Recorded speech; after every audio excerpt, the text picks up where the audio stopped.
Good morning, y'all. Thanks for joining us today. This is our, oh no, I think it's our 23rd or 24th event. We've been doing this for nearly 2 years. We've been hosting a online conference of one kind or another with various topics, really since the middle of the beginning of the pandemic. And it's been an interesting shift. We're normally known for working on the lunar elevator, which we'll talk a little bit about today and tomorrow. But when we created this event series, it was in response to the world changing pretty dramatically, and the need for online conferences as a service. So that's where Liftport kind of pivoted from the main core work of working on the lunar elevator to the cash flow work of doing conferences as a service. And it hasn't always been easy, but it has been really, really satisfying. Before we get very far in for the day, I want to thank my team for helping get this thing started and put together. Fabio and Yusuf on the technical side, Jion and Youngen on the operations side. Leah and David have been just a tremendous help on the imagery and graphics, and Joey, our newest member to the team, is just getting started. So we are a growing team. I'm pretty excited about that. This is going to be the last event with Jion and Youngen because they are finishing their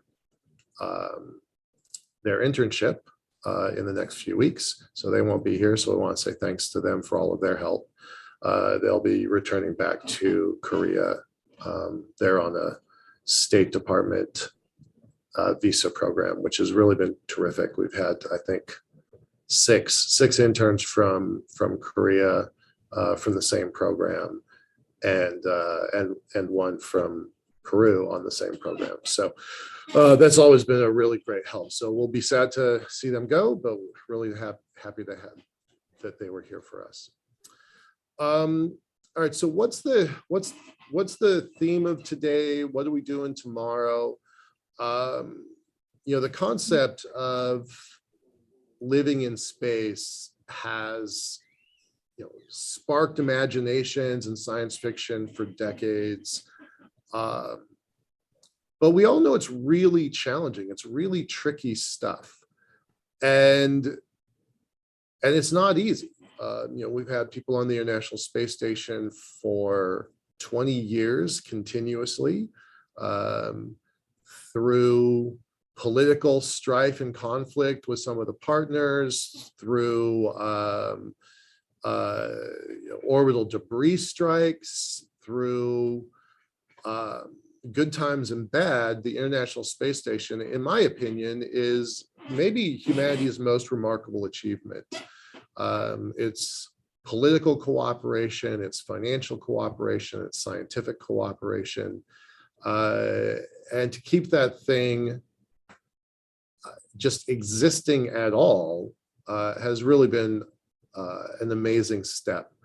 But we all hope that that's not the last step, right? I mean, I think the reason that we're here at this event, and I think the reason that people look to the moon and Mars as the obvious next steps for humanity, I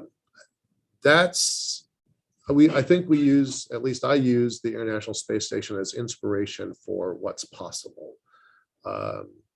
And so today we're going to spend an awful lot of time talking about what's possible and really also looking at the current state of the art.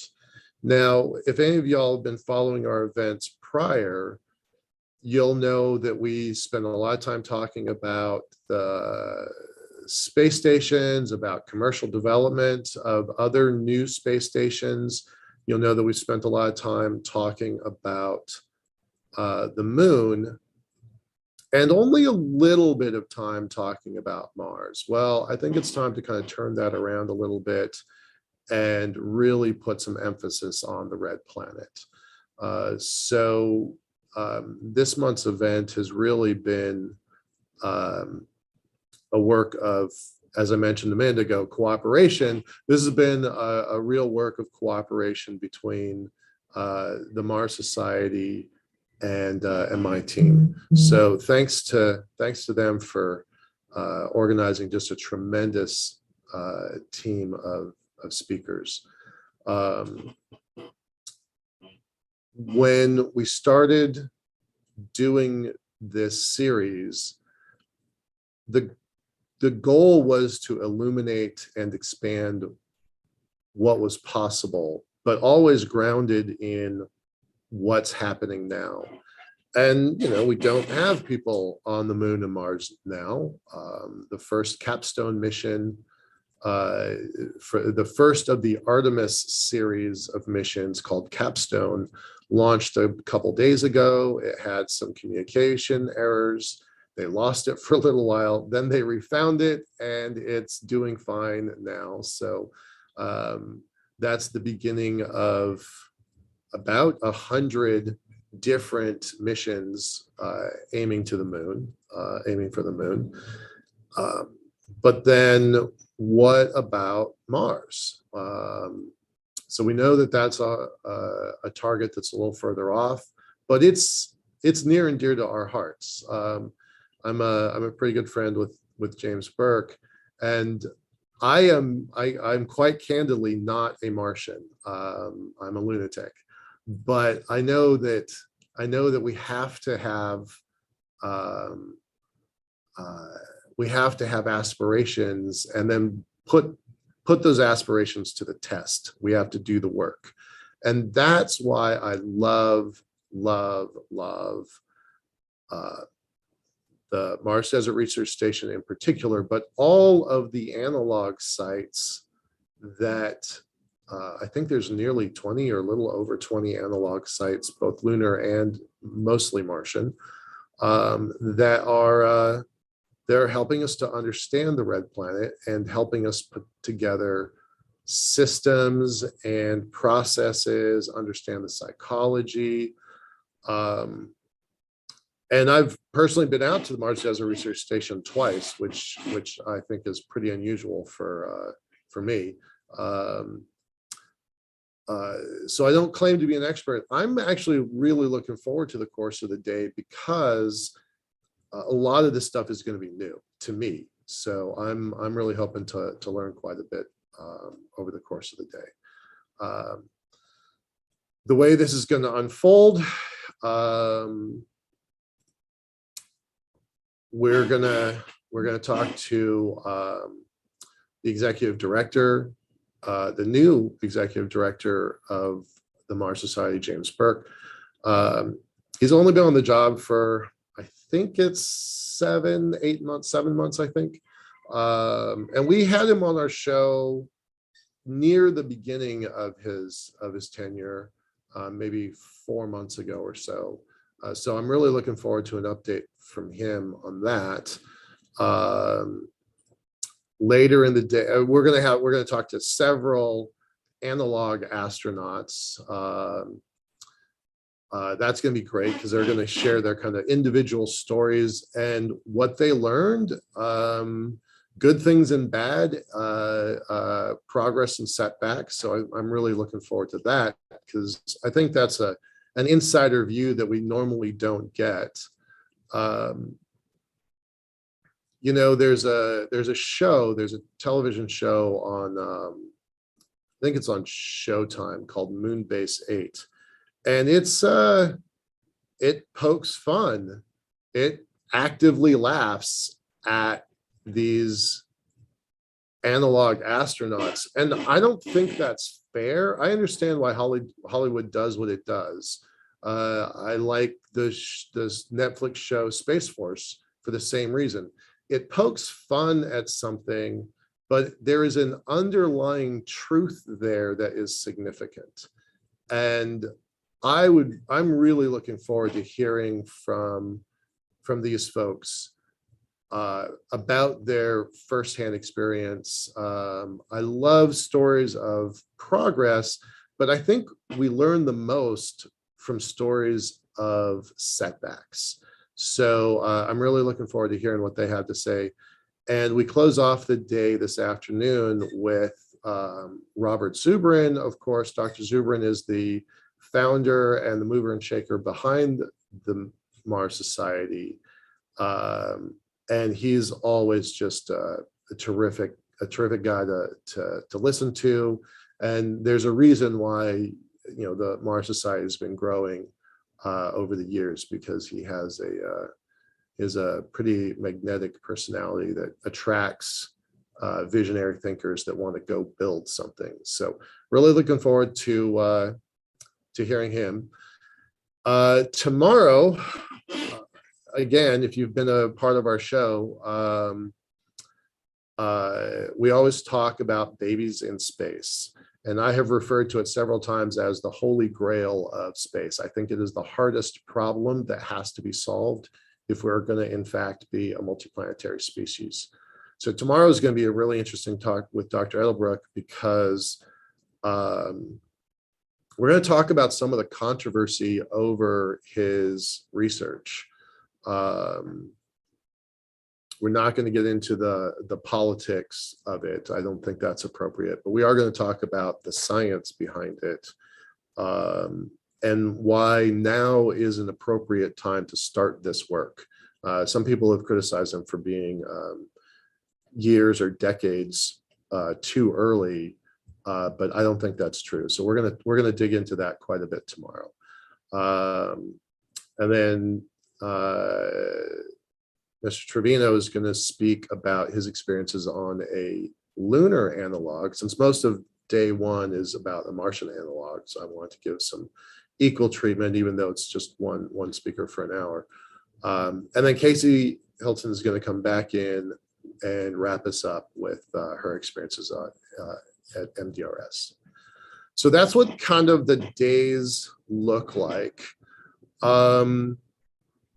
I'm going to shift now and talk about one of the reasons why I think all of this is not, I repeat, not science fiction. We've got a new member on our team. His name is David. He is going to be a staff artist. Liveport has traditionally had a staff artist most of its existence. We have had about 20. Some were only with us for a little while. Some were with us for more than 2 years. This is David's first week, and he's not a space guy, and that's both an asset. And it's a bit of a liability. So when we were bringing him on board, he's a terrific writer, he's a terrific artist, and that's what I was looking for. he has a certain passion that is necessary to be a part of this project. And we were having our first conversations, like, after he's passed through the interview process. And he was telling me that he was talking to his friends about his new job. And well, they didn't really believe him because, we're building a elevator on the moon, and that seems like a pretty far-fetched job to have in the first place. But then he was telling me that his friends, who are kind of science fiction nerds, and I'm a science fiction nerd. He was telling me that his friends don't really believe in this near future of space. They don't know what's happening. They don't know why it's happening. They're unaware. And one of his friends said that this, the idea of building this stuff was hundreds or thousands of years away, right? Beyond their lifetime for sure. And it was, I was surprised by that, right? I know that a couple months ago, on a Jeopardy question on television, the contestant couldn't guess what the name of the new lunar missions, crewed lunar missions, what that was called, and that was the Artemis program, and that was a difficult question, and none of the contestants got it right. So that tells me that the world doesn't really know what we know, what we in this community and this team know, is that the world is changing very rapidly, that we, this community, are a part of it. And I then pulled him over to my computer, and I pulled up three different websites of three different companies that are honest to God building space station elements, not for the International Space Station, not just that, but their own space stations. The Arale Institute has hardware on the ISS right now today doing some experiments. And then Axiom Space has something in the neighborhood of $400 million in their checking account. And the former NASA administrator, the former astronaut, and the former 4-star US Marine, Charlie Bolden, on their board. I mean, that is pretty credible. I pointed to their board and said, look, there's 4 astronauts and the husband of another astronaut on this team.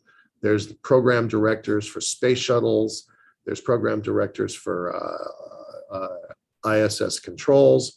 Like, this is a super credible team with hundreds of millions in the checking account.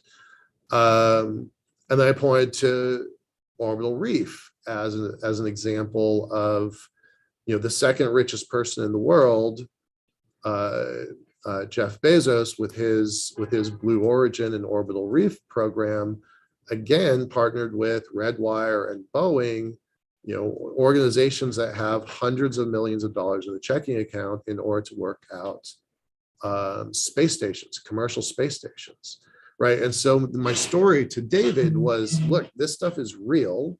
You have a part in building it. You have the ability through us and through all of these other communities. You have the ability to influence, the next step in human evolution, what I believe is the next step in human evolution. So it was pretty eye-opening. It was pretty exciting to take someone who really didn't understand this stuff and show them that this is happening and they are a part of it. He left with a really big smile on his face, by the way. He's pretty excited to be a part of this. So happy to have him. But I want to talk about one of the what I think is one of the most important enabling elements of all of this. I want to first preface it by saying I'm officially not a fanboy of SpaceX. In fact, in their early days, I was with a lot of people, I was openly critical of them. They've certainly changed my mind. And I want to talk about Starship, their new uh, super spacecraft, because I think that and the things that will happen as a result of that enable these plans to go to the moon and to Mars. And I'm really looking forward to talking to Dr. Zubrin today, because I know that he has some ideas about Starship I'd like him to share. So I'm going to do this a little bit as a preface for my conversation with him later today. So about a year and a half ago, in a conversation with a venture capitalist named Michael Mealing, we were talking about kind of the future of money in space and how there's a tremendous amount of capital being put forward into this community, billions, tens of billions of dollars, hundreds of billions of dollars over the last decade and a half. Some of it private, some of it governmental, but it's a lot of money moving into this field. And I don't think, and Michael Mealing doesn't think, that anybody's really factoring in the potential of Starship. So Starship is SpaceX's newest rocket. I think most of y'all all know that. I think you probably have a good handle on the specs, but for those that don't, it's going to lift 100 tons a day. It's actually more than that, because Musk's official statement is 3 times a day, 1,000 trips a year. And to put that in perspective, the International Space Station, let's call it 800,000 tons. This Starship is able to launch that basically in a weekend, right? So I think the pinnacle of human achievement so far that took 15 years to build, 14 years to build, that's been operational for more than 20 years. It took a lot of space shuttles to build that thing. And the idea that you could launch big parts of it in a weekend using Starship, I find that absolutely boggling. But I think that capability allows and really emphasizes that going to Mars is really possible. Now, Starship just got its, I'm going to say it's a yellow light. I wouldn't, everyone else is calling it a green light from the FAA and the Environmental Protection Agency. Everybody's saying that they've got a green light because they just got, their list of their requirements. I think there's 70 or so requirements from the FAA and EPA to be able to launch. And but we don't know what those requirements are. So the world doesn't know if those are achievable requirements or if they're achievable on what time frame. So I'm still going to call it a yellow light, but it's better than the red light that we had up until just like 2 weeks ago. So fingers crossed that SpaceX can work to get check boxes on all of those 70 items, and that they can proceed with their hoped for launch, because they are moving the next test system into place. I think it's number 24. But I've been referring to this idea of Starship coming online as the Starship Singularity. And I'm using that reference because a JPL scientist, Werner Vinge, Dr. Vinge, he's also a great science fiction author. He created the idea of the technological singularity that basically says that, as computing gets better and better, we will create AI systems, general AI systems that become ultimately smarter than the creators themselves. And his predictions have been pretty on track, especially in light of this claim from the former Google AI engineer recently that just happened. So take a look at Dr. Vinge's work on technological singularity and then apply that same idea to the concept of Starship. Starship, not Starship, let me back up. SpaceX, I'm going to do a screen share here for a quick second.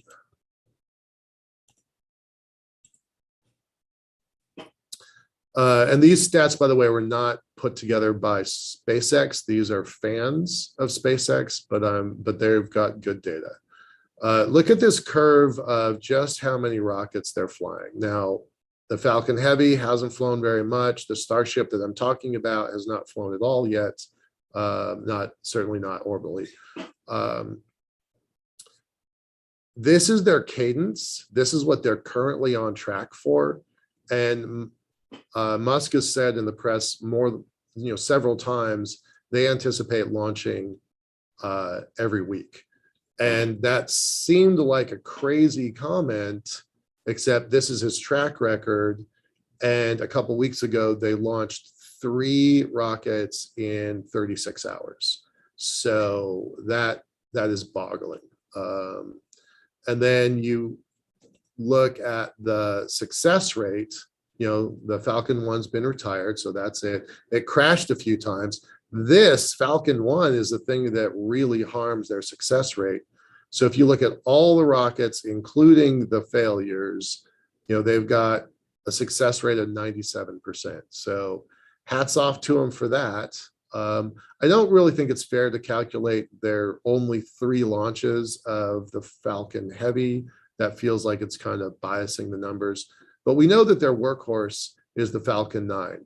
2 failures, but it's got a 98.77 success rate. I mean, astounding, absolutely astounding. 171 flights. When I joined this industry 20 years ago, a rocket failed about 5% of the time. Imagine a dentist trying to stay in business if he got the wrong tooth 5% of the time. Nobody could survive that. But the rockets industry, that was a normal. That was considered okay, and you could get insurance rates based on 5% failures. Well, I like 98%, 99, almost 99% better. So it's not great, but it's not perfect, but it's pretty amazing. And so if you take into account that their launch cadence is speeding up, that their capabilities are speeding up, that their success rates are speeding up, and you take all of those and try to factor in this enormous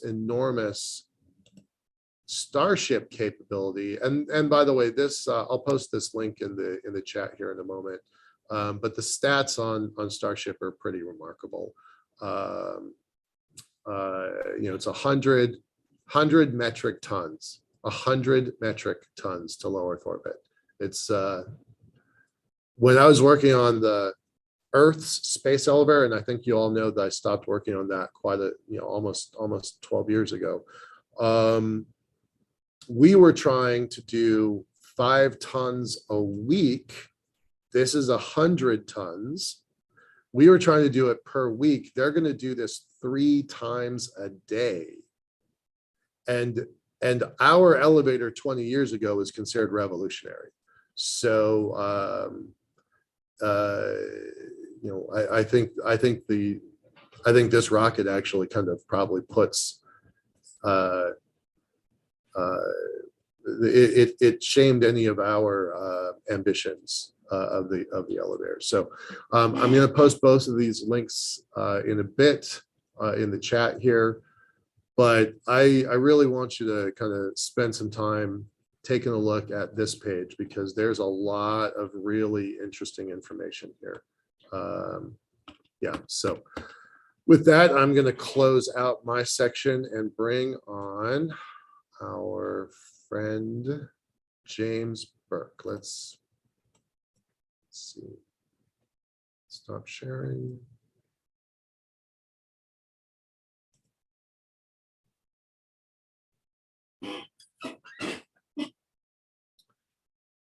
James, are you here?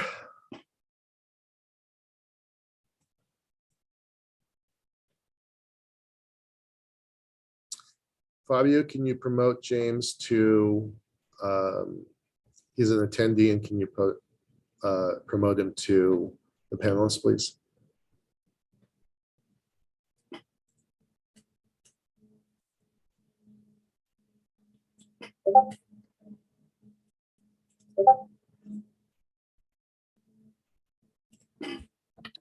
Joan, can you promote him to a panelist? Okay. There we go. Hey, James. Hi, guys. How are you? I'm good. Good. See, I don't think I can start my video. Can you guys help me with that? Yes. There. You should be a panelist now.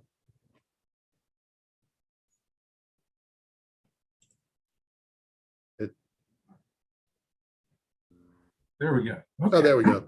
Hey, Awesome. Sorry about that. No worries. Okay. So, yeah, no, I'm excited to be here. So, we're kicking off kind of a few hours of programming from the Mars Society about our analog research programs. And so I get to be sort of the 10,000 foot view. And then after me will be some of our more deeper experts on this, including Dr. Shannon Rupert, who's our director of the Mars Desert Research Stations, and to follow me. So we're really excited to hear what she has to say. But yeah, let me kind of get into it. Let me share my screen. I got some slides here to kind of talk over, make this a little bit more interesting. Can you see those okay? Love that. I think that's a great picture of you, by the way. You look really happy there. A little sunburned, but a little happy. I was very happy and very sunburned in that moment. Right. This was actually a couple weeks ago at our event called the University Rover Challenge that I'm going to talk a little bit about. But so I'm actually new to the role of executive director of the Mars Society. I started in January, and part of my duties are to make sure that we have a robust set of analog research going, and also the fundraising activities around that. And so, I came out to the station. Now, I've been to the station before as a crew member, but I came out a couple times this year just to kind of get the lay of the land, see what improvements we need to make, and also participate in the University Rover Challenge as a judge for the first time. And so it's been a great couple trips to Utah this year. And yeah, I was really excited to get that picture taken. I was sitting on the front porch of the MDRS that moment. So, well, let me kind of start with, start from the beginning of what is analog research and what do we do? Why are we doing that? So the Mars Society, we were founded in 1998, and our goal as an organization is to promote the human exploration of Mars and to settle Mars, and we've been fortunate enough to inspire a lot of people doing that, all the way up to people like Elon Musk, who started SpaceX. And SpaceX's mission is identical to ours. Their mission is to build a self-sustaining city on Mars, and our mission is to settle Mars. But we have slightly different approaches. We're a nonprofit and we advocate for it, whereas they're building physical hardware that we're going to be able to use to go. But Mars Society, we got started in 1990. And one of the things that we quickly decided to work on as an organization was to create a set of analog research stations. Now, the idea here is that this is a demonstration of how you would train the crews that are going to go to Mars. So if you have a Mars program where you're going to send a crew of 4 to 6 people to Mars, it would be great, we believe, for them to train together before they go, and train together for a long time. Train together to understand, to work together as a crew, because that's really important. You can put a bunch of exceptional individuals together, but it doesn't mean they're going to work together as a crew. And when they have each other's lives in their hands, they need to be able to do that. They need to be able to trust each other. A Mars mission, if you go there and back, is about a 3-year mission. And that's a long time to spend with a group of people. So you really need to know how to work together and make sure that they can work together well. And the idea of a a pre-flight crew training regimen would be to put them into isolated environments that are similar to Mars. So we call those a Mars analog environment. It's a place on Earth that's like Mars, maybe looks like Mars, or geologically it's like Mars, or operationally it might be really isolated. So it's like Mars in that sense. But it's we want to find places that are analogs to Mars, and then we've established a couple of stations in places like that to try out the human factors challenges, to research what it's going to be like to have a crew work together psychologically, operationally. So that's kind of what we do with this Mars Analog Research Program. It's a demonstration of how you would train the first crews that are going to go to Mars. Now, it's not exactly the program that would be. If NASA, for example, had a Humans to Mars program, we would expect for them to do activities like this. We would expect for them to find a station somewhere in the Antarctic or the Australian outback or somewhere really remote, and they would send those crews there, and they'd maybe spend 3 to 6 months together, maybe even longer, practicing to work together on Mars. And if you did that, you would, and the crew is successful doing that, you would have a lot of confidence to send them to Mars. So what we're trying to do is demonstrate this so that folks like NASA, ESA, China's space agency, they go build the sort of multi-million-dollar programs to do this. And so we do it on a very small scale. We're a grassroots organization. We're doing this basically with donations, with some nominal crew fees, some small grants we get, but we've been successful at doing this for 20 years now almost. So the first station we built was the Flashline Mars Arctic Research Station in Arctic Canada. So up extreme north of Canada, there's this island called Devon Island. It's huge, it's the size of Ireland, but it's so remote you have to charter a plane to get there. And it's a Mars analog. There's a huge impact crater there called Houghton Crater. And NASA had been going out there on expeditions since the mid-90s. So we felt like this was a great place for our first research base. And we decided in the year 1999 to build this base. We had some seed money that we'd gotten from other space advocacy organizations and some other individuals. And so we also sold the naming rights to a .com called Flashline, which isn't around anymore, but the name stuck. We also had a deal with Discovery Channel at the time, and also I think National Geographic.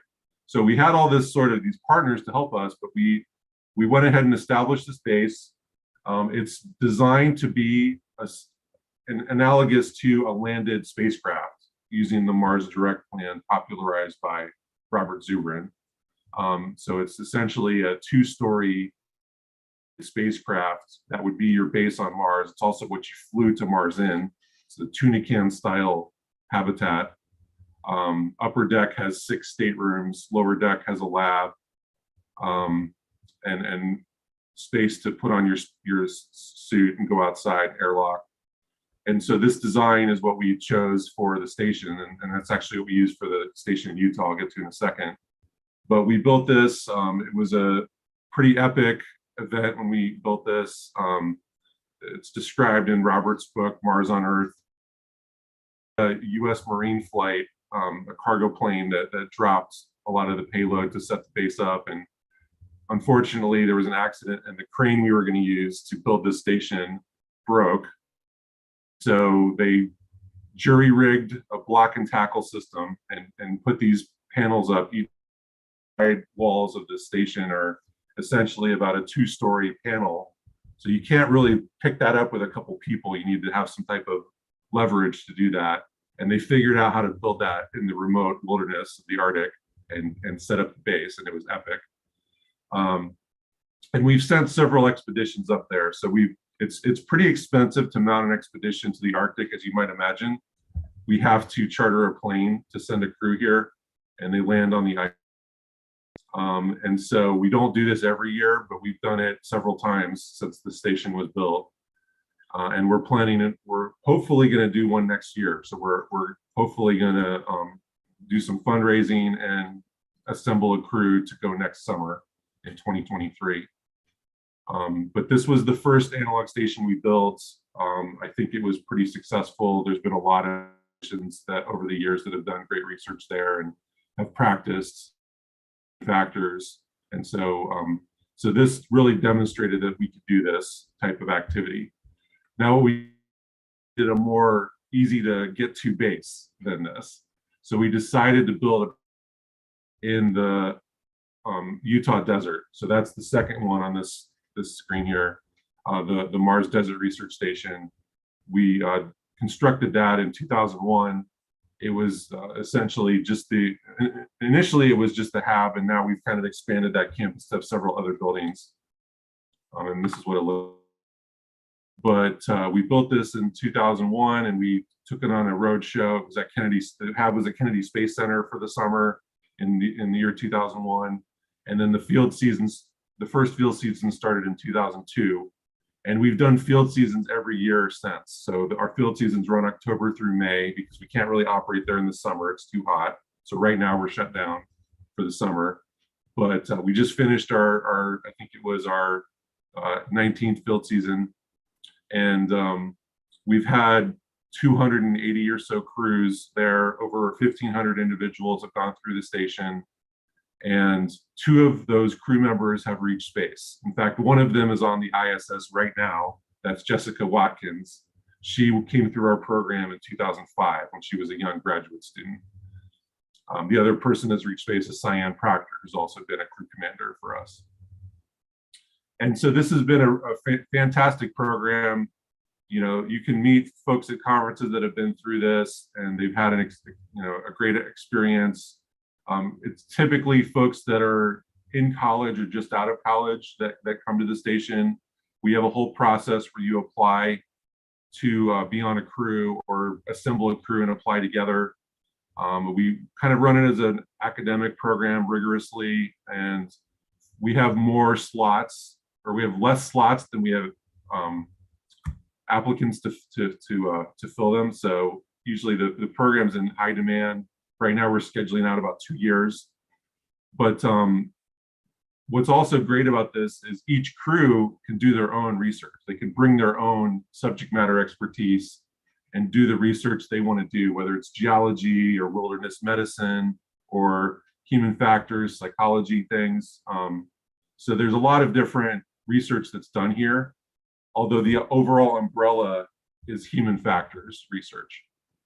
So at this point, we have these 2 stations. We've also been talking to our chapter in Australia about building a station there. And so that one, slightly different design. You can see the rendering there. It wouldn't be a hab. It would be a spacecraft that had landed on its side, and almost more like a space station module is the design station.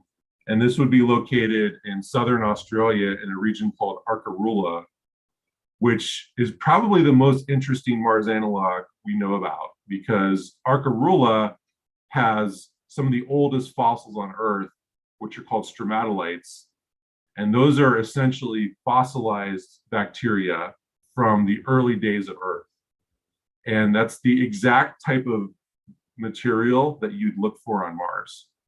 So Arkaroola is going to be a great operational analog, because searching for stromatolite is what a human crew would do on Mars as well. And so we can really pilot out some of that, some of those procedures and processes. So the Mars Society here in the US, we've pledged to help support this project by the Australian chapter. They're in discussions with the agency, which is relatively new, as well as Australia's National Science Agency and a company, Sabre Astronautics, that actually was started by a Mars Society member. and has the contract to do mission support for the Australian Space Agency. They're also involved as well in this project. So we're really excited about the Arkaroola station in Australia, and that should be up and running in the next year or two. And then there's also a fourth analog we're working on. Our president, Robert Zubrin, will talk about this at his talk today. He just got back from a trip to Mongolia. And during his trip to Mongolia, he met with our local chapter there, which is called Mars V. And it's an organization of 3,000 members in Mongolia with about 150 active volunteers. And they've established a process to do analog research in the Gobi Desert, which is really interesting. And it kind of builds, and he'll go into this more, I don't want to steal his thunder, but it kind of builds on the heritage of Mongolia as like nomadic people, where they can actually move the station to a better location and have the station be mobile and explore different types of terrain in the Gobi Desert. So we're working with them as well, and that first field season is going to hopefully start next year in May. So that's kind of what the Mars Society does with analog research. We have a leadership role in this field. We take credit for getting the ball rolling, establishing this field of analog research. And there's other stations out there that participate in this, but they don't do it in the same way we do. We look at this as an academic program. We look at this as something that we want serious research to be done at, and that's how we operate these stations. Now, around the periphery of our analog program of operating these stations, we also have a couple other activities we do that are related that kind of enhance this. I mentioned the University Rover Challenge because we just held that in June 1st through 5th, and I was there. This is an annual event. It's the world's premier competition for rovers.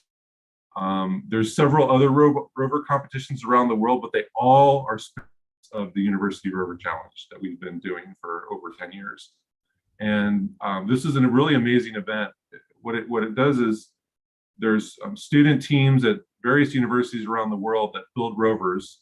They get funding locally from the university or from sponsors, and they build these really sophisticated rovers. They're all different. They all have different designs. Like some of them have 6 wheels, some of them have 4 wheels, some of them have different types of robotic arms and graspers and claws and things like that to do some of the challenges. Different software packages that are custom to operate them as well. So each of these student teams, and I think we had about 20 teams this year, they all build their rovers and they bring them to Utah.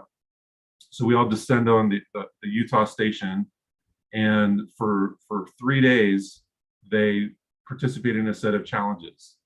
So they try to do things like autonomous navigation and collecting the sample and bringing it back to a small Mars ascent vehicle, which you can see pictured here, and manipulating switches and levers on that vehicle.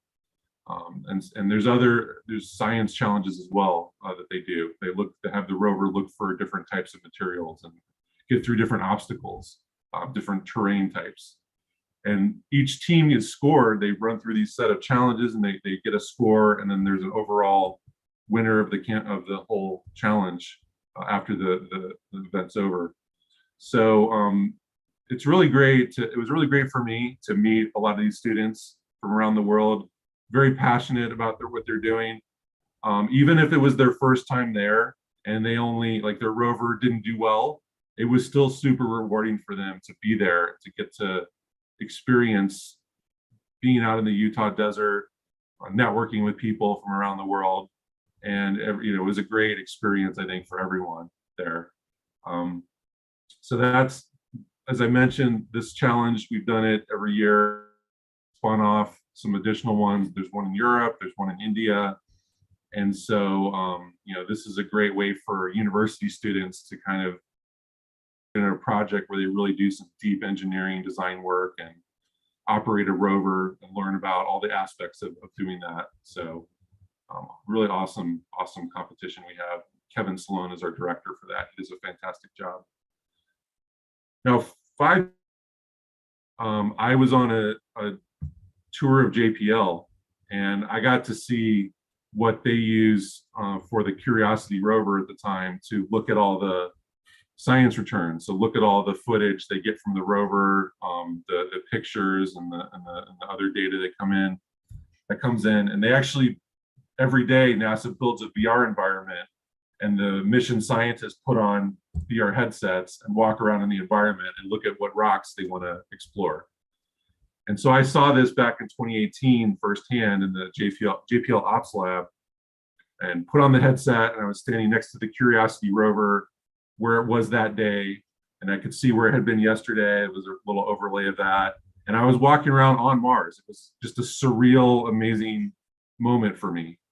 And I took off the headset, and I thought to myself, more people should get to see this. Like, this shouldn't be locked away in a JPL for scientists. Like, this should be in every school and museum in the world, really.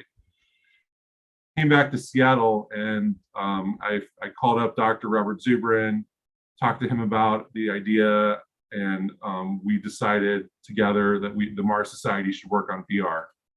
And in short order, we put together a small team, and we put together a Kickstarter campaign. We were going to raise $25,000. That was our goal. We exceeded that. We raised 31. And we used that money in the summer of 2018, and our base in Utah, the Mars Desert Research Station, with the latest photogrammetry techniques. So that the photogrammetry is what you use in the VR industry. It's the science of taking a real life place or object and putting it into VR, making a digital twin of it. And so that's what we did for a square mile of terrain around the station, as well as the station itself, the buildings inside and out. And so in the fall of 2018, we had our prototype application done, and we showed it at a bunch of different events, and it was very well received. 100% of people that tried it out were impressed. And I had the opportunity to show it at a bunch of different events here in Seattle. And so that really proved to us that we had something, that we should work on this more. And so last year, in 2021, we did another crowdfunding campaign, and this time we raised $109,000. And we've used a portion of that money to build our next generation environment that is fully immersive, that has objects you can pick up, that has crew training, that has really high fidelity versions of the buildings and the campus. And now and so that's done, and that's actually available now to the general public on the Steam video game platform. You just go to marsvr.com to get access to the build that we have out there. We also have a browser version, so we call it the static environment, and that works in on any computer. It doesn't need a headset, and you can walk around the campus and learn about the MDRS and all the different buildings. And there's Easter eggs you can find. So it's a little there's some mini games in there that are fun. So now we have these two apps, the fully immersive one for MDRS, and then the static environment. We prototype Mars environment that uses a Mars terrain, and it has the Mars helicopter that you can fly in first person mode. So we're making these tools now. We're really doing it. We're really doing the vision of using VR to help with the human exploration of Mars and to support the human crews that are going to be on Mars with VR back on Earth, scientists back on Earth. What we'd like to do next is a couple things. We want to do a field science demo where we can actually have someone out on EVA at our station in Utah in a spacesuit, an analog suit, and have a real-time communications link with someone back in the habitat. The person in the habitat would be on the VR headset, and they'd see where the person was in the terrain, where they're located in real time, and they'd be able to talk to them, and the person in the habitat would be able to direct them of what to explore and sort of do a coordinated field campaign. And most of the time in science, in field science for geology and other disciplines, you try to do this like over a radio link, and you use grid coordinates up, and it's a little kludgy. So we're trying to make that whole situation better for researchers, and demonstrate that you can use VR in real time to help explore a landing site. The long-term goal would be that an astronaut crew on Mars would send out some rovers and drones and photograph and scan their immediate vicinity, and then send that data back to Earth. And then like literally millions of people could explore it in VR before they did, find interesting places geologically or maybe possible fossils, and then radio that information back, and the astronauts could go explore whatever is the most popular thing to look at. So we call that concept crowd exploring. And so we want to try to pilot that out as well with Mars VR. And then the last thing is we do have some education and outreach programs. I hope Dr. Rupert talks a little bit about this with her talk after me. But we want a grant from the Utah Space Grant Consortium to fund some students coming out to the MDRS. I was actually fortunate enough to participate in some of that when I was there for my first trip earlier this year. There was a couple of crews of middle schoolers that were staying at the station and got to go out and do geology hikes. And I got to speak with some of them. And it was really cool that they got to come out to this really unique facility and learn a little bit about geology. I'm sure it really, was meaningful to them that they got to do that. And so we want to do a lot more educational activities that can really help, get the word out about Mars and analog research in schools. And so you'll see more coming from us at the Mars Society as time goes on in that realm. So essentially, the Mars Society, we really are passionate about analog research, and we want to maintain our leadership role. And if you are interested in participating and staying at one of our stations, you can find out more information on our website, marssociety.org. You can click through to get to the MDRS website and how to apply there. And then, reach out to me if you're interested in the Arctic base, because we're starting to talk about planning for a field campaign next year for that. But we're going to fundraise a little bit for that as well. So, if that's something of interest to you and you're an analog researcher, talk to us. Might be able to work together there. Yeah, so basically that's what I wanted to cover. Michael, I'll kind of throw it back to you if you have any questions. I have a ton of questions. I said in my intro a minute ago that I was really excited about this topic because it's not something I really know that much about. So I wanted to do this deep dive. But gosh, you and I are friends, but I learned so much from just this conversation that I didn't know. Starting with Flashline, you said it was your first. I did know that. Did you say you sold the naming rights to something? Like, that's just, you can short answer on that. Sure. Yeah, this was back in 1999 during the .com era, right? And there was a company called Flashline, and so back then, Robert Zubrin and others talked to them, and they were able to secure, sell the naming rights to the station. What was Flashline? What was it? I don't know. Yeah, I think it was. I'm not really sure actually. I'll have to look that up. Yeah. We'll pass. I had never thought about that. I knew that Elon Musk was an early supporter, and when I was there, he had a small observatory named the Musk Observatory out there. I don't know if that's still there or not, but I know he was really involved in the beginning.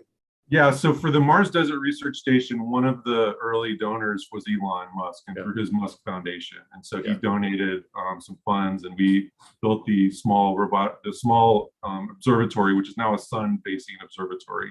Okay. Because we actually have two now. We have a robotic observatory on campus that is operated by a college on the East Coast, and that's our primary observatory now. And that has a high resolution telescope. And as you can imagine, in the Utah desert, the skies are just amazing. Yeah, I'm sure. No light pollution whatsoever. Right. So it's just, it's incredible to be out there. But the first observatory is called the Musk Observatory after Elon, because of his donation. Nice. And this is back before SpaceX. Yeah. No, it was it was the very beginning. I know that. I met him at a Mars Society event in 2002. So, I mean, he wasn't really making any noises about what he was really working on at that point. Maybe he was talking to y'all about it, but he certainly wasn't telling the public about it yet. So, yeah, it's neat. Yeah, So, there was the whole story about that, because Robert was one of the people that was giving him advice at the time, and he wanted, what Elon wanted to do, just as an aside, I'll tell the story really quick. He wanted to build a greenhouse on Mars, and so he wanted to have this sort of money shot of green plants on a red background, and he thought that would be a great public support for Mars. right, it'd be great. Right? So he, like most people do, he wanted to go. He needed a rocket, and he flew to Russia and tried to buy an ICBM, like most people try to do. Right? No, it's super crazy, and they laughed. They laughed at him. They were super. The Russians were super rude to him. And so he started SpaceX because don't be mad at people. Don't you never know where that's going to lead. That's I know he doesn't have a great relationship with the Russians even still. Wow, that's wild. So let's stay focused on MDRS for a second, because that's just so impressive. 19 seasons, so it's only 1 year less than the International Space Station. So I find that actually the synergy of the symbolism of that is really interesting to me. You said 200 crews and 1,500 people, and let me just reiterate, 2 of them are current astronauts. One's on station right now. That is an amazing track record, right? If you were a professor and you had taught for 20 years, 19 years, you would have somewhat similar numbers, but I'm gonna bet pretty heavy that none of them would be graduates that turn into astronauts. I'm just gonna state that it's pretty unlikely that you become an astronaut if you're just, it's a student to a random professor. So I know I got asked by my dentist a week ago how to be an astronaut. And so part of the answer is go prove yourself in a community that you can think on your feet, be in a remote environment. I think it helps if you're a geologist or a trauma emergency room doctor or nurse, right? Those are necessary. But what kinds of people are you looking for when you do your evaluations and assessments? Oh, there's all kinds of folks that have come through our program. I mean, all different backgrounds, all different subject matter, professions and fields that they're studying. I mentioned we've had geologists, biologists, astronomers, but also engineers and folks that are studying business and other non-space related fields. Our typical crew rotation will have specific jobs. So there'll be a crew engineer, crew commander, 1 or 2 crew scientists, a health and safety officer, and so basically there's all those different roles, and so each crew is unique. They choose different individuals of different backgrounds, and sometimes to fill those roles. But there's been crews of like all doctors as well, right? And there's crews of that are folks that are studying aerospace from like Embry-Riddle University, for example, or Purdue. But there's then also crews that are just, Mars Society, like enthusiasts, like adults that come and, that aren't professional scientists. So we've had all different types of people. But in general, we're looking for folks, when folks apply, we're looking for people that have scientific interest or backgrounds that fit into what you'd study at a Mars analog like this. So geology, biology, medical aspects, psychological aspects. We've had one of our great researchers is a sociologist, and she just recently got her PhD. I'm talking about Inga Papavaite, and she's done a huge study of all of our crews, looking at the power dynamics and gender roles. And she determined that female crew commanders are more effective than male crew commanders because they support their teams better. Wow. Which is a key insight, right? Right. That's giant. On Mars. So wow. Yeah, definitely check her research out. Is there I know that International Space University has sent crews out there. When I went out, I was not a crew member, not anything like that. I was there to support Georgia Tech. They did some robot experiments with us. We'll talk about that later. But is there any, obviously with this professor, you are tracking the alumni. What happens to them? Where do they go? What do they do? Any of our crews, what do they do? Is that Yeah, what you- yeah. Like what they come in, they do their research, they do their science, they get their results, and then they move back. Do you have any tracking of your alumni? I mean, you refer to the site as a campus, so I'm going to refer to the crews as an alumni.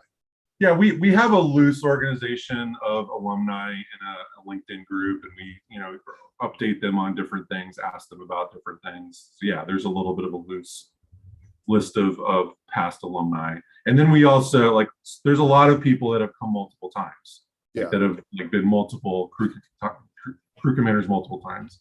So some of our folks we tap into as well for as volunteers, or to help us expand the program, or to help us talk about it out there. So yeah, we have a large pool of folks that have gone through the program and are still helping us. Okay, cool. I've been taking notes. That's why I keep looking down. So I didn't know anything at all about the Australian program. Do you want to dive into that a little bit further? Because I like the idea of it's a spaceship on its side, it's a different kind of architecture, and I think maybe that's a pretty accurate architecture. Yeah, no, it's exciting. They've actually been developing that concept of having a station in Arkaroola for several years, and so they just kind of needed some help to get the ball rolling recently, and so we're stepping in and pledging to get that moving. And this year there's been some movement there on building that campus out, and so we're very hopeful that they're going to be able to successfully partner up with the space agency and the science agency to get that project done. But it's early on that. Okay, cool.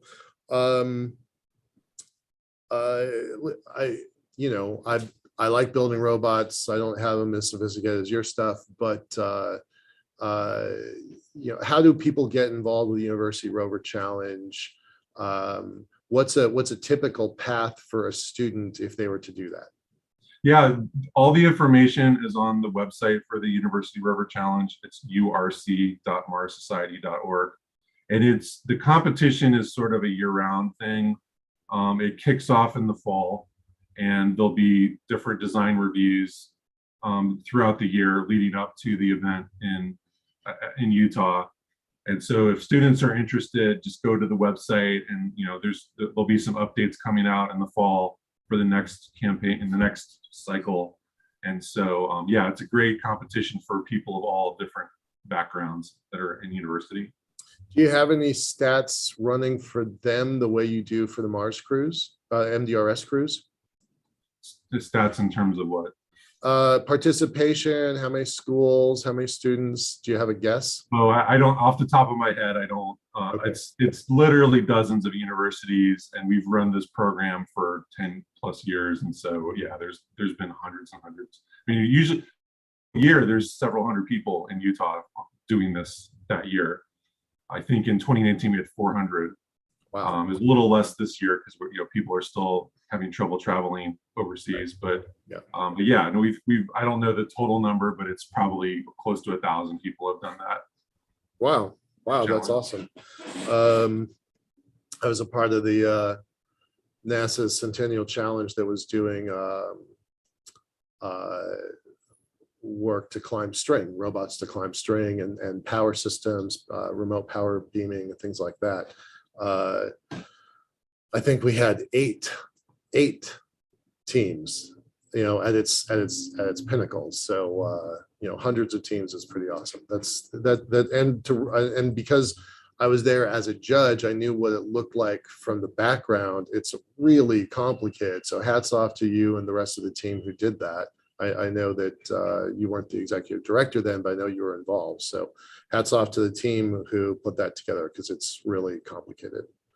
We're going to be wrapping up here in a minute, so I want to kind of give you some time to kind of bring in some final thoughts. Not to put you on the spot, but if you want to talk about some of the fundraising efforts you're working on or some of the education projects you're working on, Yeah. the mic is yours. Yeah, absolutely. We are going to start a large campaign to raise funds for the MDRS. We've put together a budget of what we need to do for improvements there. We're going to do some cosmetic cleanup of the exterior and interior, switch out HVAC system, which is still original with the base, and do some other upgrades. So we're putting that together right now, and we're going to have over the fall essentially not a crowdfunding campaign, but a capital campaign. Capital raise, yeah. To raise funds for it. And we have work parties that happen. The next work parties are essentially groups of volunteers that come out and help out with repairs and upgrades, painting things, so some things that are simple, some things that are hard. But the next one of those will be in late September, early October. And so we're always looking for volunteers for those. And those folks can reach out to Dr. Shannon Rupert to coordinate being part of that. But yeah, and then our field campaign will start again in October and then run through May. And I'm actually on a crew in April of 2023. I'm a commander for crew 261. And my crew is mostly made up of folks from France. My executive officer is a rocket engineer for the Ariane 6 rocket. He's also on the board of the French chapter of the Mars Society. And so her and I have organized a crew and a set of experiments that I think are really exciting. We're going to have things like a kite-powered rover. We're going to have a VR drone, a drone that can capture 360 video, right, and scan terrain, hopefully. We're going to have a gas dome experiment where we put these little domes on the surface of the ground in Utah, and then they measure the trace gases that come up over time. We have a couple of life science experiments. We have an oil drum full of algae. It's an algae reactor. Okay. And it makes this little kind of algae protein powder that you could use to supplement your food. So yeah, a lot of really cool experiments we've been working on. We actually been working on this mission for 2 years. It got delayed. Right, you got delayed. Yeah, I knew that. Yeah, so I'm excited about that. And then yeah, the VR project. I mean, we have a lot going on with that too. Like I mentioned, the field science demo that we'd like to do. So we're putting that together. We had a couple of calls talking about how to install some radio repeaters that we can use amateur radio bandwidth to send data and also have more deeper communications for the crews, so they can use the radios farther away from the hab than they can today by having repeaters up on the hills and different terrain elements. So yeah, there's a lot going on with the VR project as well. I'm excited about. So yeah. Amazing. That was my experiment with Georgia Tech. We used our balloons tethered to the ground with a repeater at the top, so you could have farther away comms. So that was great. All right, James, thank you so much, sir. Appreciate you being a part of part of the event here. I'm gonna bring in Dr. Rupert here. Just a moment.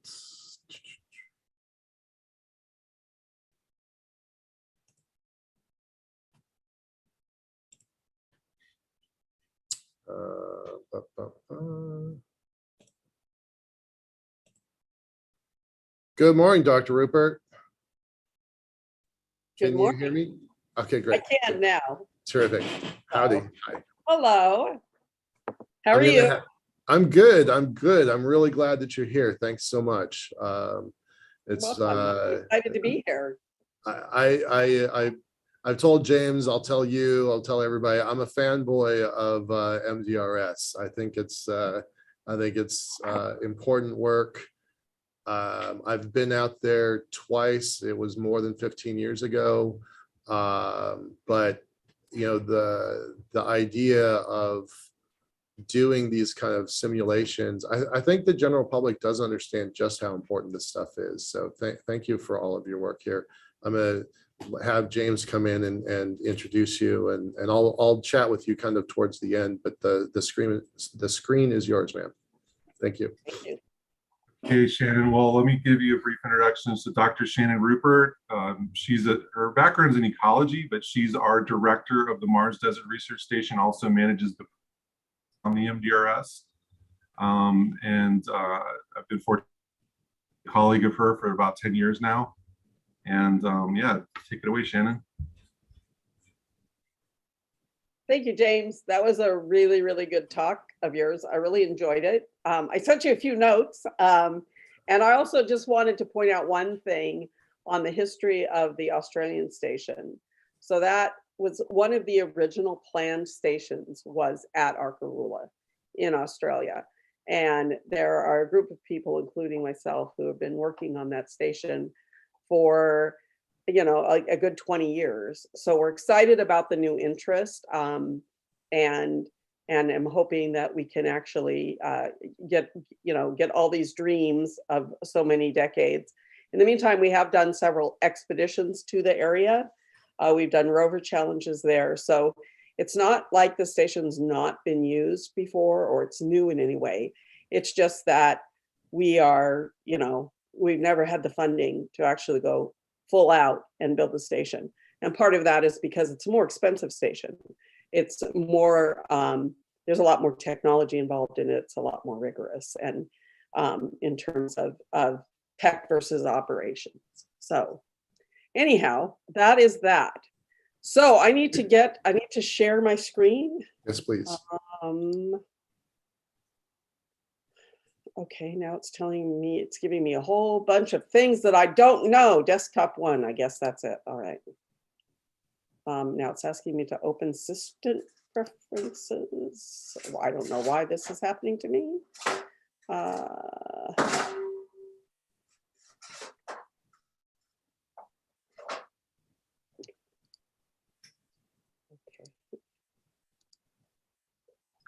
I don't know what to tell you. It's not allowing me to do anything.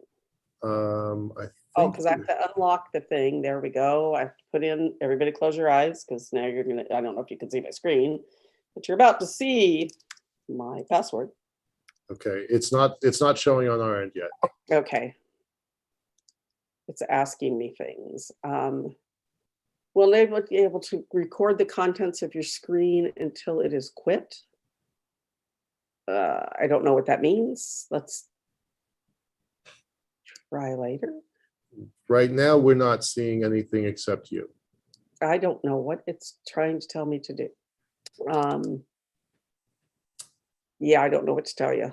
Normally, it would be the green button at the bottom of. Yeah, it's giving me a lot of grief on my end. That my computer is giving us a lot of grief. Okay, I'm going to allow that. And let's try it again.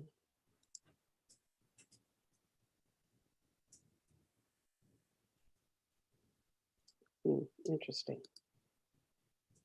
It's happening. There you go. Am I there? Yep.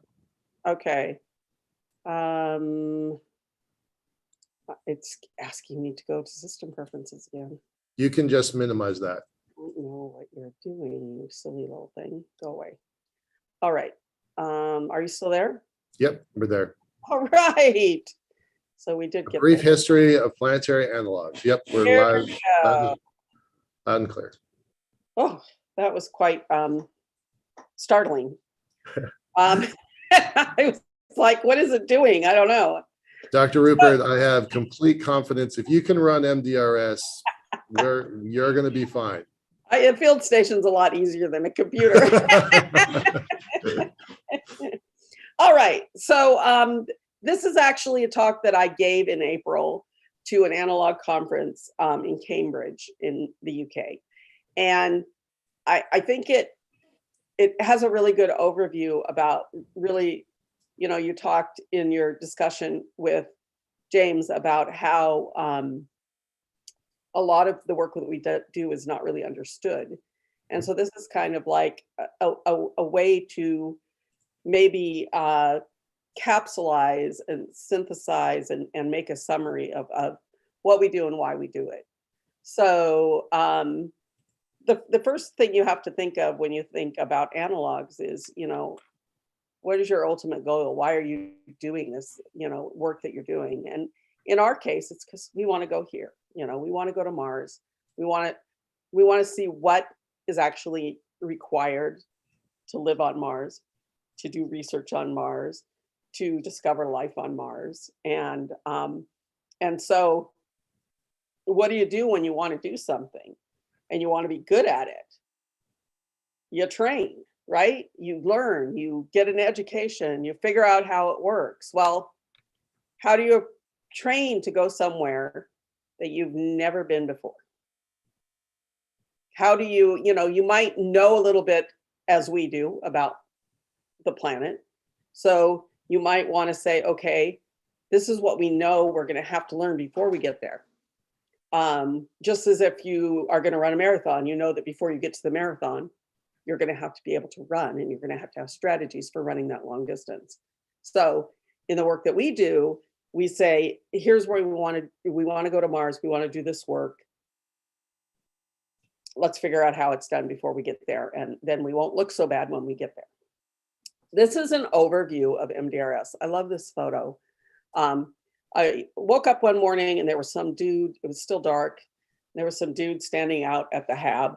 And he, with the camera, and I went over there and I'm like, dude, you can't be here. It's, I have a sim going on and they're going to wake up and they're going to see this alien outside. And he said, oh, I've been here before and I just wanted to take some pictures of the sunrise. If I leave before it gets light, is it okay? I'll send you a picture that I took of MDRS. And this was it. And I think this really just shows the impact. It's an impactful photo, even if you don't know what Mars looks like, just because how insignificant we are. We think that the station itself is super important, but look at the area that we are in. So what is an analog? This actually comes from Wikipedia. And it's really funny because I hate Wikipedia. And I used to always tell my students, Wikipedia is for when you can use it like a dictionary.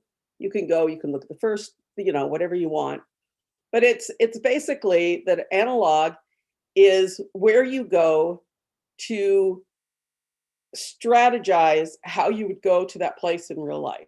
And I like that they include in this that you're looking at things past and present. You're looking at environmental, you're looking biological, you're looking at the geology, you're looking at whether you do it robotically or manned. So there's these different levels, and then it's based on where you actually are physically. So what you do in analog work is not simple or easy to define. And if this is as short as Wikipedia can get it, that tells you it's a pretty complex process. Why are analogs important? So a lot of times people are like, why are you here? What are you doing? What is or they call it, we're playing space camp or whatever. And there's a lot of value, just as there's value in training before you run a marathon, there's value in training before you attempt a planetary mission in real life. So some of the things that I feel like are really important at analogs is that it predicts the issues that might be overlooked when you actually get on a mission. And from my experience, I've been doing what I do now for almost, over 20 years now. And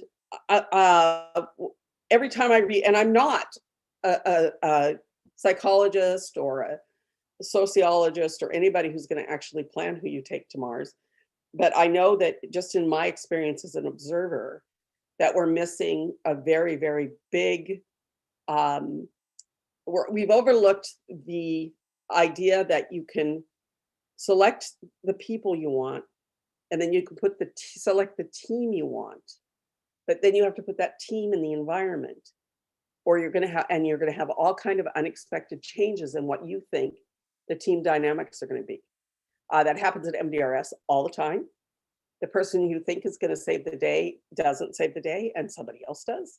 And so that's, I think, one of the critical things that we're not doing now is that we're not training crews to go to Mars. So if you asked me if I thought we were ready just observationally to go to Mars, I'd say no, we need to do more of what we do in more rigorous conditions with the same team working longer periods of time.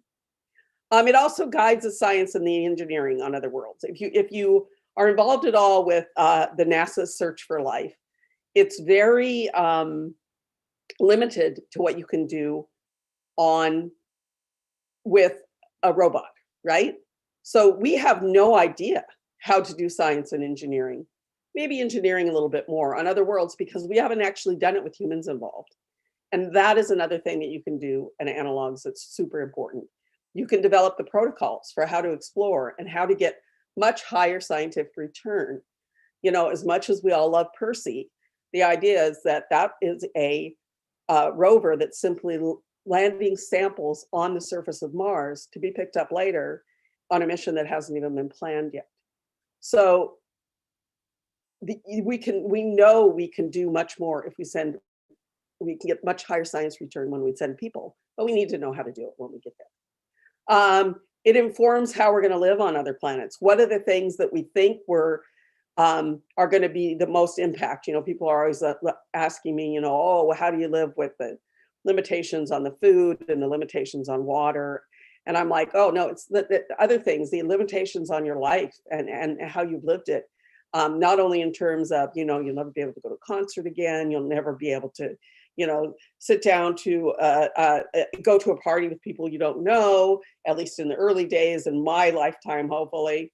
And the whole idea that, you know, there's going to be a lot of unexpected changes that deprivations in a way and how do you handle that? How do you live how do you become an independent on a team when your whole life you've been told to be independent? Those kind of things. So I talked a little bit about crew composition. I think that's a really, really still overlooked in practice, and a lot more needs to be done on that. It does inform who has the right stuff. So for us personally, we like to bring people out to MDRS and have them understand their place in the space world, in the space industry, so that they know what their contribution is going to be. Some people a lot of people come out and they want to be astronauts, but a lot of people come out for other reasons. They want to know where they're realistic enough to know they can't be astronauts, but where can they fit into what's happening in this space world? How can they be a part of getting us into space realistically? And so that's the most important thing we do at MDRS. You know, a lot of times early on, I would get a lot of arguments about, you know, you don't do any real science. Now we do, and we always have, but now we've shown that we have. But I would always say that's okay, because the goal at MDRS is to be inclusive, to bring as many people as possible to the station and help them learn a little bit about themselves and hopefully about the work that they're interested in doing. So using analogs to train is not new. I'm sure that people did it before NASA did it with the Apollo crews. These are some pictures from the field training, mainly in Arizona and some in California, of the Apollo crews, basically from crew Apollo, I think 14 on. So before then they didn't do any real field training, and really pulled it off on 15 through 17. Even brought a scientist on board for, you know, in the end. But so if you look at these pictures, like these are people who went to the moon. Why would we not respect what we do when these are people who have actually, you know, they look kind of silly. I mean, to me anyway, in some of these, like they, you know, wears a spacesuit and cowboy hat. But and their backpack, you know, the people who argue that, oh, your backpacks are just simulators, so are these, you know. So So what I like to call the rise of the Mars analog, here's a little bit of history. Basically, in the late 1990s, a group of people, most attached to the Mars Society, what would become the Mars Society in some way, talked about building simulator landers around the world. Once it was formed, decided it was going to have 4. The 2 that we currently have, the one in Australia we're hoping to have, and another in Iceland. And that station was actually built. The simulator was built, but it was destroyed on the ocean voyage. So it never was built. FMARS, of course, as we all know, it was first. Everybody thinks FMARS is dazzling and amazing, and it is, but then MDRS came along. Now, of course, I'm a little biased, but I think it's amazing. And so for the next 15 years, we plugged along doing this work. And it was a very small group of researchers who were doing it. We all kind of knew each other or knew each other's work. And then it basically exploded. And since, I like to say, as silly as it sounds, the movie The Martian came out. And because before that, SpaceX was still, people are like saying, oh, it's SpaceX. I'm like, no, Elon was shooting off rockets in California long before The Martian came along, and nobody was paying attention. But that movie just seemed there was a synthesis of everything that was happening. And at that point, it became, we became the cool kids on the block. And so the demand is really, really high. James mentioned that we have like a 2-year wait. About 1 in 3 who applies to MDRS actually gets selected the first year they apply, because there's just no space. And we already have doubled our field season. When I took over, we were a 4-month field season, and now we're 9 and increasing. So what exactly we've been talking a lot about FMARS and MDRS, but we need to remember that they're not the only kind of analog site we have here. So here's some examples, and you notice that only one of them has a spacesuit. Only in one of these examples is there actually someone in full sim. What you also see in these analog sites is a lot of researchers that go out and do biology and geology without any kind of space accoutrements at all, right? And so you've got the Atacama here, Antarctica, and where there might be some we call it partial sim, when you do some sort of in-sim activity out in the field, but you're not doing a full sim, which is when you're completely living a life on another planet. And so we also have MDRS. The bottom picture with all the people is actually at Arkarula. That's one of our expeditions. I can't see who's all there to know which one it was. Then on the right, you have Rio Tinto, Yellowstone, and that's me up in the Arctic. So you got to remember that. And actually, the reason that I am up in the Arctic without a spacesuit on is because under that, I have a wetsuit. I did work in streams. And so when I went out, I had to have a wetsuit on. All right, so then there's analog facilities. So we have analog sites. That's those physical environments that look like or act in some way like another planet. The analog facilities have been growing. We know that FMARS was first. It's there in the center.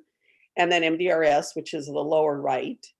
And then we have DMARS, which is in Israel. You can read the DMARS on the side of that. Below it is the Analog Astronaut Training Center in Poland. In the middle below FMARS is Lunares, and below that is the Chinese station. Up at the top right is High Seas, and in the middle there is Habitat Marte in Brazil. And all of these stations operate sims to some degree. So analog sites, then you add a facility that you either do research out of in sim or not in sim.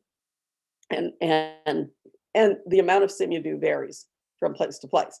In a place like the Analog Astronaut Training Center, you're going to do only sim because they don't have any outside site. They don't have a site.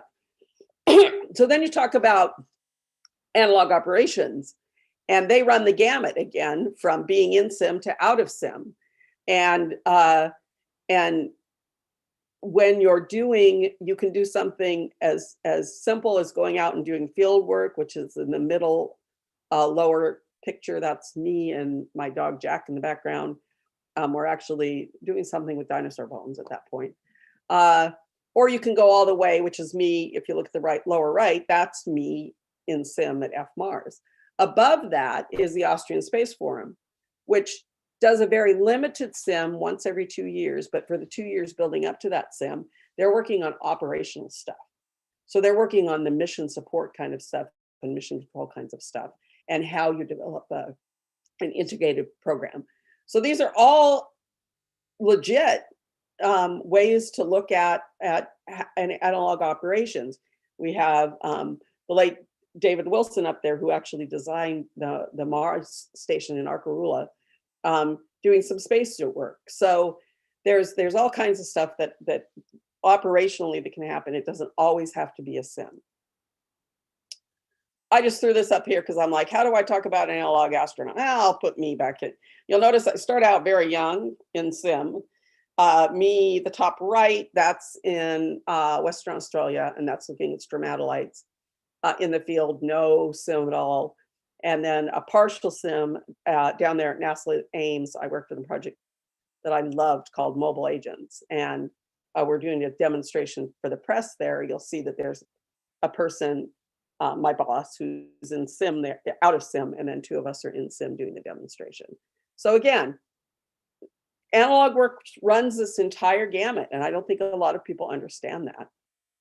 So the type of analog work that a person or a team or a large organization does is dependent on 4 factors. How much sim do you want to do? What kind of operations are you going to do? What is your site like, and how analog-y is it? And what kind of facility do you have? So you can do sim almost anywhere. You can do it in a building, right? Hera is a great example. Nemo is another example. The lower left hand here, you can see that is actually a group. Once a year, we do a field work in just field work in the biodiversity around MDRS. No sim, nothing really about Mars, except it's in a Mars analog. That's just pure biological field research. Sometimes it's dependent on, again, where the site is, what it has. MDRS is a true Mars geologic analog. So you have the same processes and the same structures that you see on Mars we have at MDRS. They might vary in time and space, but they're still the same. So you might see a structure on Mars that looks just like a structure on MDRS, and it might be, at 20 centimeters long, where at MDRS it's 200 meters long, but it's the same process that happened. And then the facilities, this is actually the beginning, the very start of the new analog at Biosphere 2 called SAM. And this was the original Biosphere 2 habitat that they first had a guy stay in, just eat bananas while they tried to keep a closed loop system. So I just think that's a pretty interesting little a facility, and I'm excited to see the growth of that place. So this is just an example. There's absolutely no empirical evidence. This is just me trying to show you the different way analog research is used. Lunaris is an enclosed station in Poland. They do equal amounts of sim. They do sim and their facility. Sim and facility are the 2 things that are most important to them. If you look, on the flip side, if you look at Antarctica, Antarctica is all about the place, and it's all about the scientific operations, right? They do no sim. They have no facilities except a research station that researchers are living in. The Atacama is the same way. Excuse me, on the third one, that should be OWEF. That's the Austrian Space Forums group. You'll notice that they do a huge amount of operational stuff. They plan for years for their short sim, and they always pick a site that is a Mars analog or a space analog at any rate. But that's not the important thing. They're planning those operations far before they even pick the site. MDRS, we like to stay well-rounded and do a little bit of everything. We have sim, we have a facility to do that sim. We still do some operational stuff that's beyond a sim, the educational stuff we do and the science that we do there. And we also have this terrific site that, by the way, when we first built MDRS, we had no idea it was actually a Mars geologic analog. We didn't have enough data to confirm that. We just thought, hey, this looks like Mars. And we were very, very lucky that it turned out to actually be a Mars analog, a true geologic analog. So I have no idea how much time I have, so I'm going to go very briefly through MDRS. It was built for field exploration and sim. Again, I just mentioned that we didn't know that it was a true geologic analog. We've had 2 decades of research by thousands of researchers. Right now, it's field science, operational sims. That's different from technological sims. A lot of people, when they get there, they're like, oh, you don't have any bells and whistles. And I'm like, no, we don't, because we don't have that kind of money. And we focus on how we're going to operate on Mars, how we're going to live on Mars, how we're going to do science on Mars. And MDRS has been owned and operated by the Mars Society throughout its history, which is rare. HI-SEAS, for example, is owned by one person and rented by various groups. All right, and currently by the way, is being run by its owner. So here's an overview of the campus. The habitat was the original building. Since then, we had a small green hab. It burnt down. We built a new one. It's amazing. I love it. The Science Dome is by far my favorite building. It was supposed to be the new greenhouse. It was crowdfunded. After they put it up, they were like, oh, we don't know how to make this wind and watertight. And I said, well, we can't tear down the geologic frame. It was just, the geodesic dome frame was the only thing that was there. And since people paid for it, I couldn't tear it down. And I said, let's make it a science dome. And so to me, it's just a wonderful, beautiful building. And I love to be able to go in there and actually do science. We have 2 observatories. What you see here is the Musk Observatory, which was the original observatory. It was moved down off the hill above. It used to be up there about where it says research on the top.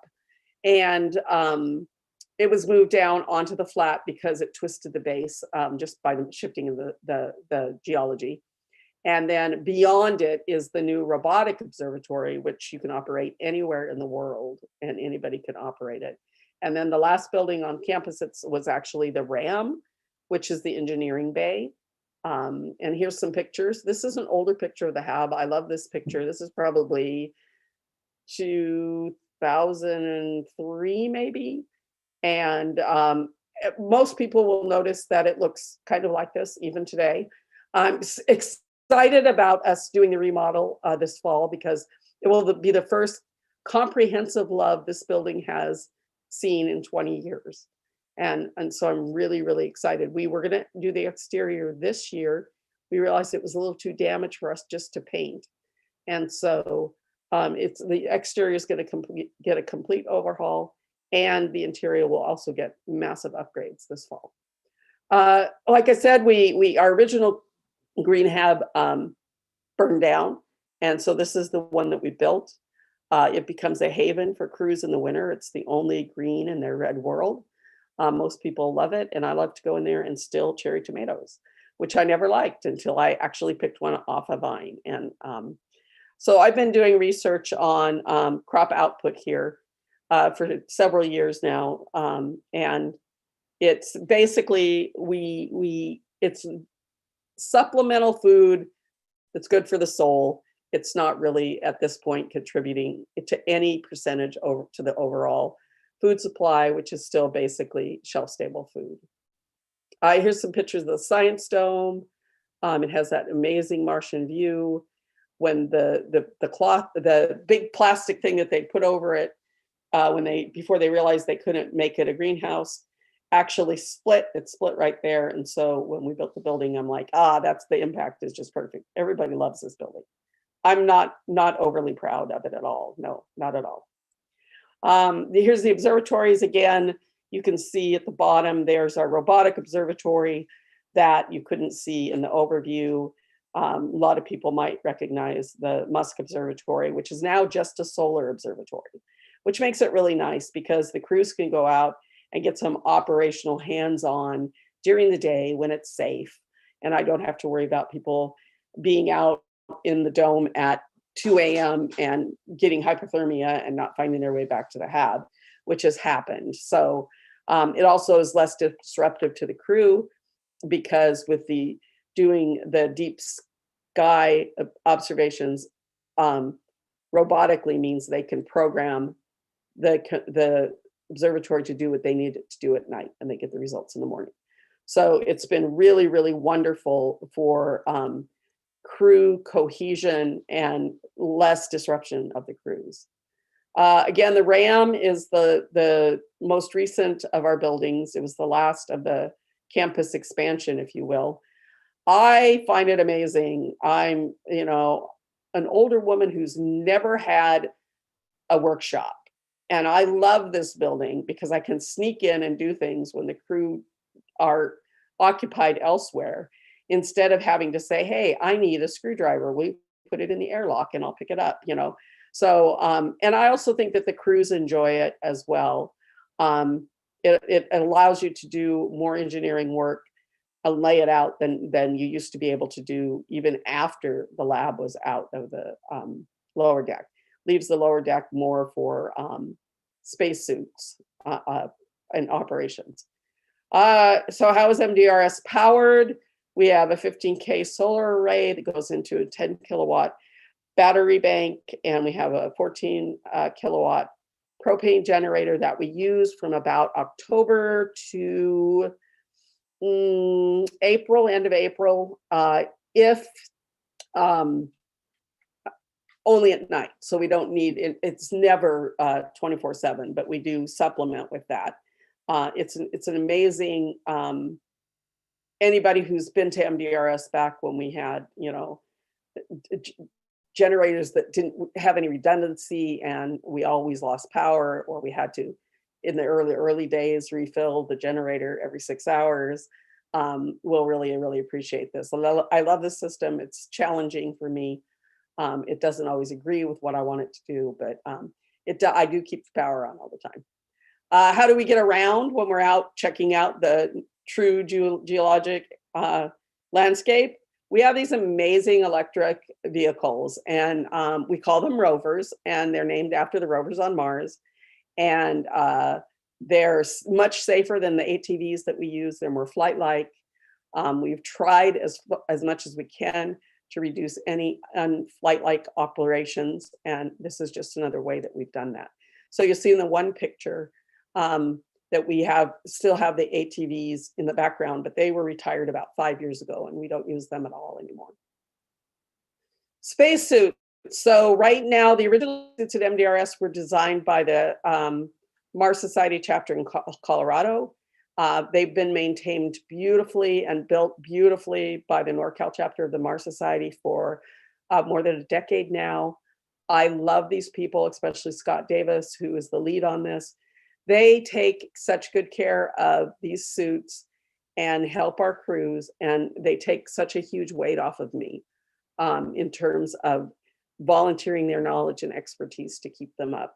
And these are the ones that we call the milk can suits, the milk carton suits, because they kind of look like milk cartons. We also have a two-piece suit that most people think is way, way cooler. But personally, I like to get them off my shoulders. So this is the suit that I wear when I'm in sim. Crews, again, our field season runs now from October to June. People come from all over the world. It used to be probably about a quarter were from overseas, and the rest were from the US. Now that's switched. About 75% of our crews are from Europe. That is slightly changing over the next few years, or the next 2 years, but that's been the kind of the dominated trend in the last 7, 8 years. They come from 1 week to 3 months, with 2 weeks being the most common. Most crews that stay longer than 2 weeks say it's much more impactful, even if they stay 3 weeks. Again, as James alluded to, they could be either individuals or a self-selected crew. And while they're here, for the most part, they live under as many Martian constraints as possible. Some crews in advance know that they're going to do either a partial sim, that semi-sim, or that some aspects of their work is going to be a non-sim. And we have a few classes that come out now that are that way. And as long as you know that and you're not breaking sim, you've made up the rules for your partial sim, it works fine. Again, mentioning it's an operational analog, and we have a very competitive selection process. We have a lot of research projects that at the Mars Society supports. The first is one that we've been doing for about a year. I'll give a talk at the conference this year for the first time on it. And that's looking at desert varnish and lichens. The Martian Biology Project is a long-running project of biologist nerds that just come out and nerd out for a week and do those surveys. The Spaceward Bound Utah is a NASA-funded program. It is not a Space Grant Consortium funded program. And that is the program that brings the teachers out to MDRS. And then we have 2 other Spaceward Bound programs, one that is sponsored by the Mars Society itself, and another that is sponsored by the Space Grant Consortium. So we have a lot of educational stuff happening right now. And then I mentioned earlier, I'm working on how would you use traditional agricultural systems, which happens to be my background, in a Martian greenhouse. Why do we need all these analogs? Absolutely. The more data we get, the better informed we are, the more prepared we'll be. And we also need, as many diverse different types of research and combinations of site and sim and what kind of operations they're doing, what kind of facilities they're building. NASA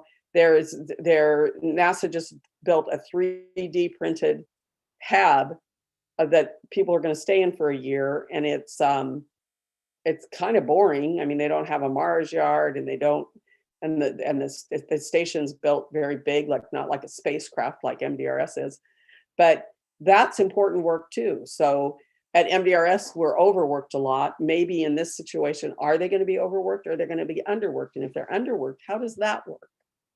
So there's still so many things that we need to know. And then there needs to be a lot more communication and collaboration. A lot of analog sites are for profit. And so they're working with companies, so they don't want to share information, and they don't want to, I was really, really excited when Sam first started, that the director there reached out to me and said, hey, you've been doing this for a long time. What can you tell me? Can we hang out? Can we do stuff together?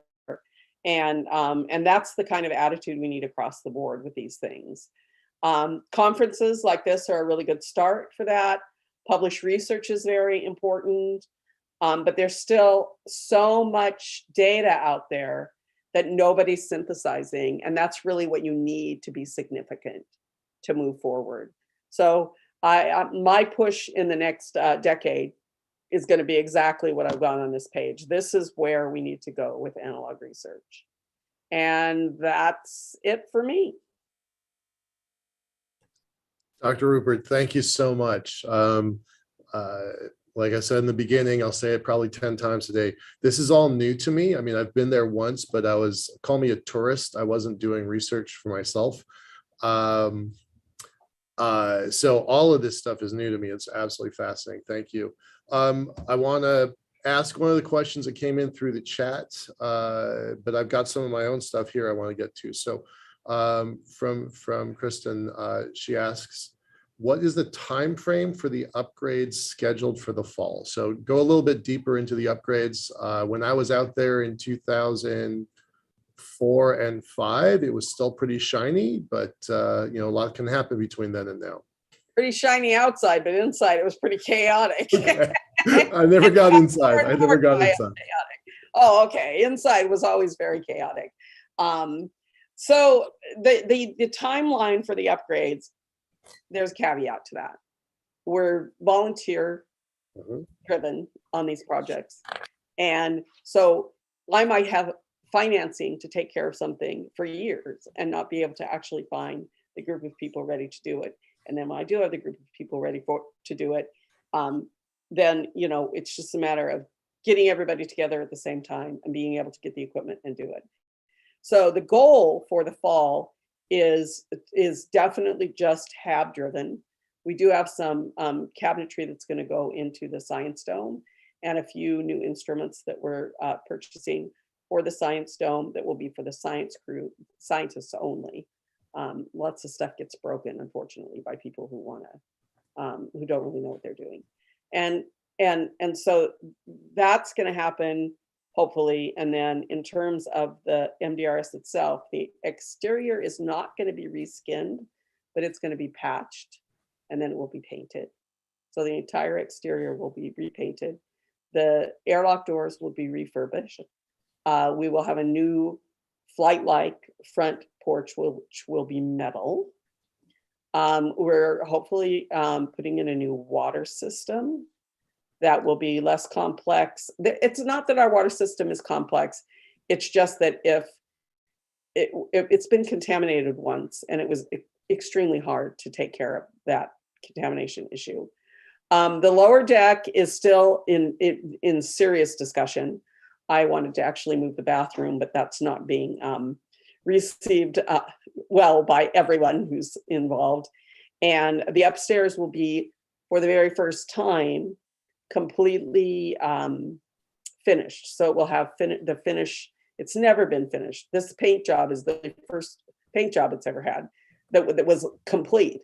And so as people may or may not know, IKEA put in a fabulous kitchen like right before COVID.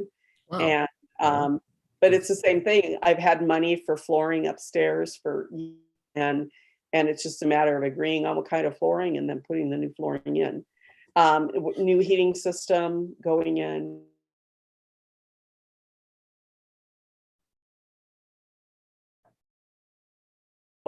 So the idea is that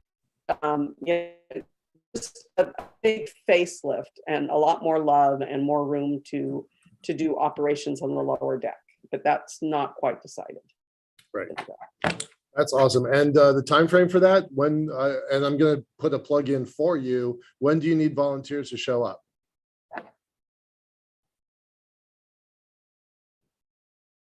Dr. Rupert, you froze for a moment.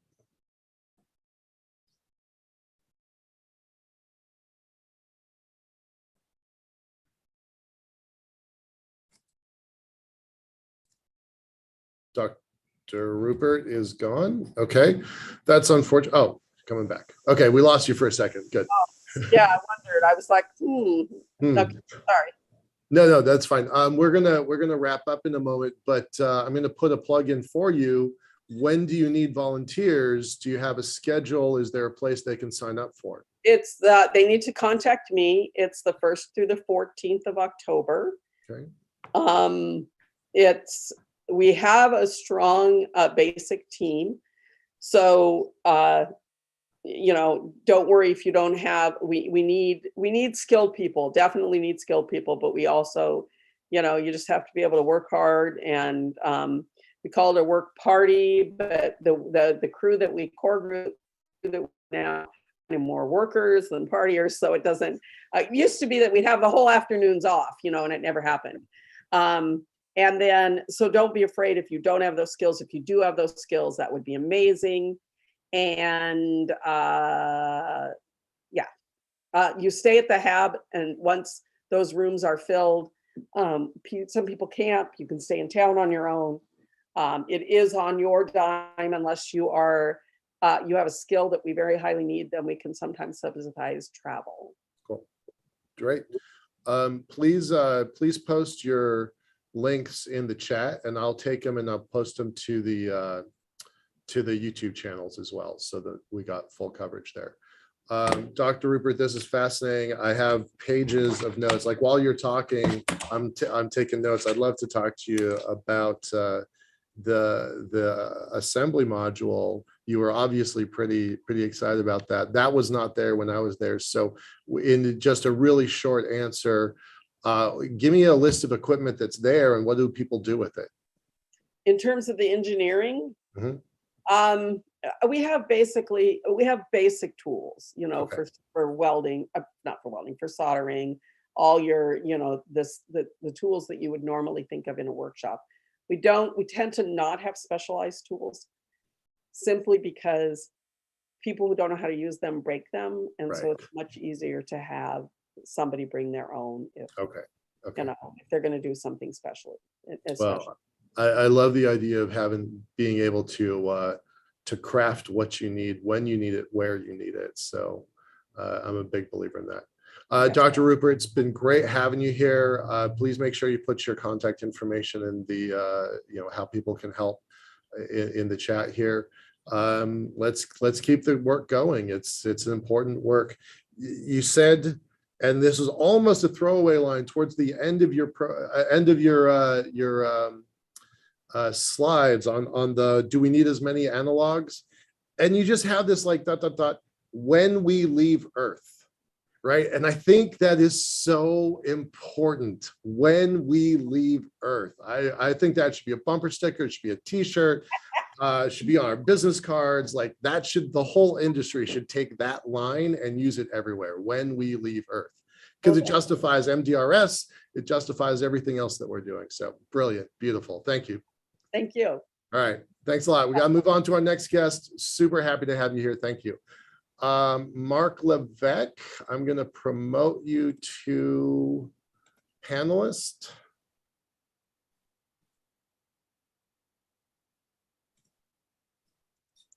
Terrific.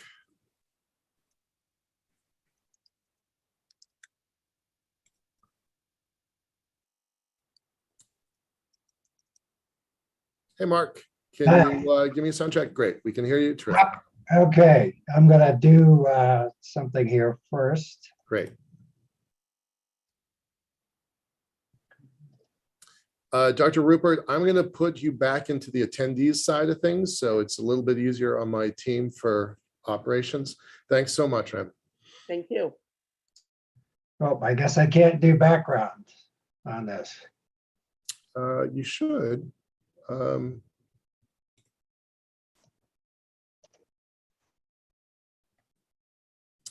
You're trying to do a screen share? No, I'm trying to show a background photo in here. But normally I can do that in Zoom, but I can't seem to do that here. Probably because you guys are controlling it. Okay. Yeah, sorry. That's okay. I'm here. But what we can share, you can share your screen. So if you want to bring that photo up. Yep, I'm gonna do that. Okay, right terrific. now. While you're doing that, sir, I'm going to read off your bio. Give me a moment. Sure. Mark Levesque was the commander of crews 216 and 265 at the Mars Desert Research Station in Utah in 2019 and 2022. Prior to the missions, he developed training modules to prepare the crews for their 2-week simulations of living and working on Mars. During the missions, he focused on managing crew safety, simulation, and station operations while conducting communications and mapping projects. Mark's previous space analog experience involved living and working for a year at the U.S. Antarctic Research Station at the South Pole. That is brilliant, and I know people that envy you just for having that experience. So awesome. Sir, I'm going to turn the screen over to you. Glad to have you. I'm going to ask some questions towards the end. I've told everybody I'm pretty new to this topic, so I'm sitting here. If it looks like I'm looking away, I'm actually sitting down writing notes. So I want you to know you got my full attention. Okay, that's fine. That's fine. Can you see my screen, my slides? Okay.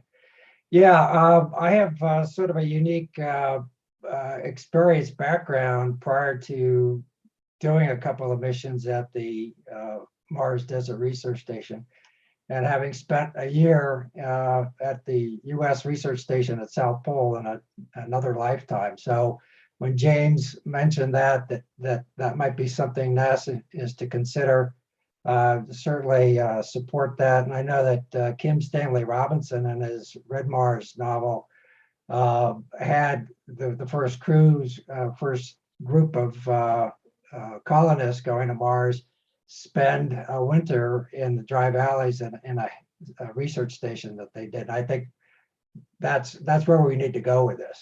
We really do, because you really need to put a crew together as and see how they work together. And as we discovered during my year at South Pole, when you take a collection of people who didn't know each other ahead of time and then put them in that kind of a compressed environment, an isolated environment for that long, a lot of interesting things happen, and they're not all good. So I think that's and I think Shannon also alluded to that we really need to have crews work together for a long period of time before they head out to Mars. So with that little bit of a background, I was crew commander for 2 missions at the Mars Desert Research Station. My first crew was in November to December of 2019. This was just before COVID hit. It was crew 216, and we were a Mars Society crew. So we were assembled from individual applications, and Shannon did a great job of picking people that wouldn't kill each other during those 2 weeks. And we called ourselves Team Aries because our projects involved arts, research, education, and science. And I thought that was an appropriate name for us to do. And it turned out to be a really great crew. One of the things that I really wanted to ensure, given that none of us had ever met prior to the mission, is have some sort of a cohesive way to identify each other. So we all got same flight suits. We designed the patch, and we tried to really look like a crew. And that I think turned out to be a really good way to approach this, particularly because we were not a crew coming in from a university or institute or anything. We were just individuals coming together, and we needed something for cohesion. And it was a very international crew. We had Evgenia was a Russian expat living in Paris who was our crew journalist and artist in residence. And she was there to create a documentary film, and which she did do, which was quite a good job. Michael Ho from Singapore was a middle school science teacher. Andrew Kennedy was a dentist, and I think he was the first person from Utah to be on the crew. He only lived about 40 miles away. Rich Whittle was a British Army captain doing a PhD at Texas A&M in astronautics. Mike Lawson was our XO and crew engineer. He's from Virginia. He's a military veteran. And then I was selected, much to my surprise, as a crew commander. So I had my work cut out for me. But I've had a lot of management experience in the past, and I run search and rescue missions for New Mexico State Police. So I'm used to getting an assembly of different people in different circumstances all the time. So this was not too far above what I've done in the past. Plus, professionally, I've also done some management stuff. So that's really what was my focus, is on safety, sim, science, and making sure that the crew really got into that mindset. So we had a lot of activities, wide variety of projects and activities. We had mineral prospecting. Evgeny was doing a documentary film. Rich was conducting a human performance environmental stressor study, some psychological research. Michael, the science teacher from Singapore, was developing some education materials that he could take back and use. I think Rich and Andrew followed up on a project that the previous crew had worked on to look at local resources like gypsum and could you make building materials out of them. And also because he was a dentist, maybe for bridge work, who knows. I was working on a communications project, and before I retired, I did a lot of GIS mapping. So I was working on that piece. And then halfway through, we had a visit from the Al Roker entertainment crew who wanted to film an episode on one of 6 episodes for a show that they were producing called Hacking Science. And unfortunately, I don't think that ever came to be, but it was interesting to have them there. And we spent a lot of time in the field doing EVAs for filming for Agenia. I think she shot about 17 hours worth of film out there and lugging all that equipment around. She had some helpers, but that was quite an effort on her part to get out there and do a lot of filming. And that poster is something that Michael Ho put together, sort of like a promo poster that you might see for a film coming out of Hollywood, which I thought was quite creative of him to do.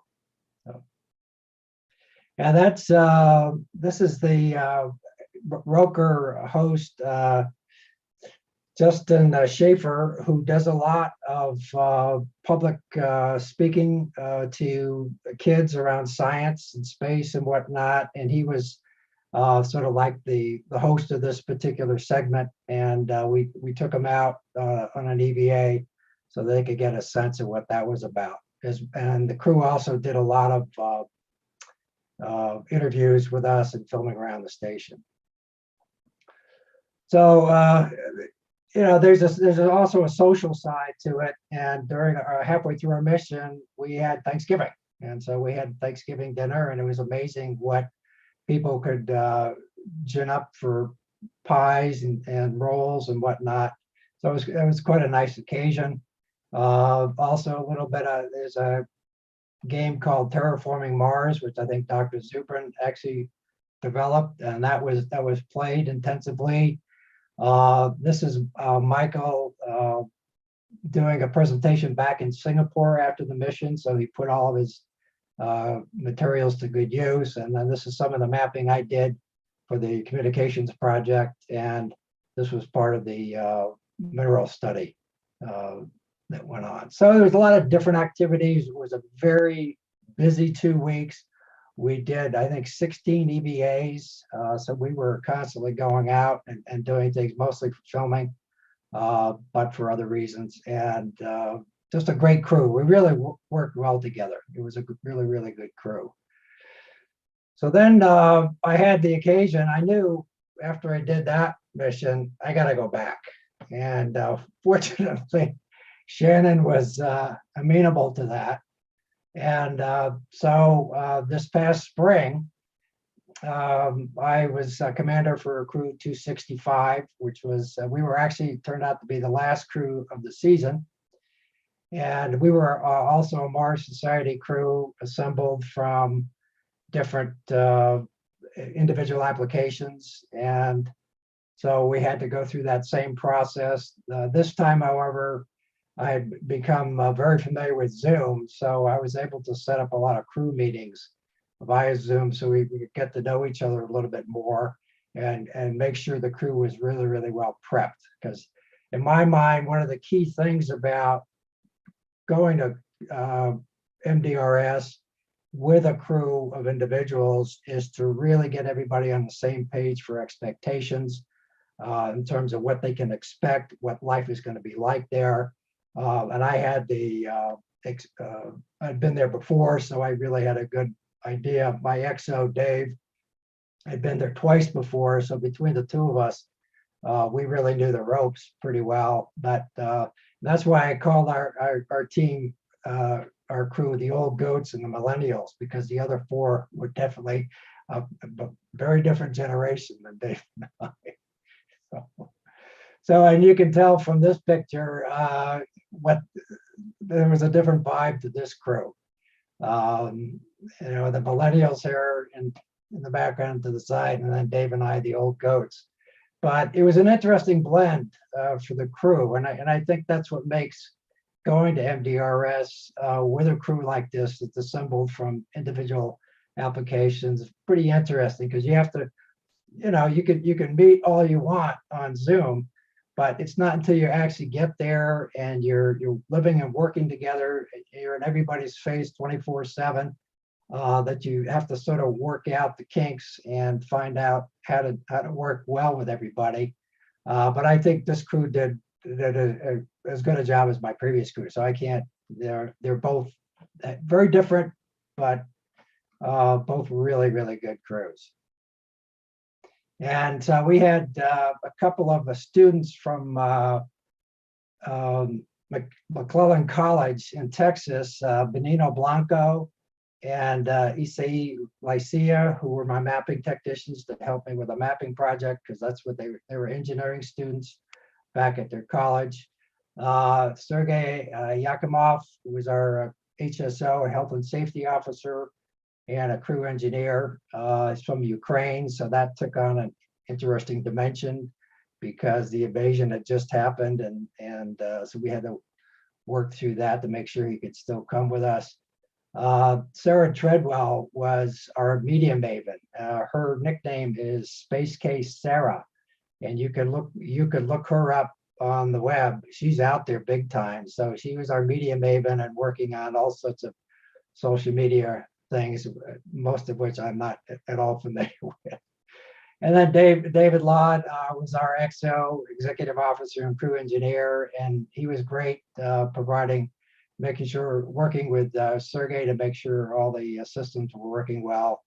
And then I came back to continue that communications project I started on 216, in which I investigated a potential site for a portable repeater, radio repeater, and then also to come back and work on updating the EVA planning map that is used on station.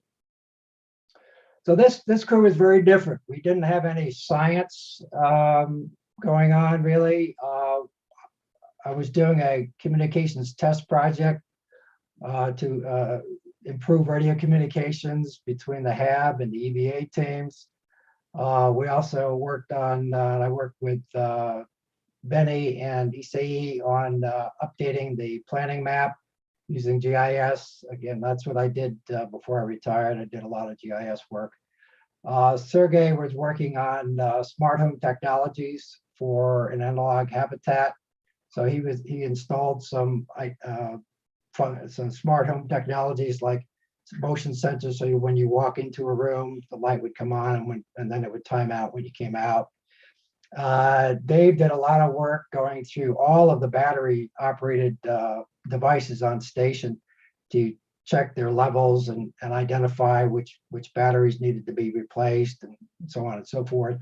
And then Sarah just did a lot of work on increasing the social media presence for MDRS. So this is some of the activities shown. I tell you, lugging all the equipment up in an EVA suit up to the top of a hill was not easy, but we did it. And it was a great simulation to see, could we do that wearing 30 pounds of EVA gear and then hauling up about 60 pounds worth of radio equipment and then setting it up and getting it to work. And from there, we did a ton of EVAs and went out and collected 60 data points to test radio communications using this new system. And we had coverage, we greatly increased the coverage from the HAB to the EVA teams than what they currently use. And hopefully we're going to be installing a similar system this fall as part of the station renovations to really increase that coverage. And then the mapping project, This Sarah worked on postings with Twitter, Instagram, YouTube, Facebook, and TikTok. There's Dave working on some of the battery activities. And then, of course, we still had all social time, although given the millennials, most of them had their faces buried in their tablets or phones all the time. And Dave and I just sort of sat back and said, okay, that's who you are, that's fine. But we got along really, really well.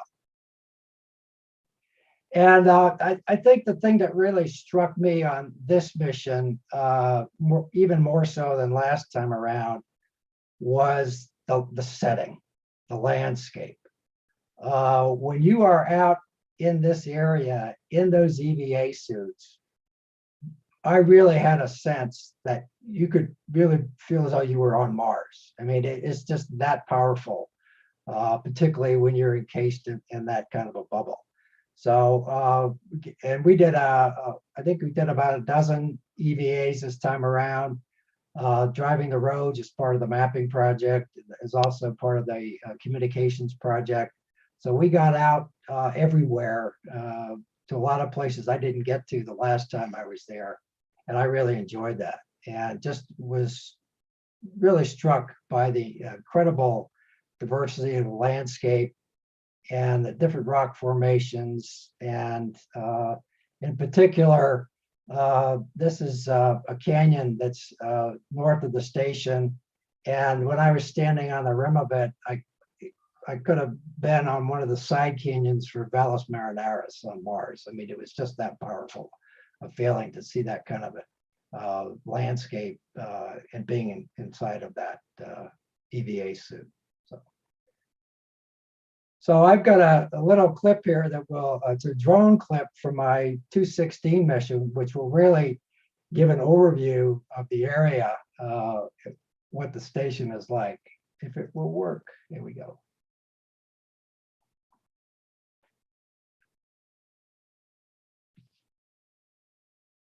So you can see us up on Phobos Peak, and you can see the station off in the distance. Mark, we're not seeing it. You're not seeing that? Oh, shoot.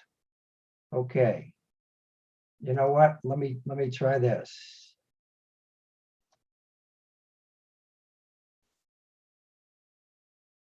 Yep. Now you're seeing it? Yes, thank you. Okay, let me start it over. So you can see we were doing an EVA up on Phobos Peak, and you can see the station in the background, but this will give you a really bird's eye view of the landscape around the station and why it's such a great analog setting for Mars and conducting operations and scientific research.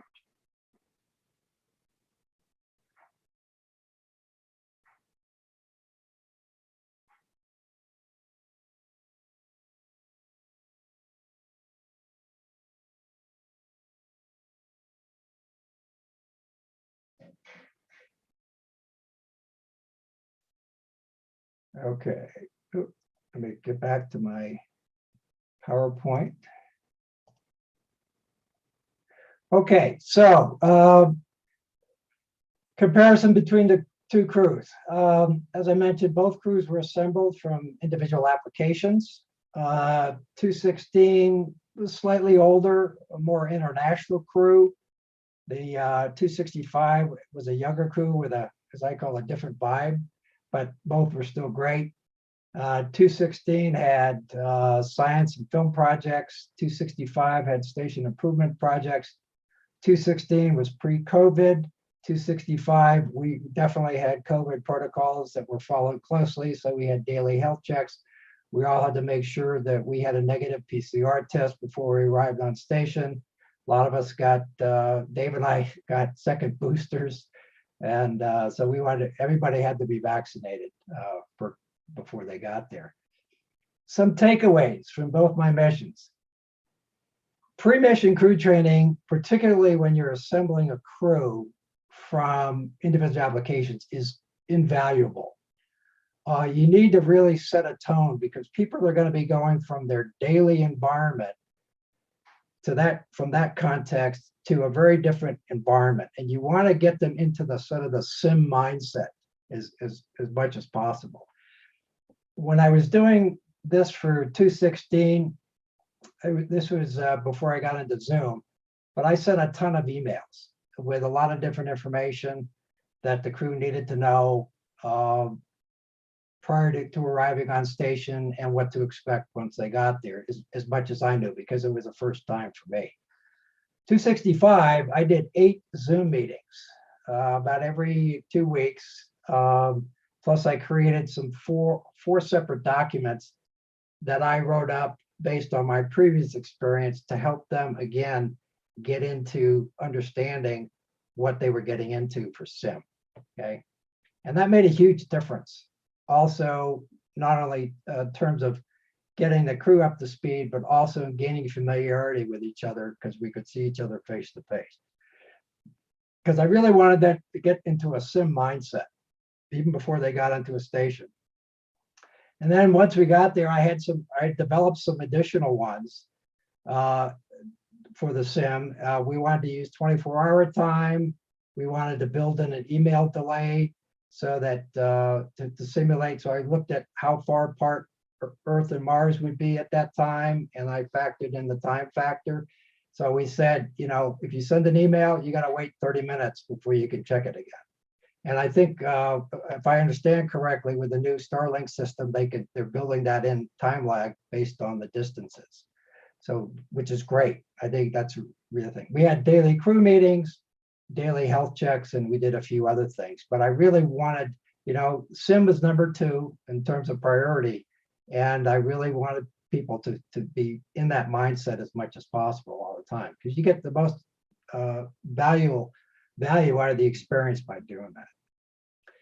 So some takeaways here. MDRS is definitely located in a very Mars-like setting. There's no question about it. And during EVAs, you can especially feel it. I think it's an very effective test bed for practicing Mars simulations, both science and operations. I tend to be more of an operations kind of guy. So, but still, there's a place for that because science has to be supported. That's what I did in Antarctica. I worked in science support. And so you need to have a good operational base to support everything else that goes on. That's why you have crew engineers. And I think the more you can get into sim, the more real it becomes. And that's why I spent a lot of time. I have a background in education and training, and I think that's so important, both during the mission, ahead of the mission, as well as during it, to just get into that mindset that we really want to simulate being on Mars. So with that, let's make tracks for Mars. Okay.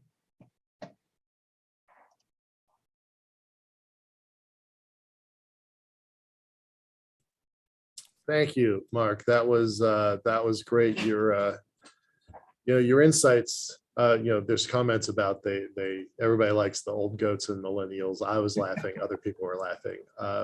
But that really underscores what Dr. Rupert was saying about teams, and that we got to learn to work together. If this is going to be a long-term mission, if we actually leave Earth and go to Mars, got to work together. I've met Kim Stanley Robinson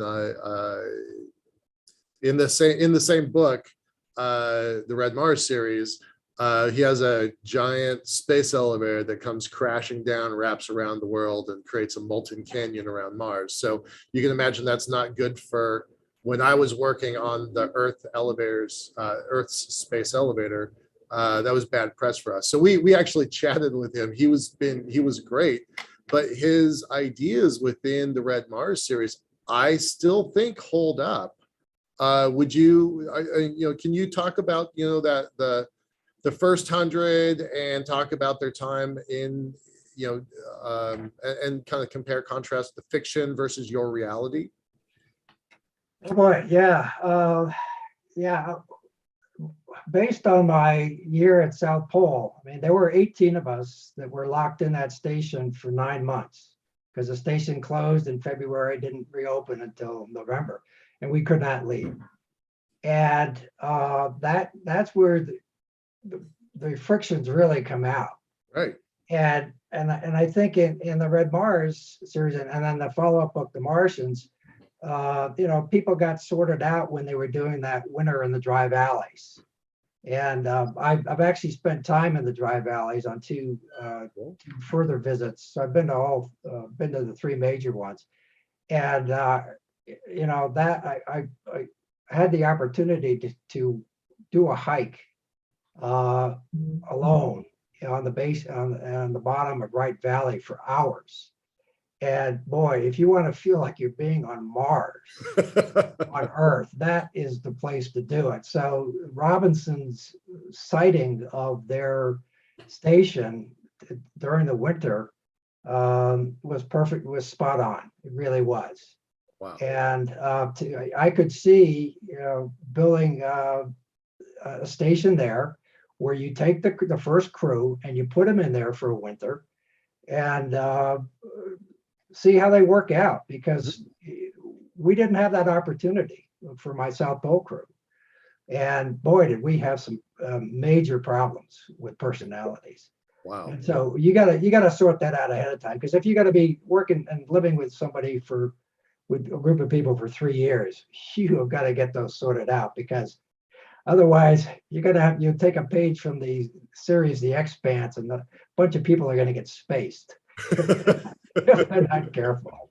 All right, let's try to not do that. So Yeah. so you had two really kind of different crews. You kind of described you kind of described them, but I want to hear like what drives people to do this, whether it's 2 weeks out in Utah or even a year down at the bottom of the world. What kind of person, what kind of person makes a good person to do that? Like what does it take to do that kind of work? What drives these people, the millennials and the old goats, to go out to Utah? What makes you do this? I think number one is a sense of adventure. That's certainly what drove me to go to Antarctica and work down there, live and work down there, as well as go to MDRS. You really want to have that sense of adventure and also be willing to take yourself out of your comfort zone. But I think you also need to have a personality that is not very uptight, because we had some people at Pole who were wrapped a little too tightly, and in that kind of a stressor situation, those things are wrapped and it's not pleasant. So you need to be pretty laid back, not a raging extrovert. I think it helps to be a little bit more towards the introverted side, but and a good solid sense of yourself, that you can deal with that kind of a situation where you're locked in with other people, and you're capable of dealing with the day-to-day stressors and different personality types. So, wow.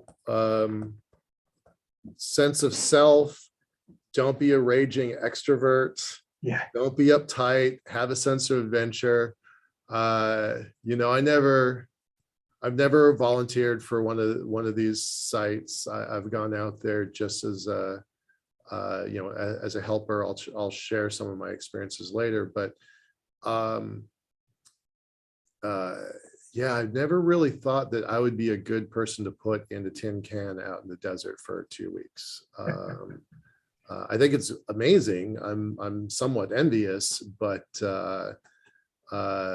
I don't think my other 5 crewmates would like me being in the tin can in the desert with them for 2 weeks. So out of respect for my potential future crewmates, I will pass.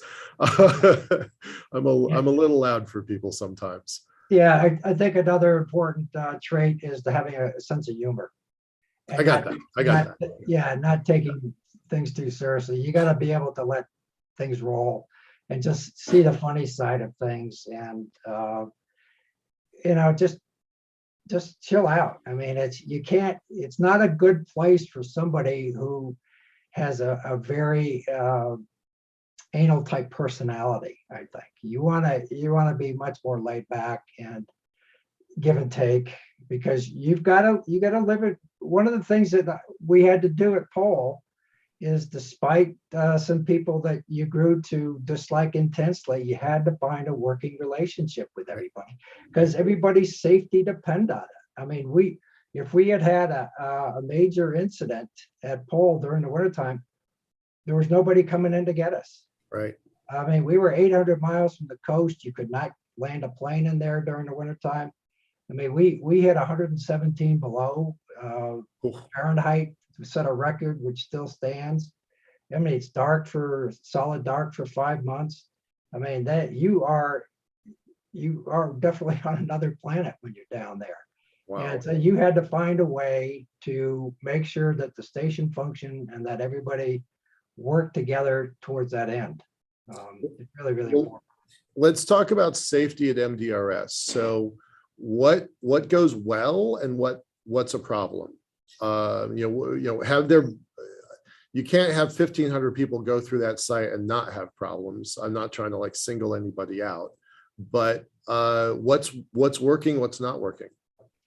Well, I mean, from a working standpoint, I think you need to make sure that everybody understands what are their hazards, what are the risks there. And one of the biggest hazards I would think is tripping.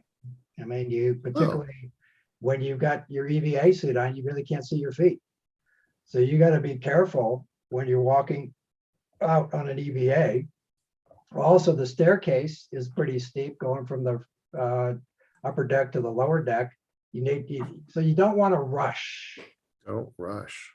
Don't rush big time. You just want to take it easy and be careful about what you're doing, because I think most of the injuries that have occurred on other crews came from people rushing and tripping or falling over or something like that. I mean, it's a safe environment generally, but you like living around your home, you got to be careful. You don't want to trip on things, and particularly when you're out driving the rovers and in a DVA suit. So. Well, speaking as a guy who broke my arm in 2 places in January, I think I've already disqualified myself because I'm pretty grumpy. So we've got just about 6 or 7 more minutes. Can you go into like what is a day at MDRS look like, right? Paint it for us for the outsiders. Okay. Well, for my last crew, we would get up. We had quiet hours. So from 2200 until 0630 were quiet hours, and people would start getting up around 0600. And we didn't do a communal breakfast or lunch because I felt that would be too much time, but we did do a communal dinner. So if people would get up and somebody would make coffee, and people would slowly get up and wake up and have what they're going to have for breakfast and their morning beverage. And then we would start our day. We'd usually have an EVA that we wanted to get out, and some people would be getting prepped up for that. And so whenever you do an EVA, you have the people who are actually going out on it versus those who are going to help them get their EVA suits on, their headsets on, their radios checked and things like that. And so we'd have, probably by mid-morning, we'd have somebody, a crew going out for an EVA, and they'd be out for about 3 to 4 hours. And then the rest, those of us that stayed back would be working on housekeeping or maintenance issues or writing, keeping logs or whatever. And then the crew would come back, and it would take a while to get them out of their suits. You have to clean the EVA suits, the helmets, and recharge the battery packs, put those back in the shelf. And then, now we're talking mid-afternoon, late afternoon, so people are winding down, catching up on things. And then around 5 o'clock, around 1700 hours, a couple of people who were either volunteered or were assigned would start dinner prep. And so we'd have dinner between 17 and 1900 hours. And then from 1900 to 2,100 hours, we had to submit daily reports. So the bunch of us were responsible for different reports. You had the commander's report, you had the HSO report, you had the crew engineer report, you had a journalist entry, and if we'd had a green hab officer, they would have done a report, and same with astronomy. And then, so now you're getting close to bedtime, and people start to wind down, and then go to bed at 2,200, and everybody goes into their room, so the station gets real quiet, and then you do it all over again the next day. So it's just, you get into a real routine with it. That actually sounds pretty straightforward. I guess I might have imagined it more complicated, where more people are doing their own thing, independent research. Maybe that's different from other crews. Yeah, my first crew was like that. The 216 crew was like that. Evgeny, I had heard of individual projects. Yeah. Rich had his psychological study he was doing. Michael was working on his education materials. So yeah, I think in a crew like that, where you have science projects and other activities, there's more people spend more individual time working on things. Cool. But this past crew was a little different. Okay. From the chat, Kristen's asking 3 questions. Do you have any advice for a group working to develop pre-mission crew training materials? What are some of the most critical items to include in training? And are these documents publicly available? I've generated some. I've shared them with Shannon. I'd be happy to share what I have with people. And I can post my email address. Please do that. Yeah. Right here. That'd be the kind of thing. I know we just learned that Dr. Rupert doesn't really like Wikipedia, but a wiki, an internal wiki, might be a really useful tool for past lessons from crews assembled in a single place. Training. Okay, so let me see if I post that. And if you don't mind your LinkedIn profile, if you have one. I don't have one, but I just posted my email address. Okay, great. Thank you. Appreciate it. Yeah, people feel free to contact me. Be happy to share what I've learned and what I've developed. Cool. Great. Yeah.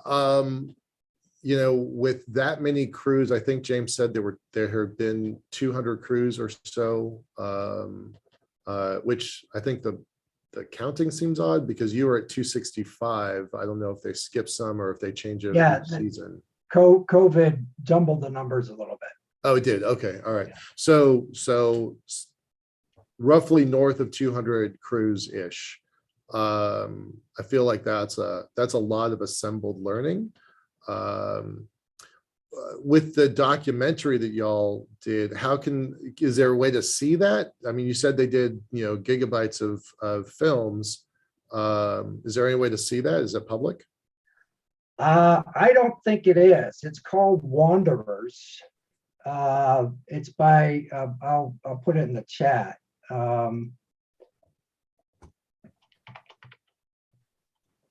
And so for the folks that are watching on YouTube, I'm not going to post Mark Levesque's email address. I don't think that's appropriate, but reach out to us if you want to get connected. So Mark, we have other people watching on YouTube, and I don't want to put your email address out. That's fine. Yeah. So yeah, I don't know. Yeah, I don't know. I know that Evgeny has shown that as film festivals in Europe, but I don't think that's commercially available. But it might be now, because she did that through a production company in Paris. So that and I think it's Aurora Films. Aurora Films. Okay. Yeah. I'll go take a look at it, see if I can find it. I mean, I know that Elaine Walker was out there doing a music video, maybe 15 years ago, 17 years ago, something like that. I know they've used crews for different they've done different art projects out there. I think that's a really pretty amazing place. And I wanted to just finally end with, the name of your first crew, Aries, Arts, Research, Education, and Science. I think that's pretty clever. So so I guess the film was the arts. What was the research, education, and science parts? The research was Rich Whittle's psychological studies. Mhm. The education was Michael Lahoe's developing education materials to take back. Did you say he was a teacher? Yeah, he's a middle school science teacher in Singapore. Wow. And then science. All of it, the GIS stuff, all of it. Yeah, the GIS and the Yeah. geology and stuff Yeah. like that. So, yeah. Nice. Well, Mark, it was great hearing from you. Thank you very much. We do need to transfer to our next speaker. As noted, your email address is in here if anybody wants to follow up. I think the idea of training materials for future crews sounds pretty interesting, probably pretty useful. And then Shannon just posted a message. About 300 is a good ballpark, is what she's saying. So 271, cruise 271 next season, but there's some unnumbered crews, so 300 is a good ballpark. Yeah. So great, thanks for clarifying that, Shannon. All right, Mark, thanks a lot, sir. I'm gonna drop you off and put you back into an attendee, and I'll bring on our next guest. Let me get to our next guest. I've lost my page. There we go. Jen, hey Jen, we've had a couple of messages. Let me bring you on screen here. Give me a second.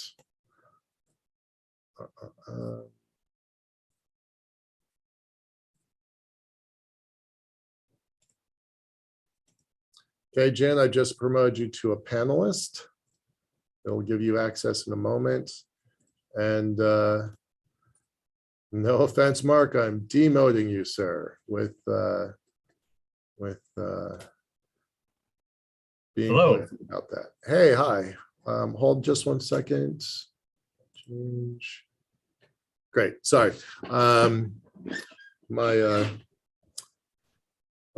We have had some pretty interesting technical issues.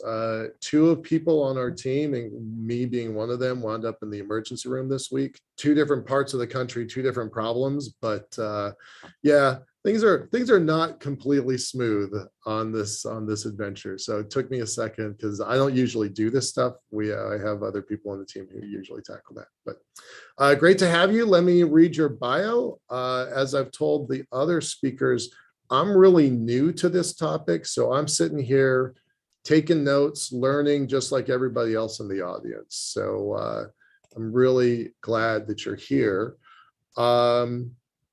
Jen is the Chief Diversity Officer and a member of the Board of Directors for the Mars Society of Canada. He is currently pursuing a Master's of Electrical Engineering and Planetary Sciences at the Institute for Earth and Space Exploration at the University of Western Ontario. In September 2021, they served as the Health and Safety Officer at MDRS Crew 228. So Jen, great to have you. I had a little bit of confusion if you were also co-presenting with Terry Trevino. No, I was not. Oh, okay, that's one of the cross messages I've gotten. Okay, great. So Jen, let's and actually Terry just said nope. So good. Okay. Oh, great to have you here, Terry.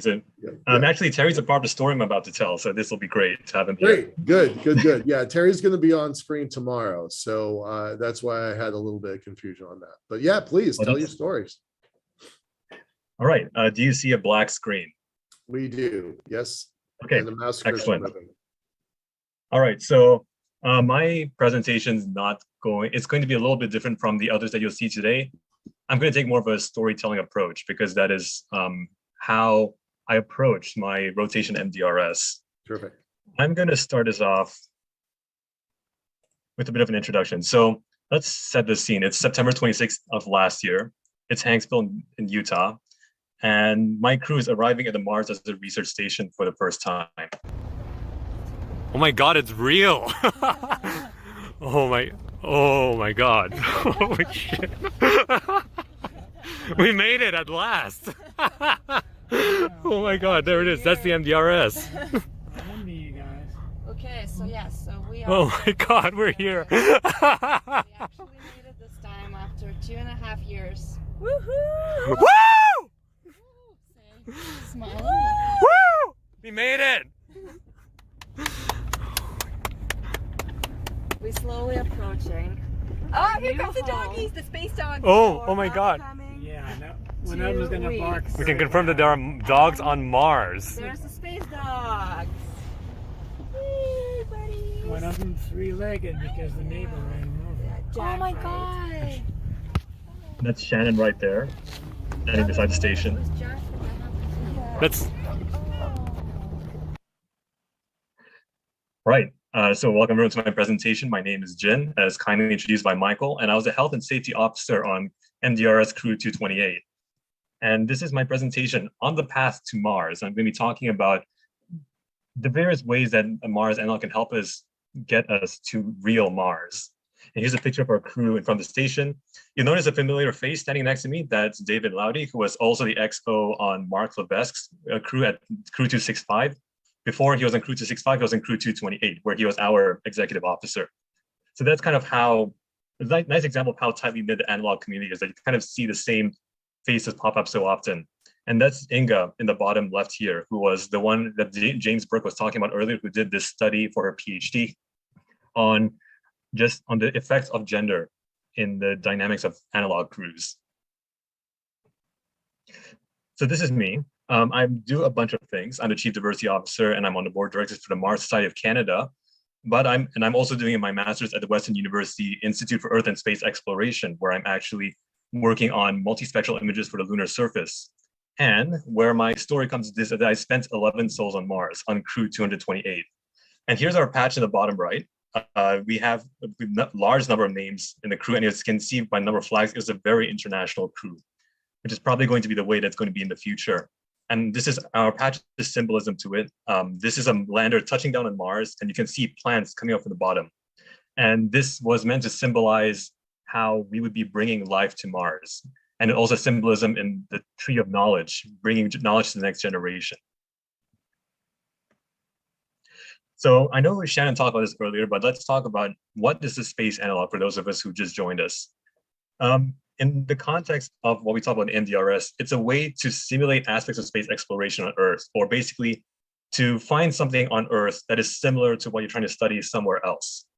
In the words of Diallo Wallace from the ILMA ARG-1 crew, I'm going to explain what that is later, it's a way to test before you invest. You try it out on Earth before you try it out on Mars. So that you make a mistake, you make it in a safe environment. So there are three main, the way from the perspective I got on my mission, there are three main things that we learned. We learned about operations, which is how would you do things on Mars? Not necessarily the technology aspect, because as Shannon said, we don't have the budget, but it's practicing, it's a dress rehearsal for Mars. It's also an excellent opportunity to study crew dynamics, because the way that the habitat is set up is very similar to how a real Mars spacecraft would work.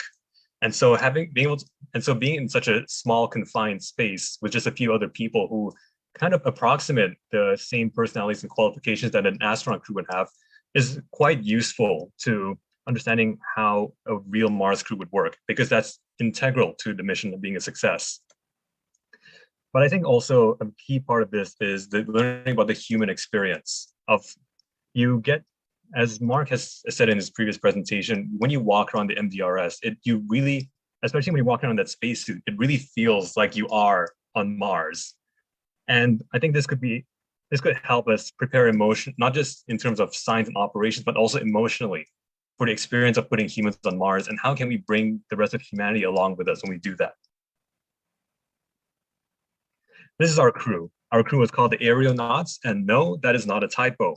The word aeronauts was something I coined, which is a combination of the Greek words Ares for Mars and nautis for sailor. It's kind of like how the word astronaut comes from the Greek words for star and sailor. And so this was our very large crew. So So there were 9 of us. You see 9 of us in this picture, but only 4 of us actually got to go to MDRS.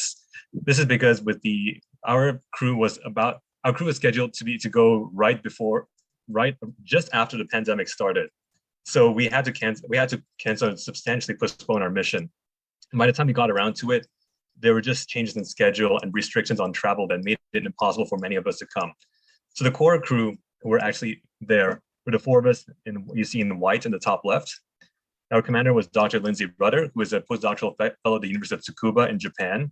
And her research was on, if we find life on Mars, how do we sequence DNA if it had DNA? And so she wanted to test how you could do this in the field without bringing a large and expensive lab with you, but instead just using a field DNA sequencer no larger than your cell phone. Our executive officer and chief engineer, David Laudy, who we nicknamed the Wizard because of his legendary ability to fix absolutely anything, he led us in discussions about Martian society when he wasn't busy fixing something. Inga was documenting the way we interacted with each other for the final chapter of her PhD thesis. And she was doing a pilot observational study on the effect that our gender had on crew dynamics. As for myself, I was working on geographic information systems, or GIS, and actually it was Mark helped substantially with helping me to bring that research project to life. And I was looking specifically at GIS for EVA operations, and that's kind of what I'm going to be talking a little bit about in this presentation. So when we go to Mars, so far the only surface planetary exploration done by humans besides Earth has only been on the moon from the Apollo era, and that was over 50 years ago. So the Apollo era surface exploration was characterized by having short-term stays. Apollo 11 only stayed for 2 days. Apollo 17, the longest stayed for only about 3 days on the lunar surface. That's Earth days, by the way, not lunar days. These expeditions were strictly choreographed to the very minute. It was almost like a military operation. They had very primitive computers in the 1960s. Your pocket calculator has more computing power than the Apollo lunar lander had. So you had a lot of analog technology and hard copies in terms of documentation and mapping. Almost all the crew were test pilots, with the exception of Jack Schmidt on Apollo 17, who was the only planetary scientist to ever walk in another world. And so the way you could characterize is that the Apollo missions, they were visitors to the moon. They stayed there for a few days and then they went home. Mars is going to be different. If you follow the Mars Direct plan that Robert Zubrin originally proposed in The Case for Mars, it recommends a surface stay of approximately 500 days, or about 1.5 years. This is substantially longer than 2 to 3 days of the Apollo era. You're not just visiting Mars, you're living there for a substantial period of time. You're becoming Martian. Because of the light speed delay up to 40 minutes between Earth and Mars, there needs to be a substantial amount of autonomy. The crew needs to be able to make their own decisions because they won't always have Houston guiding them in their ear. You'll need to have digital mapping. And with the digital age, we have the opportunity to use digital mapping and computers to further increase the crew's capability to help them make them more autonomous and more effective on Mars. And I'm going to be diving a bit more into digital mapping later in this presentation. As for Martian crews, are hopefully going to be a lot more diverse than Apollo crews, as in diversifying expertise not just beyond test pilots, but also including other kinds of professions such as planetary scientists, but also becoming more diverse in terms of race, gender, and nationality, which is almost certainly going to be true, especially as the voyage to Mars will be an international effort. And in staying on Mars for so long in this environment, we will have to learn to adapt to Mars. We will have to learn to become Martian and how to live in a way that's different to help ensure our survival and to thrive on the red planet. So what's the path to Mars? Technology and society, they've changed since Apollo era in the intervening 50 years, and it continues to change ever faster, which means that we're going to need some new tech, and Mars is just such a substantially different environment from the moon. How can space analogs help us prepare for that? Today, I'm going to be talking about 3 aspects. Firstly, we're going to talk about the 3 themes I talked about earlier with operations. I'm going to be zooming in on my work at the MDRS with EVA planning using digital tools such as GIS as an example of one way that Mars analogs could help us prepare for the real thing. crew dynamics. Inga did her psychological study on the way that and the role that gender played in our interactions.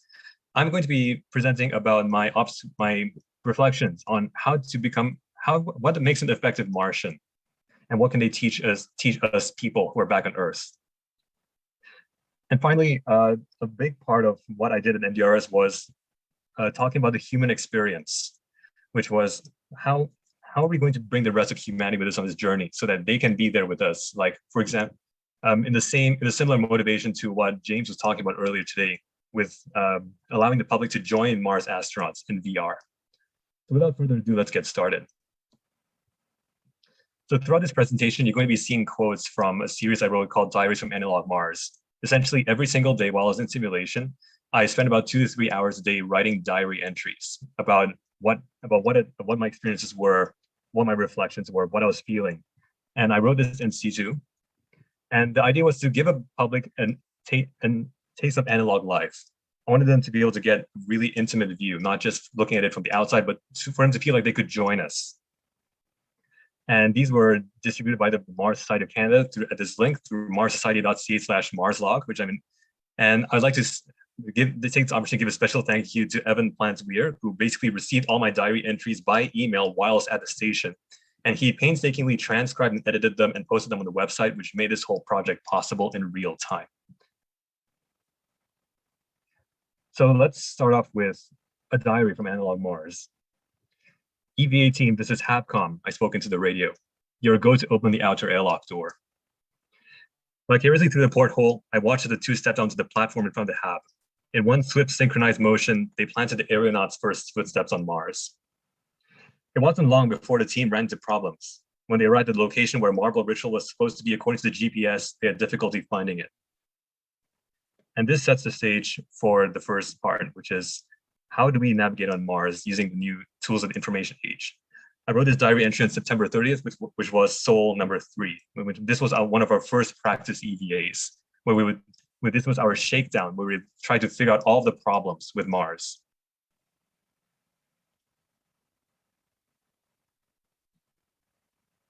So let's break down the EVA process. How do we optimize EVA planning, build on our past experience from previous EVAs, maximize our scientific return, and maximize the safety of EVA operations? What I investigated was how we could tie all these together using geographic information systems, or GIS, which Mark's an expert in. So what's GIS? So the way we've mostly learned about Mars now is through a technique called remote sensing. You have a satellite orbiting over Mars, and it gives you imagery, which mean the visible wavelengths or some other wavelengths, such as infrared.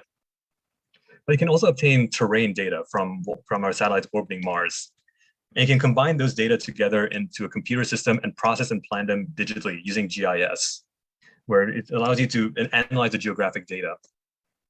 And what we haven't done yet is sending astronauts to the surface who can possibly navigate by GPS using these same satellites and ground truthing these observations to make sure that what we think is going on really is going on, and combining these together in GIS. This is how the majority of planetary sciences for Mars is currently done. So let's take a look at how GIS can help us with EVA planning. Here's a GIS map I made with the help of Mark Lebesque's data.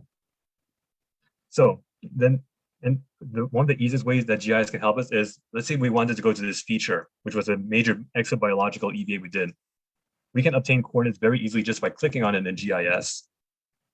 And also lets us plan routes and estimate distances, which is useful to help us to make sure the whole EVA team was on the same page and they knew what to look for. Having the terrain data was helpful for terrain evaluation to make sure that we weren't going up a slope that was too steep or terrain that was too forbidding. And finally, GIS was very helpful with the remote navigational support. So for example, when in that diary entry earlier where I described the team getting lost, I was able to provide how we resolved that was that they transmitted their GPS coordinates to me over radio. I was able to plot that on the map, and I was able to give them a compass bearing and distance to the correct destination. And this was actually something I had not planned for at all. This remote navigational support was something I discovered could be done at MDRS. And so this could help the crews have more real-time support like the Apollo crews did from Houston, but instead from the Hab. But GIS also is useful for helping you to estimate where will you have radio reception, which is crucial because communication is crucial for crew safety. In these green areas you see in the map, you have a direct line of sight to the HAB based on your terrain model. But in these areas that are not highlighted in green, the terrain blocks your line of sight, which means that you expect to have poor communications or radio blackout. Being able to predict these in advance is crucial for safety and to help de-risk the EVA. Being able to see things in 3D also helped us to be able to identify the feature once we got there. So first we looked at this in the GIS map, and that helped us when we were out in the field to actually identify the real structure we're looking for. And this was a crucial part of Lindsay's project, which was to collect samples from there and to see if she could sequence the DNA of extremophiles in that regolith. As for the terrain model, we also used this for more challenging EVAs in which we needed to do some exploration. Our question was, how do we get up there into this river delta you see on the left-hand side of the screen? According to Dr. Rupert, this was an underexplored area. So we tried to figure out how can we get up this steep escarpments, because this is steep escarpments in the way, and that's the main barrier to exploring that area. Using GIS, we were able to figure out a way. So we know the terrain heights at each point in this grid. And from that, we can calculate the slope of the terrain.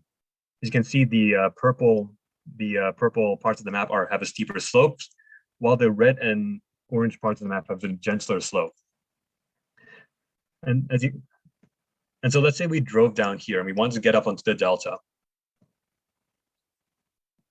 By taking a look at these green areas here, where the slope was less steep, we found two possible routes in which we could get onto the delta. And we were able to explore these routes thanks to GIS, and because we could obtain GPS coordinates of where they were, allowing us to do some very precise navigation. And during that mission, we were able to do that. Inga and I were able to explore these hiking routes and validate that they were indeed passable. And you can see a picture of me that Inga took down here in the bottom right, where I'm actually descending from that hiking route on the south. But GIS wasn't useful just before the mission. It was also useful before the EVA. It was also useful after the EVA. For example, for Lindsay's astrobiological samples, it was useful to record the GPS locations at which each of these samples were collected. So this was her collecting one of her samples. And after that, those samples were taken back to the science dome, back at the MDRS, where she put them through a centrifuge and attempted to sequence the DNA of the microbes within it. What we were able to get from recording these geographic data was that the samples were from sufficiently diverse locations, so that to make sure that we had a nice wide coverage of where we were of astrobiological samples, and to make sure that they lined up with the study that Lindsay was attempting to replicate. We're also able to match the samples to geographic data. So we wanted to explain variations in the data in the biological data later, and we wanted to correlate that to geographic location. We could go back and take a look at this through the power of GIS. And this is something that's going to massively accelerate science on Mars compared to what we were able to accomplish on the moon.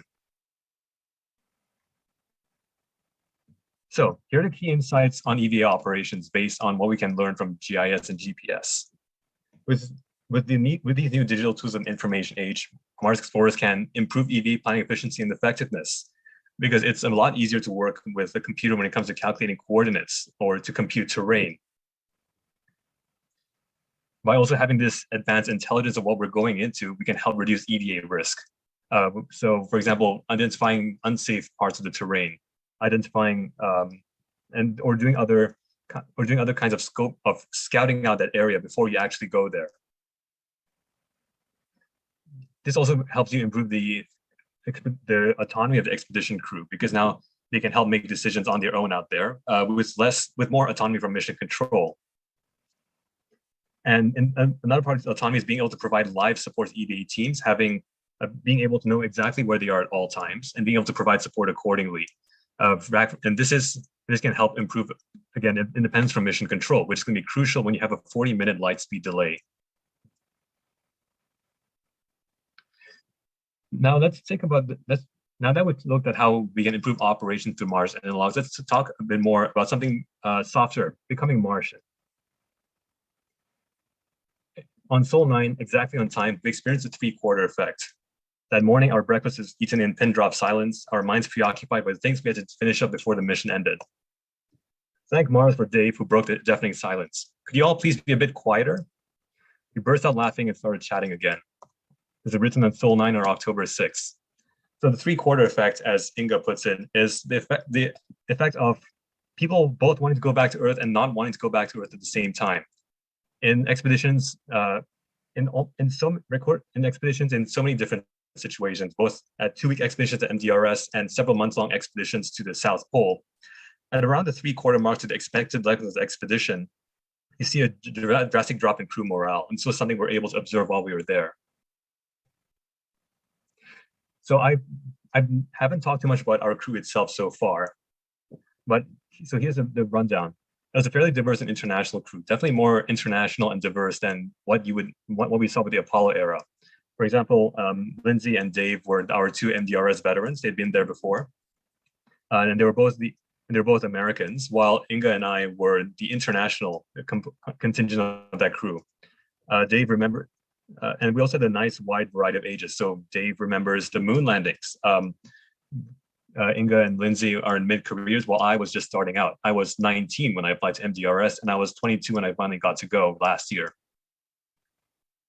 And because of the delays from COVID, we were supposed to go in early 2020. We ended up only being able to go last year. We were online, and we corresponded online extensively throughout that time, essentially for about 3 years pre-mission. And 3 years is approximately the length of time that it would take to have a round trip to Mars. So we had, and this time with pre-mission was essential to getting to know each other and to build trust in each other, especially under Lindsay's leadership through all the unexpected all the unexpected circumstances that COVID brought us and the mission constantly getting postponed. And essentially, by getting to know each other, we're able to help set expectations, as Mark talked about. And this was crucial to our success. And this is a question that I asked myself. I've been asking myself since this pandemic started, which is, what would a Martian do? And the pandemic was an opportunity for me to start thinking about this question because of behaviors of how I observe of how Earth society responds to discomfort, deprivation, and disaster. Essentially, how do we respond to a crisis? And to be honest, I think the answer for Earth civilization right now is not well. We've all observed hoarding-induced shortages in the grocery stores, people making away with huge piles of toilet paper, as you see in the picture. You saw people devalue vulnerable populations. For example, the devaluing of people who are elderly or people who are immunocompromised. You saw the surge in xenophobia and racism against, for example, against people of East Asian descent.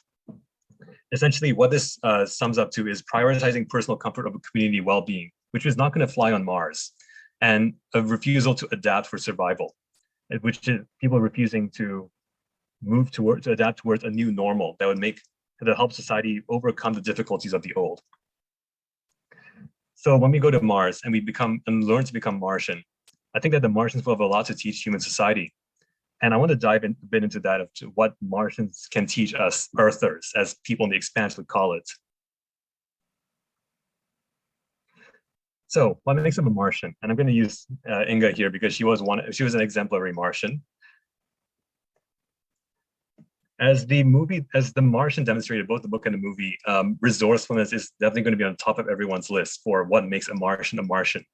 You are hundreds of millions of kilometers from home. You are 40 minutes from help, and you have no one else besides yourself and your crew, which means that if something breaks down, you're going to have to improvise and make do because you can't just come home. You have to wait for the launch window to open. And having this resourcefulness is a useful skill anywhere to have, but it's going to be a survival skill on Mars. Resilience, especially because Mars is going to be full of crises, both the ones we can expect and the ones that we don't. Having the strength to go on in the face of a crisis is going to be a crucial quality for a Martian to have for survival. And along with that comes adaptability. Mars is not anything like Earth. It's very different from Earth. And so we'll have to adapt in order to thrive and do our best work there. And one of the most important parts, perhaps, is having a good sense of humor. because that makes crises so much easier to deal with when we ran out of water, when we started running low on water. We watched an episode from a TV show called Moonbase 8 where they were also running low on water in that episode. And just the humor of that situation made it so much easier to deal with. Definitely being a team player is going to be at the top of lots of people's lists, but that means a lot of things. And one of them to me is integrity. And I'm going to spend a special bit of time on this because integrity is so important. In this case, integrity means being the rest of your team being able to rely on you. If you say you're going to do something, you get it done. If you say you'll be there on time, you'll be in airlock on time, you'll be there on time. This is especially crucial when the team safety depends on everyone doing their job. It's not, here on Earth, we're a bit lax with that. Maybe it's okay to show up late to something, or perhaps to forget things, but this could lead to lethal consequences on Mars. I like this quote from Loretta Whiteside, which is saying that about integrity. Without something being whole and complete, it will not function properly. This includes sets, fixtures, relationships, and people. The integrity of a Mars crew is going to be just as important as the integrity of the spacecraft structure itself. And being part of a crew also means sometimes taking one for the team. If everyone else is busy, sometimes it means taking on doing the dishes, even if it's not your turn that week. And being in such a small confined space with no escape for such a long period of time means sensitivity is not optional, it's mandatory. It's being willing to compromise, being willing to understand what other people are thinking and saying, and being able to accommodate that to make sure that for the good of the team. Martha Linneo, who was a Canadian high seas commander back when it was still under the ownership of NASA, used the term when it talked once, be proactively kind, which is something I think we could use on Earth too, which means that don't wait for a problem you see in your community to spiral into something disastrous. Go and fix it before it turns into a big one. But I think courage is definitely a common. I think it'd be accurate to say that every astronaut has had to demonstrate courage, but it's not just courage for putting yourself in danger. But for example, courage to confront problems. I'd like to take the example of the engineer from Morse and Tye called Robert Boisjoly, who tried to stop the launch of Challenger because he knew that it was unsafe. Having that kind of courage to stand up to authority and leadership in order to fix a problem will be key for survival on Mars. But also courage to ask for help, to admit that you're hurting or that you don't know, or to admit that you need, or just to admit that doing it by yourself is not enough. This is going to be key for long duration space flight. The old right stuff will not work on Mars. We need to think of a new right stuff, a healthier right stuff. And here's Terry Trevino in our picture. Analogs aren't just great for space research. They also help make it more accessible to the public, people like you and I. And then I was able to be a part of this space exploration experiment because of the MDRS. It's because of its existence. It just so happened that our mission was happening at the exact same time as the ILMA crew at the University of North Dakota. ILMA stands for Inflatable Lunar Martian Analog Habitat. And Terry was one of the crew on the ILMA habitat. That's actually how I met him. So we were able to have this wonderful video call, perhaps the first ever known Mars to Mars video link, because the idea is that we're both crews on Mars, and so we could call each other in real time. And we use this as an opportunity of a public outreach to help get more people involved in give more people the inside view of what space exploration research is like. And of course, throughout this time, I was continuing to release diaries from Analog Mars, which continues to attract new readers to the cause of Mars to this day. Inga and I checked into our rooms and took our first real showers in 2 weeks. I connected my phone to Wi-Fi for the first time in 2 weeks and left it onto the table for about 10 minutes so that I could download the hundreds of notifications that had piled up in my absence. I lay in bed that night reflecting on how suddenly the experience had slipped from daily reality into the realm of memory. Yesterday, I was on Mars with my aeronaut crew, my Martian family. Today, I was not, and might not ever be again. But at least I had the chance to be a part of it at all. I wrote this on October 8th, the day after our simulation ended. And so I'm extremely grateful that I got to go on this experience. And I hope that this continues, because this is not the end of the story. This is just the beginning, because this work is not going to end until we put footprints on Mars. I'd like to thank Crew 228, who was a wonderful crew who made the experience just perfect. I'd like to thank Mark, who presented before me, for extensive amounts of help with GIS, including providing data and just preparing for my mission. Of course, I can't leave without saying thanks to Dr. Rupert and the entire MDRS staff, without whom the MDRS would simply collapse on itself. And last but not least, the Mars Society USA for building the MDRS, and the Mars Society of Canada for empowering me to do this outreach and to bring the rest of humanity with us on our trip to Mars. So with that, I'd like to close my presentation with On to Mars. Thank you very much. Jim, that's terrific. I took 2 pages worth of notes here. Wow. Look, between you and Mark, he gave us 5 or 6 points. You gave us 7, 9 points about what does it take to be a Martian, right? So I really, that was one of the things I was wondering about. I asked him a minute ago, like, what kind of person takes on this adventure? And I think you just kind of described it with a solid bullet point. So I took a picture of your screen of that slide with all of the qualities, and I gotta say, congratulations, because for somebody who's 23 years old, that seems pretty darned insightful. So good for you. Thank you. Good for you. I really thought the idea of, what would a Martian do versus what was happening.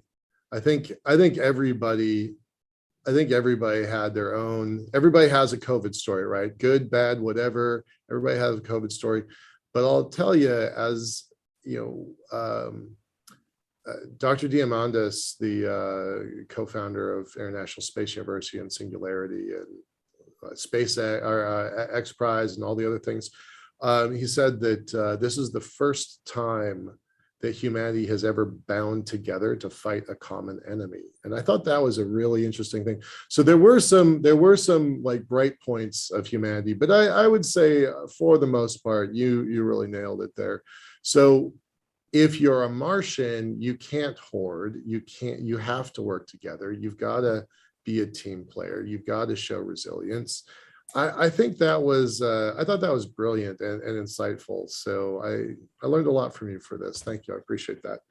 Thank you. Talk about the 3/4 effect. What did you go through? How did that reflect in your diary? I posted the link to your diary so people can review it.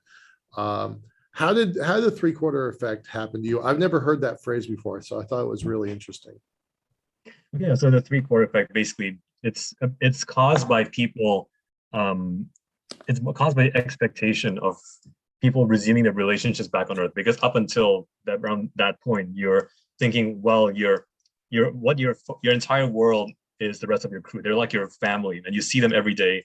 You don't really get a lot of time apart from them. They're everything to you, which is just as well because you're relying on them for your safety and your survival. But around the 3/4 in, you start thinking about resuming your life back on Earth. You start thinking about, I got to go back to the office, and I got to, finish up this report for my boss. Got to get back to school and start thinking about class again.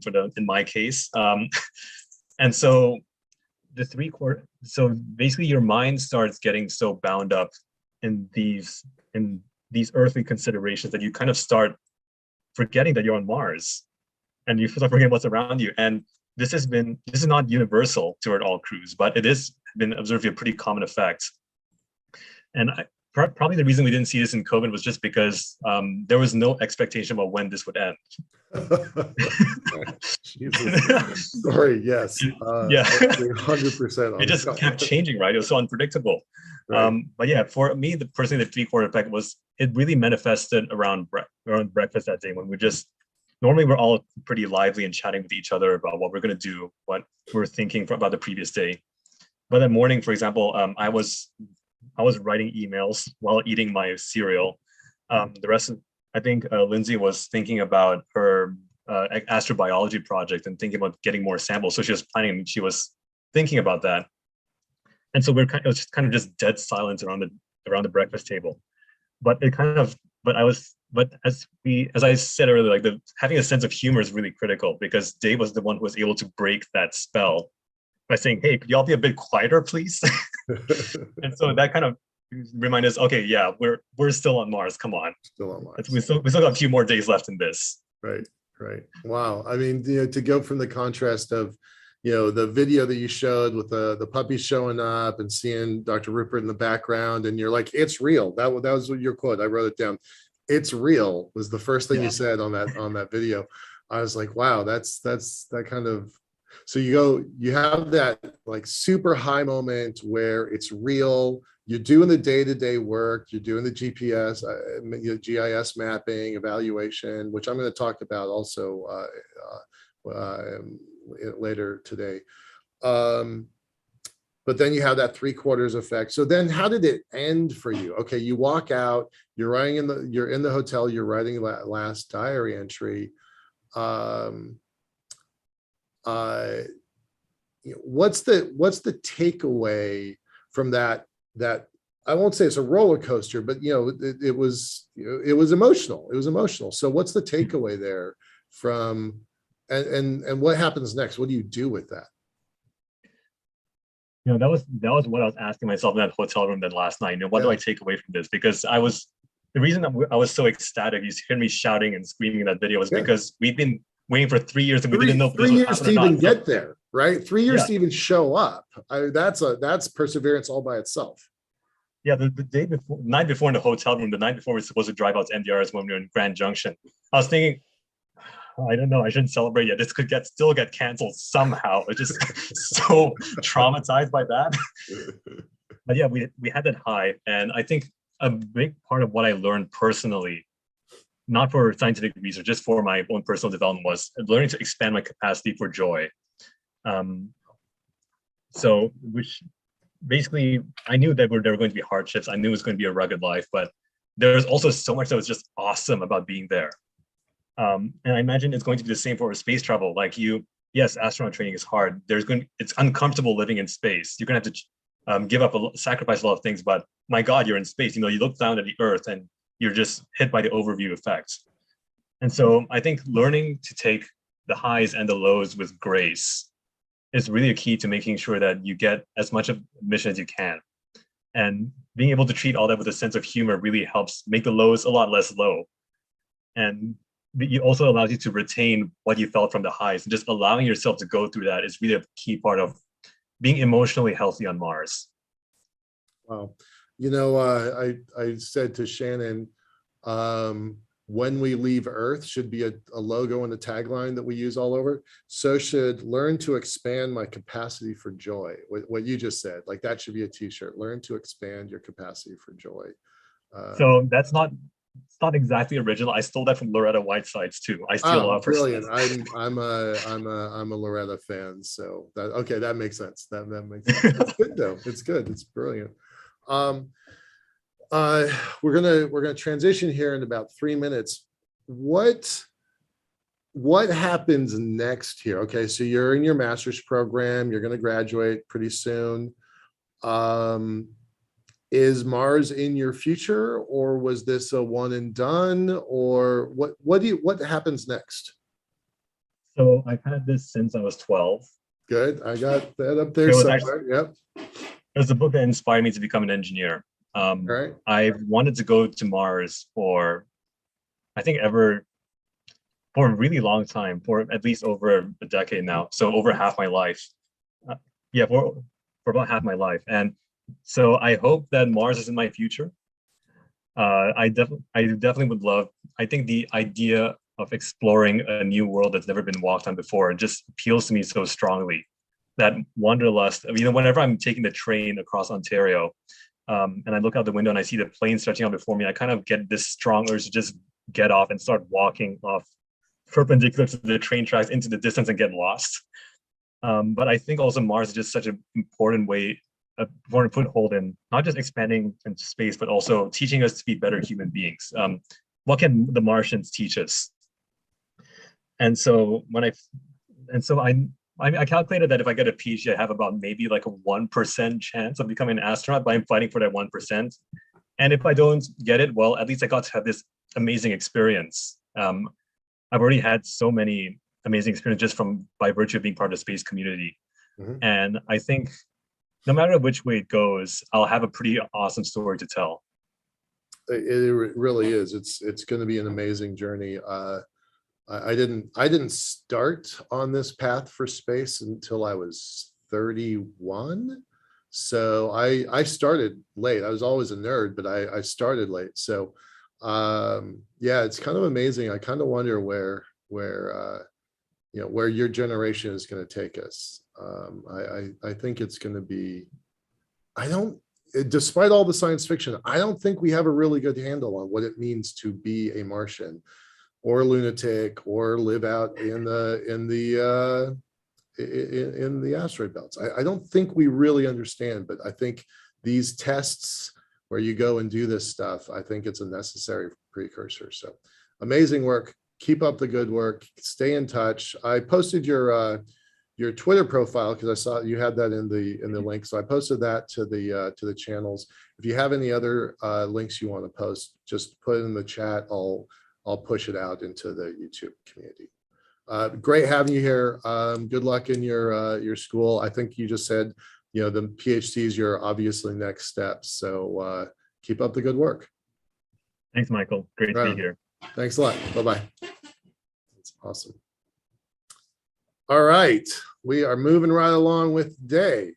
It is time to bring on one of the cooler people in the space community. Laura, I'm going to promote you to panelist. And Jen, I'm going to quote unquote demote you back to an attendee.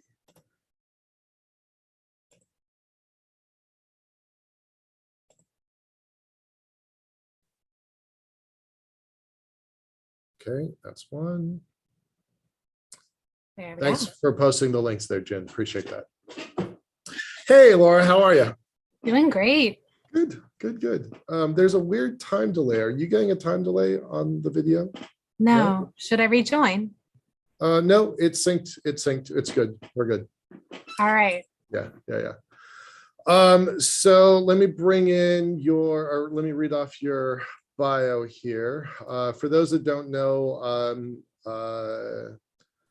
Laura is a regular on our programs. I bring her in for really a whirlwind tour of what's going on in space, mostly about stations and the moon and Mars and rocketry, and it's always a whirlwind conversation. Laura Forsick is the owner of space consulting firm Astrolytical, specializing in space science, industry, and policy, offering space career coaching services and publishing industry reports. She is the author of 2 books, one of which is on my shelf, including the newly published Becoming Off-Worldly. She also, this is not in her official bio, she also has a really cool community of Becoming Off-Worldly that's pretty fun. Thanks for being a member, Michael. Happy to support it. It's really great. So, Laura, what's new? What's going on? Yeah. So usually on these segments, I give like a what's going on in the space community based on the theme, but there's actually a bit of a challenge with this theme, which I'm going to go into. So that's actually the theme of my talk here, is how to increase communications when it comes to analog space. So we just heard a great presentation about Mars, and that's one of the better ones, I have to say. But there are real challenges to these analog sites getting information out there. So I want to share the 4 big ones. I'm not even sure how many. There's dozens of analog sites around the world. I just want to share information about the 4 biggest ones. So I'm going to go ahead and share my screen, which I usually do not even do. But share. All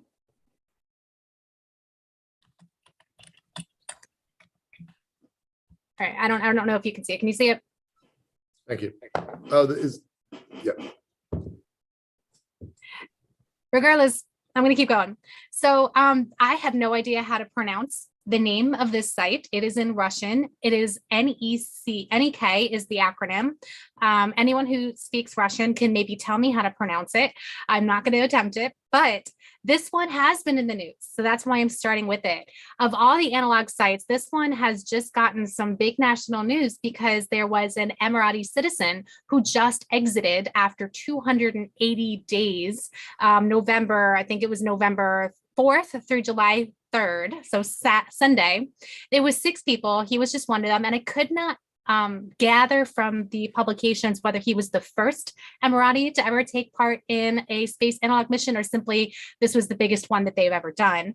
But 6 people, mix of men and women in Russia, in Moscow, as part of this facility. So they were, some analogs are out in the, the wild of the world, and some of them are here in these facilities that mimic, being actually in a space facility like the International Space Station. 280 days. The Emirati that was featured, which is why this one got a lot of news, he actually missed the birth of his daughter. Me personally, if I had a spouse who was pregnant, I wouldn't participate in one of these missions, but it was a pretty big deal because he got congratulations from royalty and all of that. So this one has been in the news quite a bit. Another thing to take note about this was that they were completely cut off from the outside world except for with mission control. So they did not get news of, say, a war in Ukraine, for example. So I'm very curious now. They're probably not going to publish anything about this, but I'm so curious. It was an international crew of 6. I don't think any Americans were on, but correct me if I'm wrong if somebody in the audience knows. And I'm just so curious, after they exited on Sunday, what did they think of the world, right? How might have Russia changed? Probably not much, but the international aspect of that. So this is just happens to be one that NASA has partnered with, at least in the past. I know that when they were accepting applications for this expedition, which was 2020 and 21, series 20 and 21 was the name of the expedition. NASA was promoting it. And so it just makes me wonder how much these kinds of cooperative agreements with Russia is going to continue in the future. Sorry, I don't have the chat screen open here. So, oh, hey, there we go. Somebody I actually know was, or am acquainted with, was part of that program. I did not know that. That's awesome. So curious to hear from her what she how her impressions were of 280 days in Moscow in this bubble, essentially, this facility. James Berg, I don't know if you know how to pronounce the facility by any chance. Michael, do you know? I don't know how to say it. I'm sorry, I don't speak Russian. So forgive me, NEK is what I'm going to call it.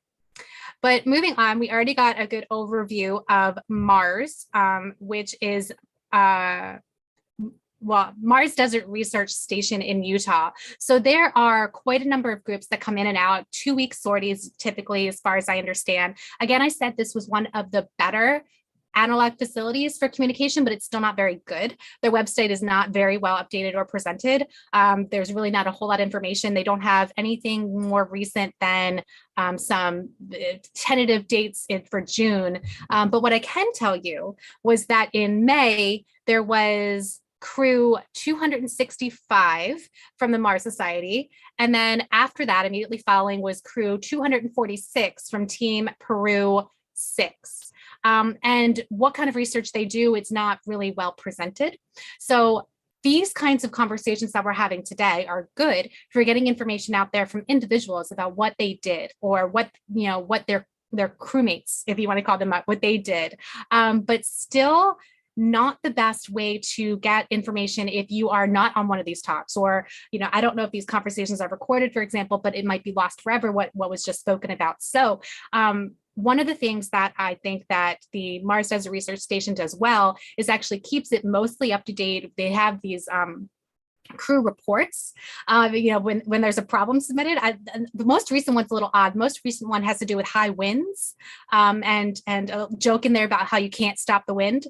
But otherwise, there wasn't really a whole lot of information about what's going on, nothing in real time.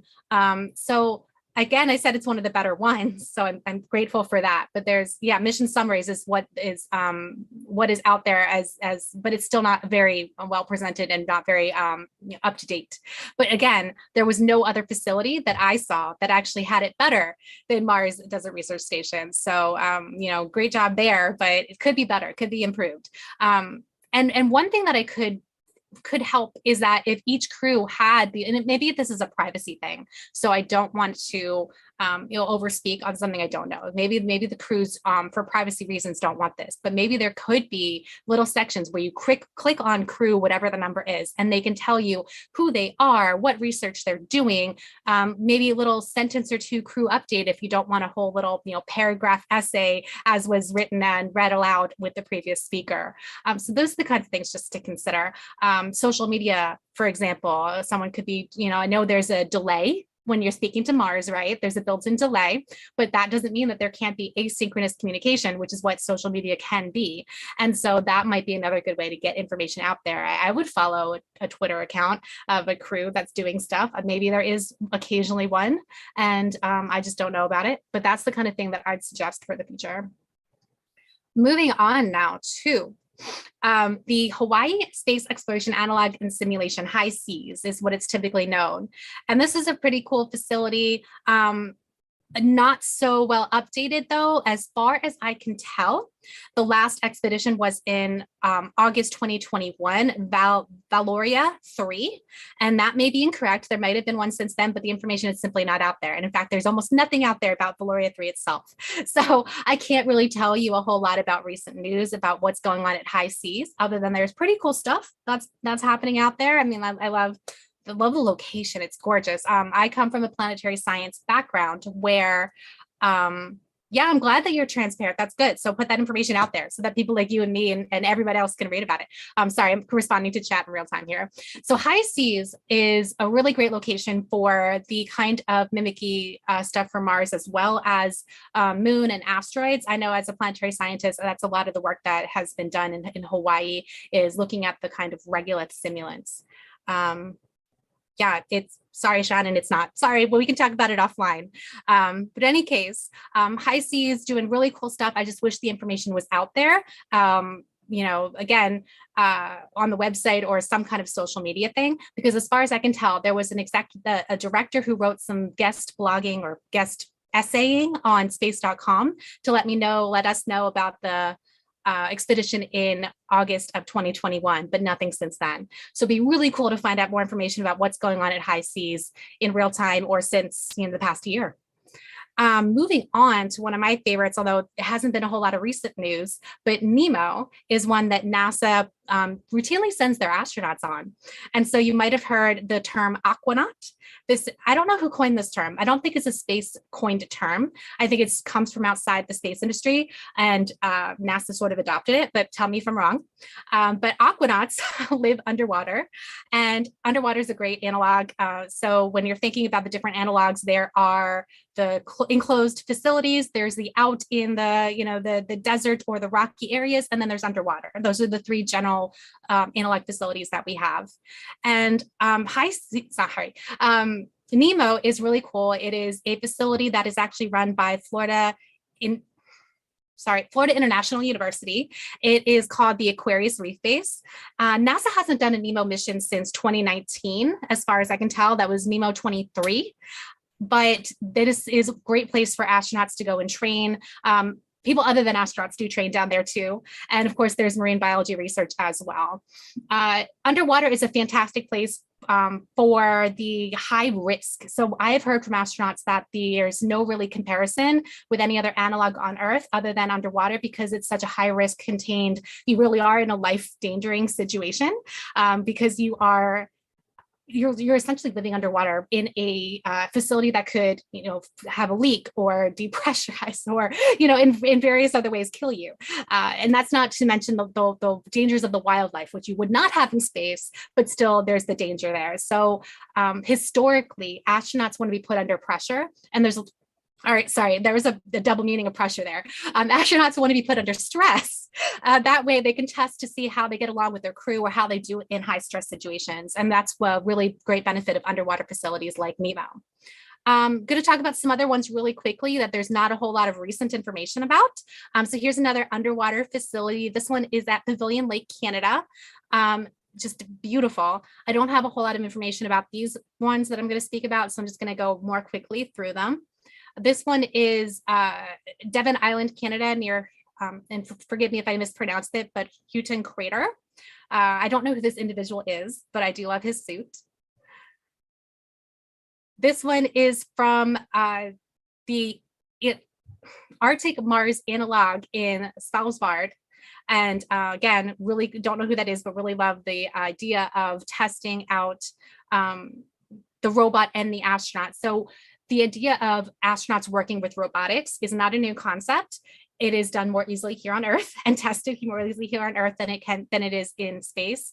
But it is something that we are really looking forward to trying in space. I mean, Moon, Mars, wherever. And finally, McMurdo. I don't know who these individuals are either, but they look like they're having a blast. McMurdo Dry Valleys in Antarctica. This is another good place for testing for Mars, Moon, and things like that. Quite a bit out there. So this is another great facility if you are looking for someplace that is super hard to reach, very isolated, another area where it's dangerous and high risk, not in the same ways as an underwater facility is, obviously, but there are people who die in Arctic expeditions. So another great place to test if you're also looking for not just the analog of the surface environment, but the analog of being out in space on another planetary body and the stress of going there as a human being. And finally, I'm going to stop sharing if I can figure out how to do that really fast.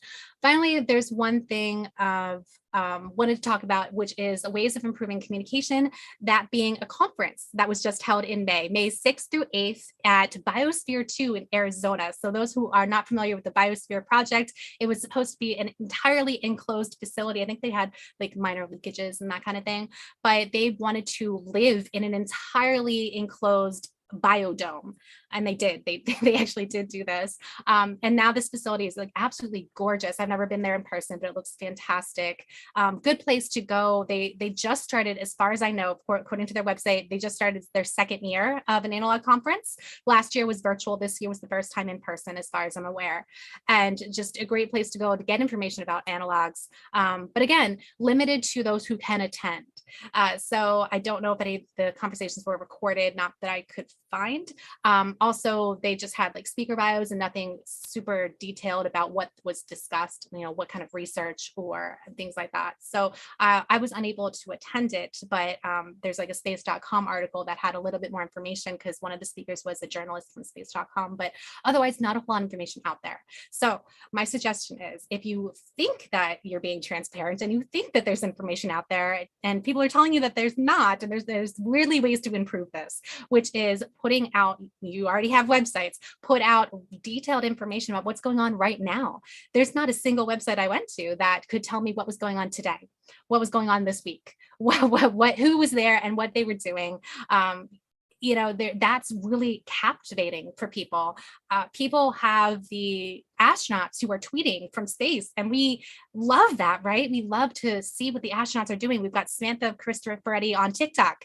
There's so many different ways to communicate these days. Use them. And I know that easier said than done. And a lot of these are volunteer or low budget operations. Some of them rely on government grants only, but there are different ways to do this, to get the information out there. So if you want more people knowing about your analog activities, if you want people to know what's going on at either your facility or your research, tell people about it and partner with organizations like NASA or the university that you're partnered with, or whoever it is that has a bigger platform that can then spread the information out there about what it is you're doing and how they can get involved. So there you go. Thank you. Thanks for the summary.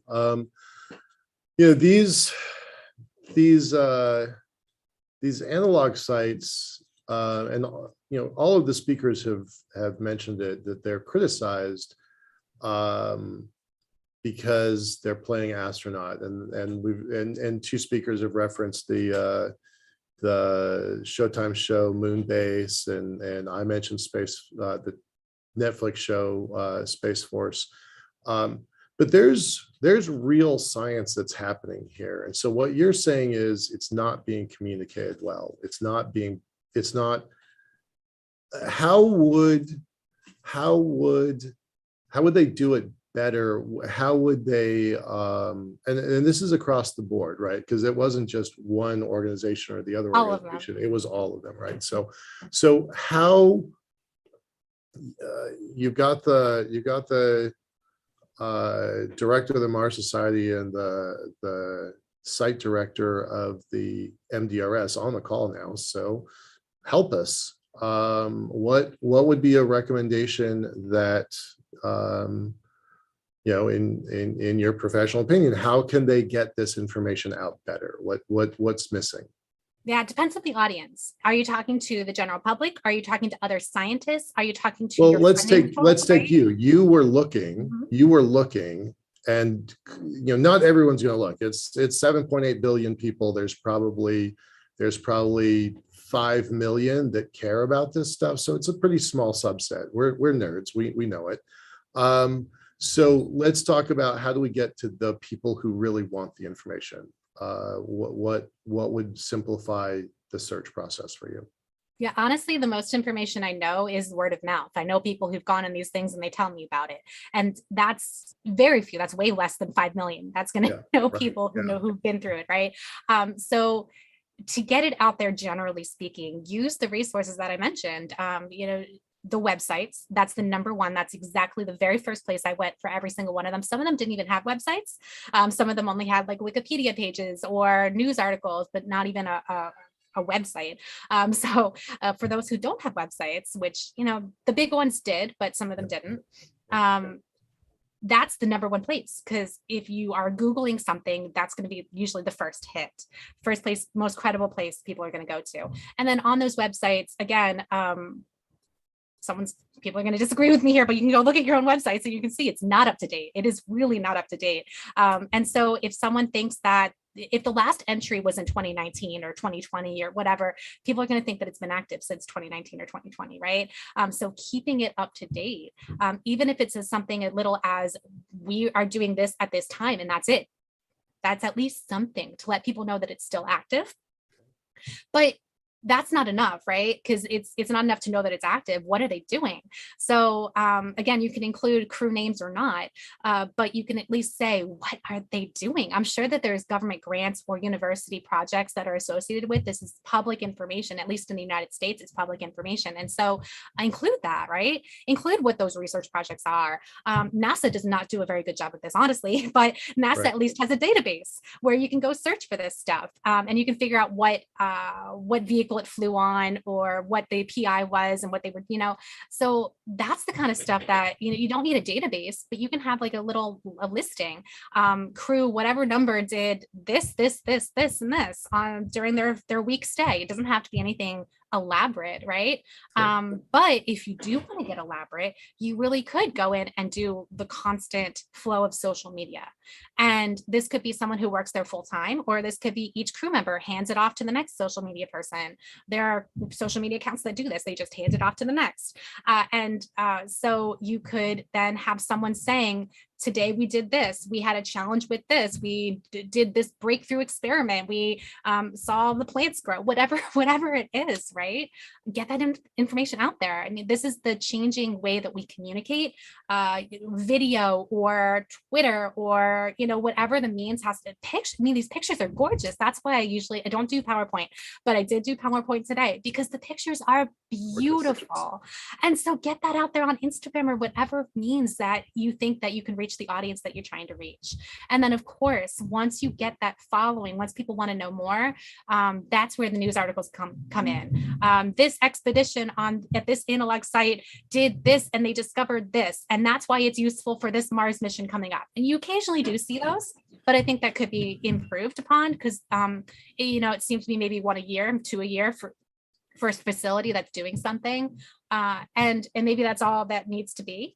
But for a casual viewer that's just going to read space.com or whatever, like that's a really great place to start, is just have somebody out there saying, hey, here's what I think it was great that Chelsea was out there and physically knew what was going on and could write about it on space.com, but not everyone's going to have that. So guest writing or get a journalist involved, something like that. But really reaching people where they are. And if they are on Instagram, TikTok, Twitter, wherever it is, use those. So James is commenting that they have a Facebook page, so I'm going to post that to the YouTube channel. You mentioned something in there about transferring accounts from one person to another. I know we've all seen it, that individuals are posting to their individual accounts, but maybe there's not an aggregate account that is transferred from one crew to another. So that might be an action. Yeah, and you make a good point. You could do it that way, or you could have someone who knows the crew members' social media handles and just retweets or reposts. Yeah. I mean, that's pretty easily done as well. Yeah. Or you could have a hashtag. Because they've had when to use the hashtag though. Right. I mean, they definitely are trying to get more attention. I've had individual conversation with James, and I'm not going to try and put words in his mouth, but he and I both recognize that marketing is a weakness of the whole space industry. And we're not good at telling our story. And in fact, Inmarsat just issued a 40-page paper on how the whole space industry is not good at telling our stories. So that's something that we just keep bumping up against.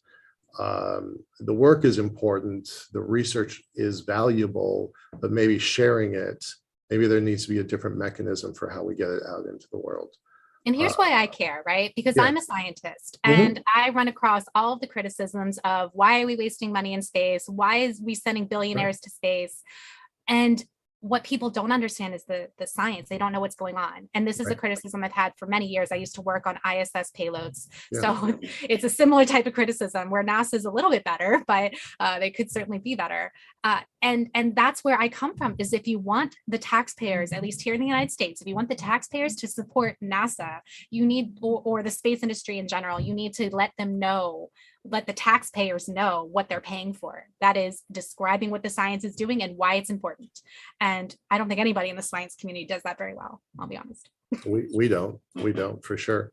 I mean, that is one of the reasons why we put this channel together in the first place, was to start building that community, was to have a little bit more connection to, I had this conversation with somebody the other day, and they were really worried about planetary defense and asteroids impacting the Earth. Like that keeps them up at night. And I had a reality check conversation with them. I'm like, people are worried about $6 a gallon gas. They're not worried about asteroids impacting just yet. So we have in the industry, we have to showcase our relevance and communicate, as you just said a moment ago, why it matters. So yeah, we have a difficult path ahead of us. With your work on the International Space Station, you were vetting cargo, you were vetting equipment that was going to go up, and that's a very— Not equipment so much. I was vetting the science. So the PIs would submit proposals, or the companies would say, we want to do this R&D, and really figuring out which ones were worthy of being taken to space station, which is another topic that I don't know how much people know about. Like how is the science chosen that's done on these analog missions? I actually don't know. So maybe that's another avenue to take, is to explain people why the science that's being done is important to be done and why those are higher priority over other science experiments. I've taken nine pages of notes today on these topics, right? Because I'm new to this. I think it's fascinating. I am a fan. I think it's good, important work, but I'm new to it. And I've been in the space industry for 20 years. But this area, it's completely new to me. So yeah, Dr. Rupert's talking about that they're transparent about what's going on at MDRS, and I believe that's true.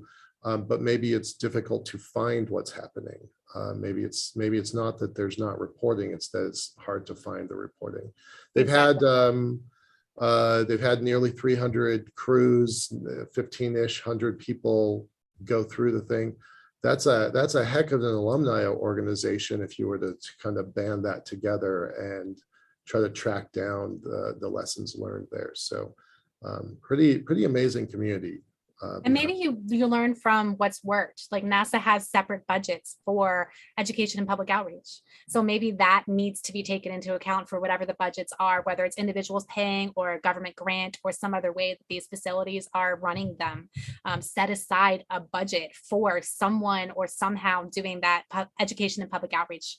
I'm not going to speak for James, but I have a strong hunch that that's something that he's pretty supportive of. Just that communicating what we're doing, we just aren't that good at it. Like the whole industry is just not that good at it. So, we talked earlier this morning about some of their outreach, their VR program, their STEM education program, their robotics program. So that work is happening for sure, but it's just maybe the average person who's worried about $6 a gallon gas, maybe it's just not on their radar, and I don't know how to make us relevant to them, but that's maybe that's the challenge. Yeah. Thanks so much for inviting me to speak. Yeah. I have a hard cutoff, so I can't stay. Right on. But for those of you who want to get in touch, Astrolytical is my company that does, consulting on projects, like this, solving what needs to be solved in the space industry. So if you're curious to know how else I might help you to promote things or solve the problems, then contact me, astrolytical.com. Thanks so much. Please put the links in the chat, and we'll see you next month. Thank you so much. Thanks. Bye-bye.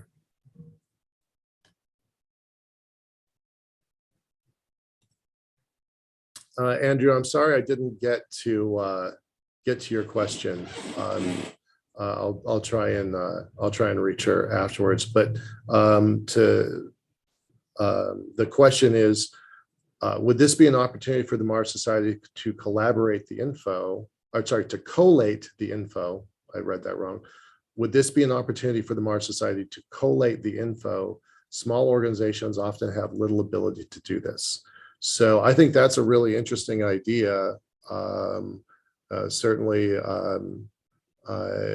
James and I maybe can talk about that afterwards. I don't have any role in this, but I'm trying to be a facilitator. All right, thanks. We're going to move on to our next speaker. So let me pull that up. I've lost my page. Give me a second. Oh, sorry, making fun of myself. I am the next speaker. We'll have Dr. Zubrin coming up after me, and then Anastasia Stepanova after him to close out the day. So I wanted to spend just a few minutes talking about this series that we're doing, why I think it's important, why we're doing it, and where we're going with it. But I also want to spend a few minutes talking about my own experiences at MDRS, because I probably said 8 times on the show today that I'm a fan, and I kind of had to go there to get it. And maybe that underscores Laura's point. I personally got to go there. I personally got to experience it, and I think that is why I'm a fan of it. Even after, gosh, I think I did in 2004 and 2005. So maybe that kind of speaks to her point. If you don't know, you don't know, and so maybe that kind of underscores what she's saying. It is a small community, and we can work to enlarge it and build it. And it's not just MDRS, it's across the board. High Seas, I mean, for y'all that don't know, High Seas is owned by a private guy, and he's a very wealthy guy who did very, very, very well in the video game industry quite a long time ago, but he's still got capital there. So it's not about lack of resources. Maybe it's just in that case. And then certainly NASA has a budget, but NASA's budget has been modified a lot over the last 10, 15 years, and their outreach and education budgets have been cut pretty consistently. So maybe that outreach piece is maybe that's what's missing, right? The work is solid, the community is solid, but maybe the outreach piece is a little tricky. I'm going to talk about that a bit tomorrow. I've got a 15-minute segment on a tool set. So I'm not going to go into that very much right now, but we'll go through that a little bit tomorrow. During this segment, I always talk about, the other 28 days. So this is a 2-day event, and we're really proud about the kinds of work that we're doing to showcase and put a spotlight on really creative, bright, driven folks that are doing important and valuable work. But then what happens on the other 28 days? What I would love for this community to wind up being is a community of doers, right? Right now, we're all taking in information, we're all absorbing it, we're taking in, I told you I'm taking notes. But then what happens during the other 28 days? Is this just like a radio program or a television program? You're watching it for a few minutes, you think that's interesting, and then you move on to the rest of your day? Or are some of you interested in doing more than just watching from the edges? And watching from the edges is great, right? I just talked about the conversation about $6 a gallon gas versus asteroid mining or asteroid protection. We all have our own lives to lead. But I think that there's probably an opportunity to do something during the other 28 days. I know that the Mars Society has volunteer roles. Most of these organizations have been mentioned today have volunteer roles. And I feel like there's a way to maybe build a community that does something beyond just showing up for a television show, if you will, every month. So we've been doing this for most of 2 years. There were 2 breaks in there, but most of 2 years. We've done 24 events. We're going to do 3 more this month, and then 1 more in August. But we only started a Discord channel maybe 2 months ago, maybe 3 months ago, something like that. It's still relatively small. I'll post a link to it in a moment. Mostly what we're doing over there is talking about the news of the day. I'm a very avid consumer of space nerd news, and I tend to post stuff to that channel. We tend to post it out to Twitter and Facebook and LinkedIn occasionally. But I feel like there's things that we can do, but I don't necessarily know what that is. So I'm going to kind of intentionally leave that as an open invitation. A, to join the Discord channel, B, to start a conversation, C, let's see if it leads somewhere. And I'm not really trying to sit here and kind of predict where that will lead, but I do feel like it's an opportunity that this community can rally around. So we're doing this series, and like I said, it's changed over time. We did one called Blue Marble Week for a couple months, maybe 6 months. We worked with the Foundation for the Future to build a series for them, Conversations for the Future. We consulted with them. We've done some stuff with the Moon Society, International Space University. I did a project for the Chief Scientist of US Space Force. We've got a couple other projects that are kind of in the works. So it's been fascinating to do these video series and showcase this work. Because as far as I know, this is not available anywhere else. No one on the internet, as far as I know, is doing this kind of event where we get in and we talk to the experts who are actually, in this case, literally digging in the dirt, wearing the HAB suits, walking around with the communications equipment and the satellite comms equipment. So really kind of that first person experience. No one on the internet that I'm aware of is doing anything like what we're doing. And I think it's important. I think that showcasing that is vital. It's necessary for the industry. And there, Shannon was saying earlier today that, interest in MGRS is at an all-time high. She called it the Martian effect from the movie. But I don't think that's it. I think that's definitely a portion of it. I think launching folks into space for the fun of it is a part of it. I'm a big fan of the ISS. I mentioned that earlier. But the commercial teams are going up to the ISS. I mean, I think that changes the conversation a lot. And so I'd like to use this channel that we've built to explore those, explore the people who are doing the work, find out what they're thinking, find out where they think we're all going, and try to understand what the future is together. And it's a fun, fascinating journey for me. I tell you, I love this stuff. Switching gears, I want to show some of the work that we did, and it's just gonna be a slideshow. Let me do a screen share here.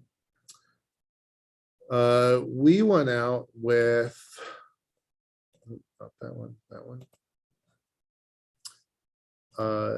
We went out with 2 times, and we were supporting the Georgia Tech University, their electrical engineering team.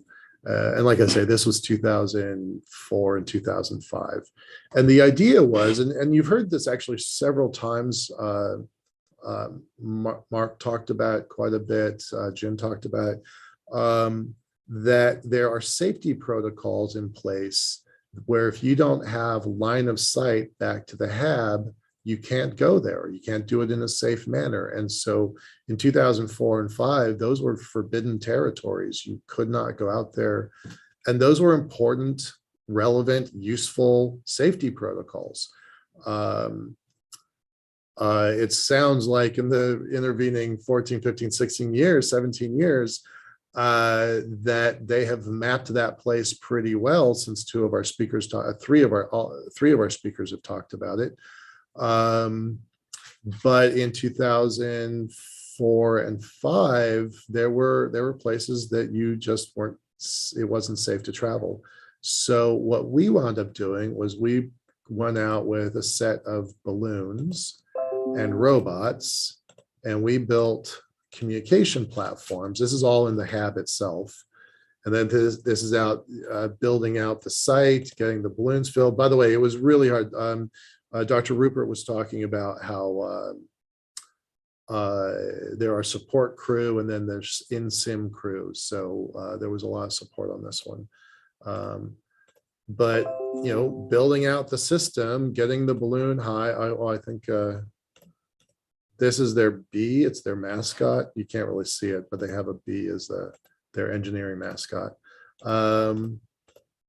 Now our robot didn't work, so that was our part of the experiment. We had problems with the engineering, and the motors failed, but they put repeaters onto the system and had it about 300 feet in the sky. This cookie is for reference. I forget why that was there, but it was to show you the size of the motors. The motors broke. They basically ate themselves. It was pretty tragic. But the repeater that we had at the top, that worked really well. And that repeater allowed the crews to traverse to areas they had up to that point had not been available. So it was a lot of fun. We did that 2 times. And in both cases, once we had a robot error, and then the other one we had high winds. Someone was just mentioning, Laura was just mentioning that. We had high winds that meant that the robot it knocked the balloons right into the ground, and that was a pretty frustrating experience too.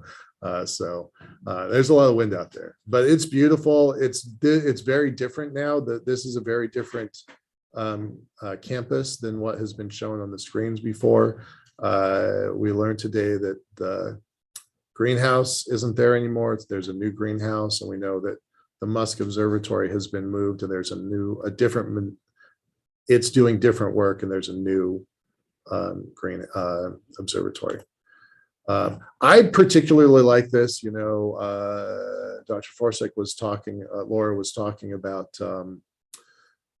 it's just a great view. It's beautiful out there, and I think pictures like this, I mean, to me they spark my imagination, right? What would it be like to be out on the I'm going to call it the desert of Mars, and be, you know, have to have a communication platform, have to have the protocols, have to maneuver in these suits. I love this picture. I imagine someday there will be a real live version of this, of 2 people standing on Mars with a communications platform. So I'm looking forward to that. As Dr. Rupert said, when we leave Earth, I think that this is going to be one of those moments where we look back and say, wow, you know, these were pioneers. These were the people who were doing the work. And I think it started, in this case, it starts in Utah. All right, I'm gonna move on now. Thanks for enduring my my little home movies, I guess. I'm gonna come back here. And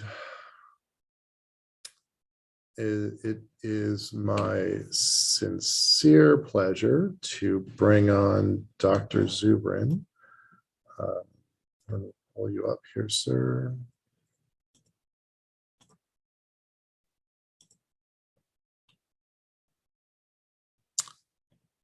Okay, Dr. Zubrin, I'm promoting you to panelist.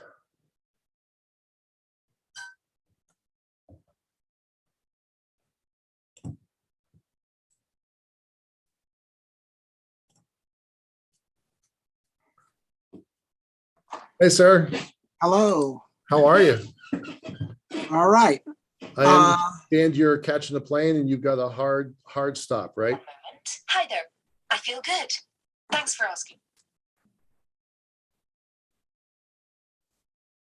Okay. Just turning off some other stuff. Sure. You there? Yes, I'm going to read your bio. I'm sure pretty much everybody here knows it, but I feel like it's an obligation as a host to do that. So just give me 10 seconds here.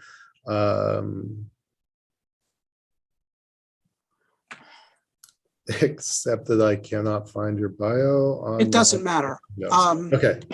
Okay, I'm Robert Zubrin. I'm president of the Mars Society, which I founded back in '98. I'm also an aerospace engineer. I actually make my living by running a small aerospace R&D company called Pioneer Astronautics. And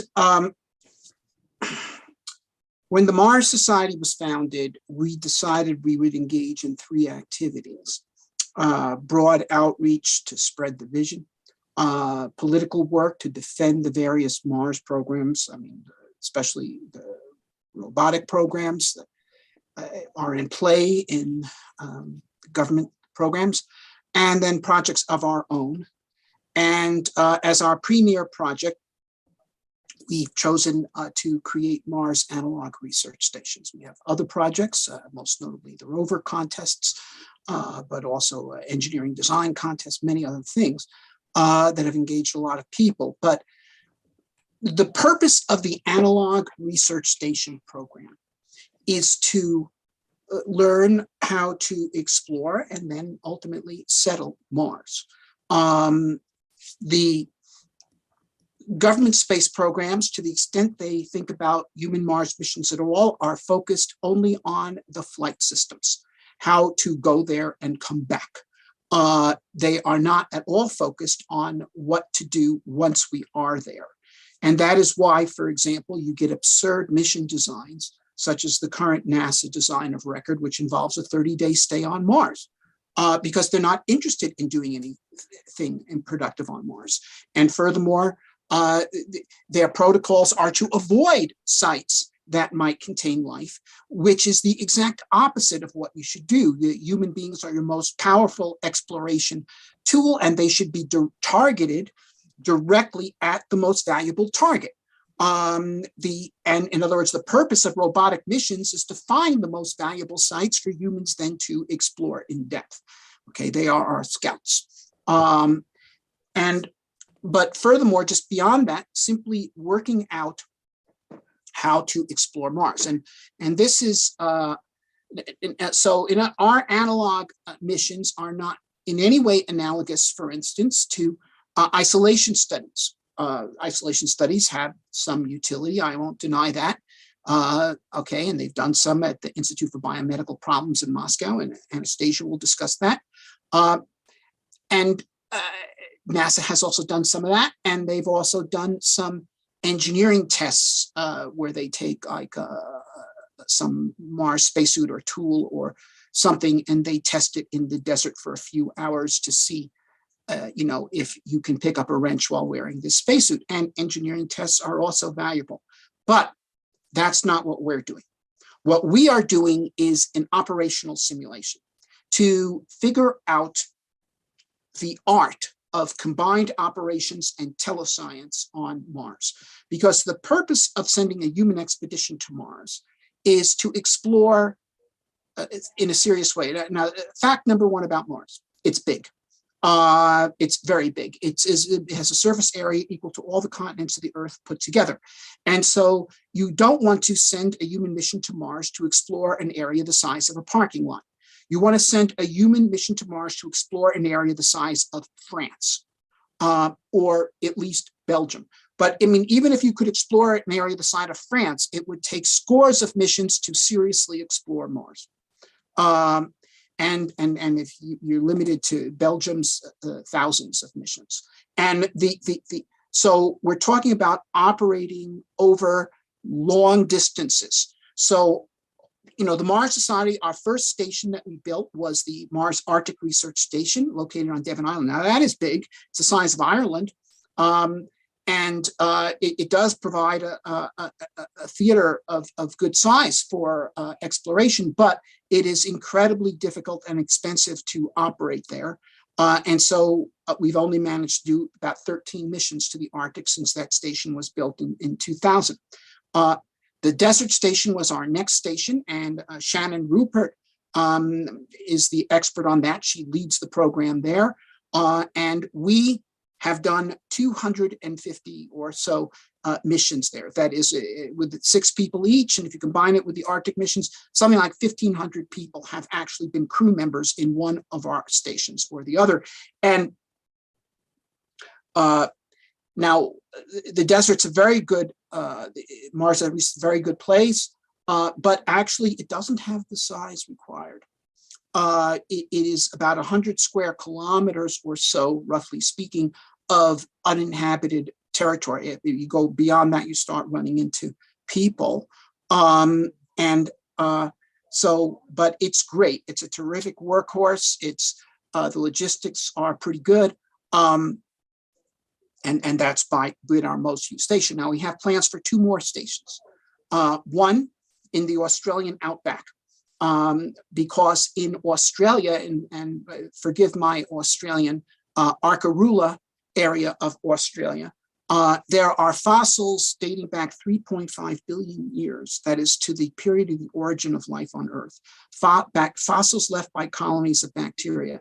Now, 3.5 billion years ago, there was water on Mars. The Earth and Mars were, relatively speaking, twins 3.5 billion years ago, warm, wet planets with CO2-dominated atmospheres. If life could have appeared on Earth, then it could have appeared on Mars. It may have transferred between planets, or there may be two indigenous origins, but we don't really expect to find life on the surface of Mars right now because there's no liquid water there. But there could very well be fossils.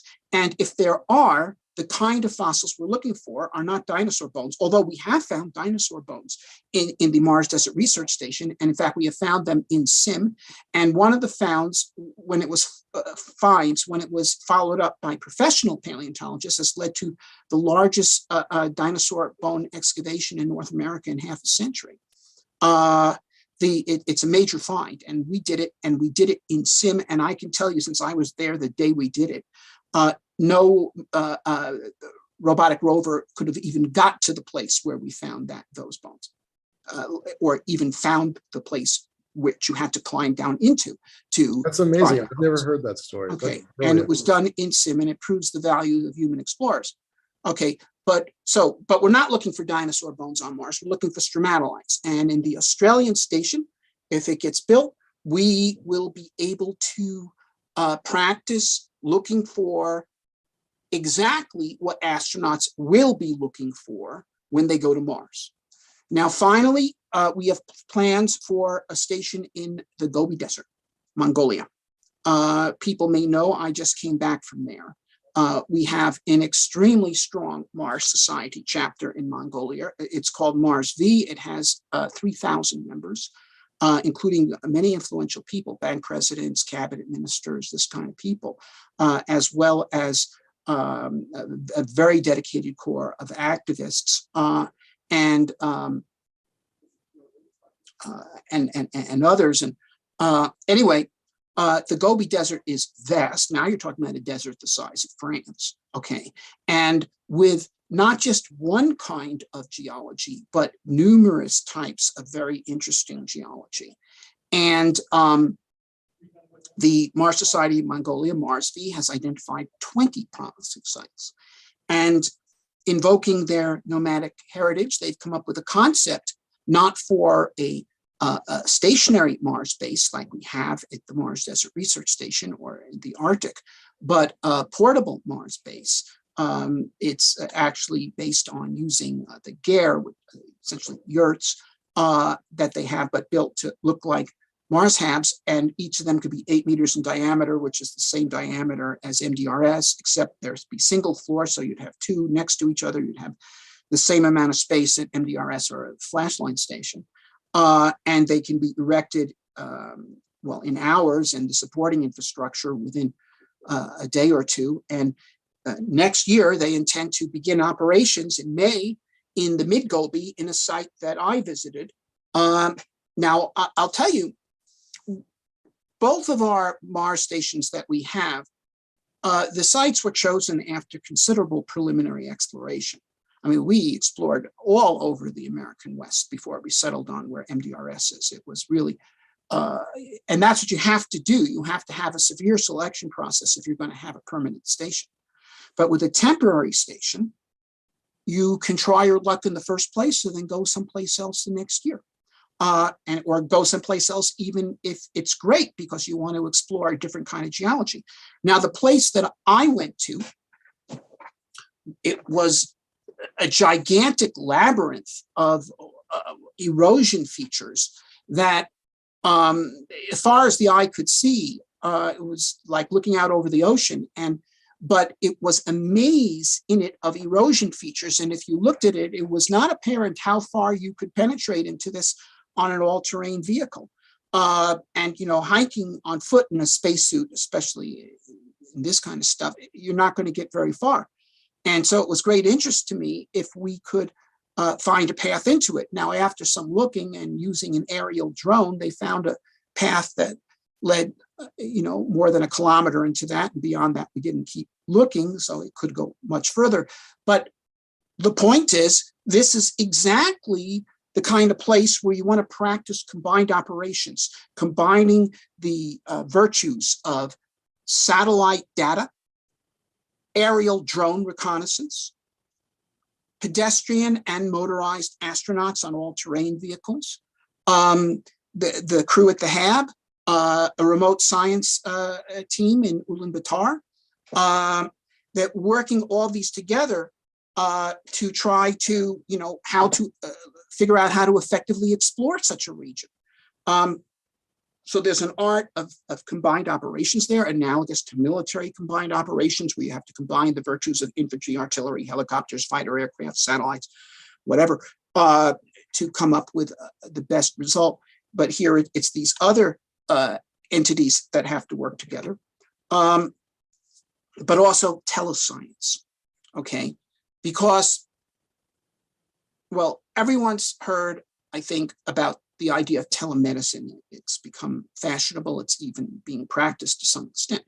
And that's where you have a general practitioner in, a rural town in Alaska has to do a heart transplant, and he gets talked through it over the internet by the experts in Mount Sinai Hospital in Manhattan, and so forth. Well, the science team on Mars is going to be generalists. I mean, you might have 2 scientists in a crew of 5 or 6 on Mars. And so you might have 1 geologist and 1 microbiologist. And that geologist is going to be a general practitioner. He or she is going to be a general purpose field geologist. And he or she is going to need to be backed up in real time by mineralogists and geomorphologists and paleontologists and all the other ologists that there are in geology, and consulting real time. Now, that's not how science is done now on Earth. The way science is done on Earth is the professors and grad students go out into the field during the summer, they collect some rocks, they bring them back to the university, they work them over the couple of semesters, and then they send in a paper to a journal, and it's published a year or 2 later. And that's not what we're going to do with Mars. The team on Mars is the point of the spear, and they're going to have to interact in real time, or at least on 1-day turnarounds, with the remote science team. And so that is an art of telescience associated with combined operations over long distances, that we're working on in all our stations, but which we can potentially do on a much broader extent than we have so far in the Gobi. And there's one other thing about Mongolia, which is Mongolia is a free nation, but it is not aligned. So that it is a place that Americans or Western Europeans can go, and also a place that Russians and Chinese can go. And so in this now increasingly fractured world, it is a place where potentially scientists and others can still work together to further the hope and the prospect of human exploration of Mars.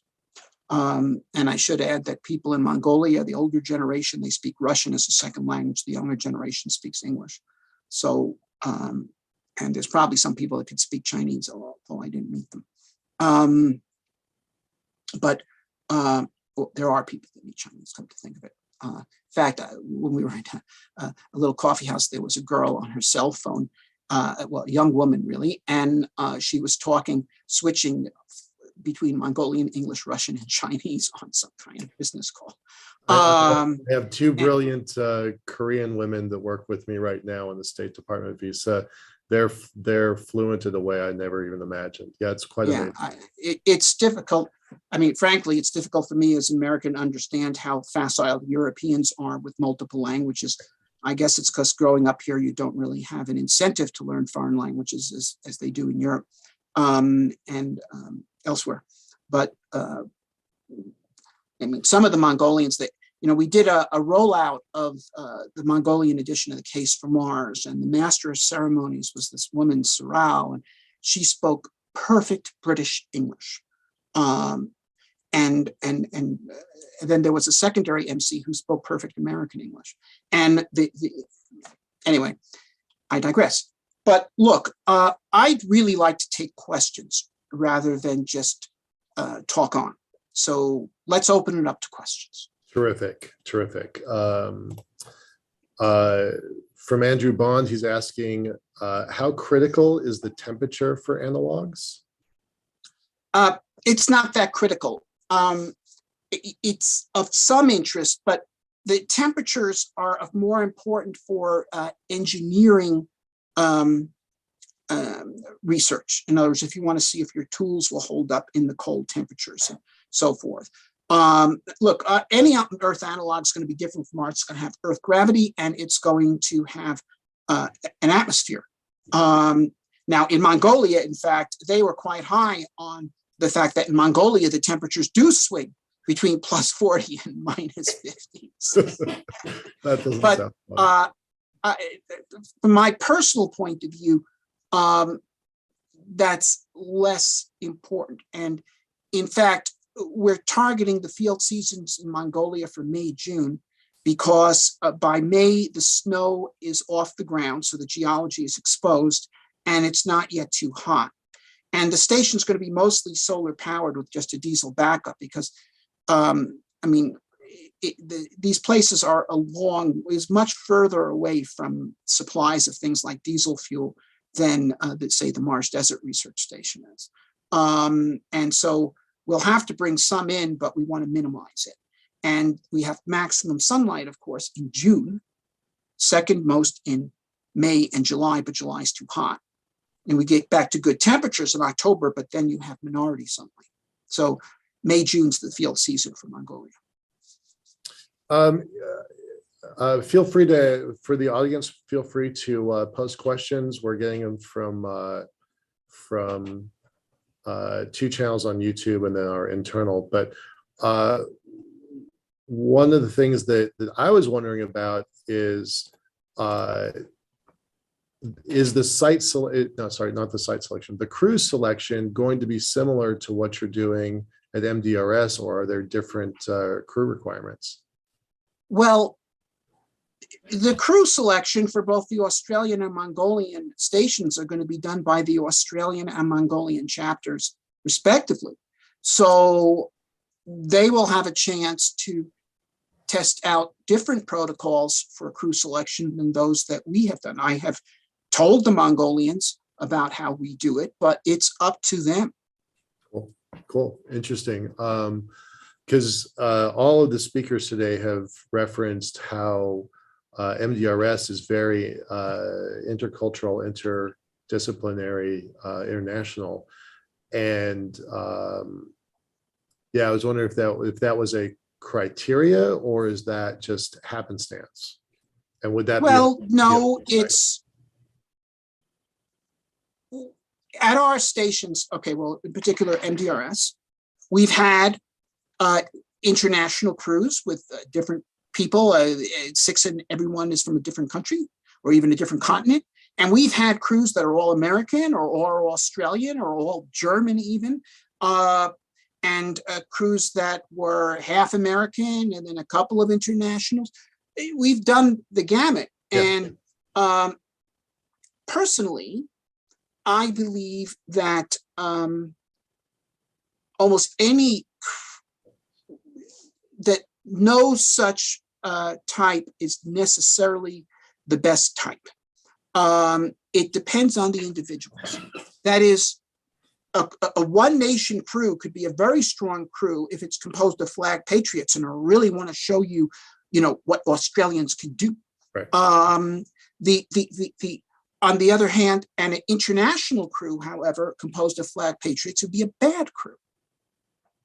On the other hand, an international crew composed of the people who believe in the cosmopolitan ideal of humanity working together and so forth could be a superb crew, possibly the best crew, actually. But nevertheless, neither of those designations, it depends on the people. Okay, the same is true of crews combining men and women. We've had all men, all women, half and half, 4 and 2, this way and that way. And well, first of all, most of our crews have worked out, period, because they're all composed, well, almost all composed of people who take it seriously and want to make the mission work, which is the fundamental criteria.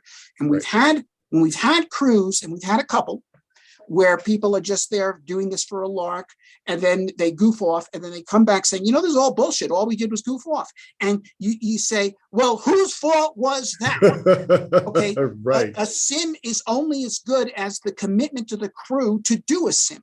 Absolutely. Because they're not exposed to the discipline of vacuum outside, which will kill you if you take off your spacesuit while you're on EVA.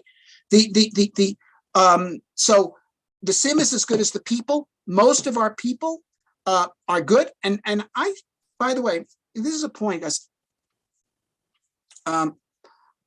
We don't pay our crews. Oh, yeah. In fact, our crews pay us. Yeah, they have to travel there. They've got lodging. And I will tell you that we've had a much better experience with our crews than certain other organizations that pay their crews.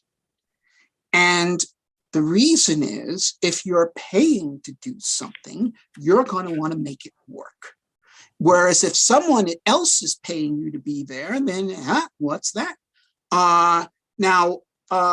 So I don't want to say anything bad about another program, but you may hear about it. And I will tell you that I am aware of other programs where they pay people a decent salary to be in Sims, and where they've had a total mess.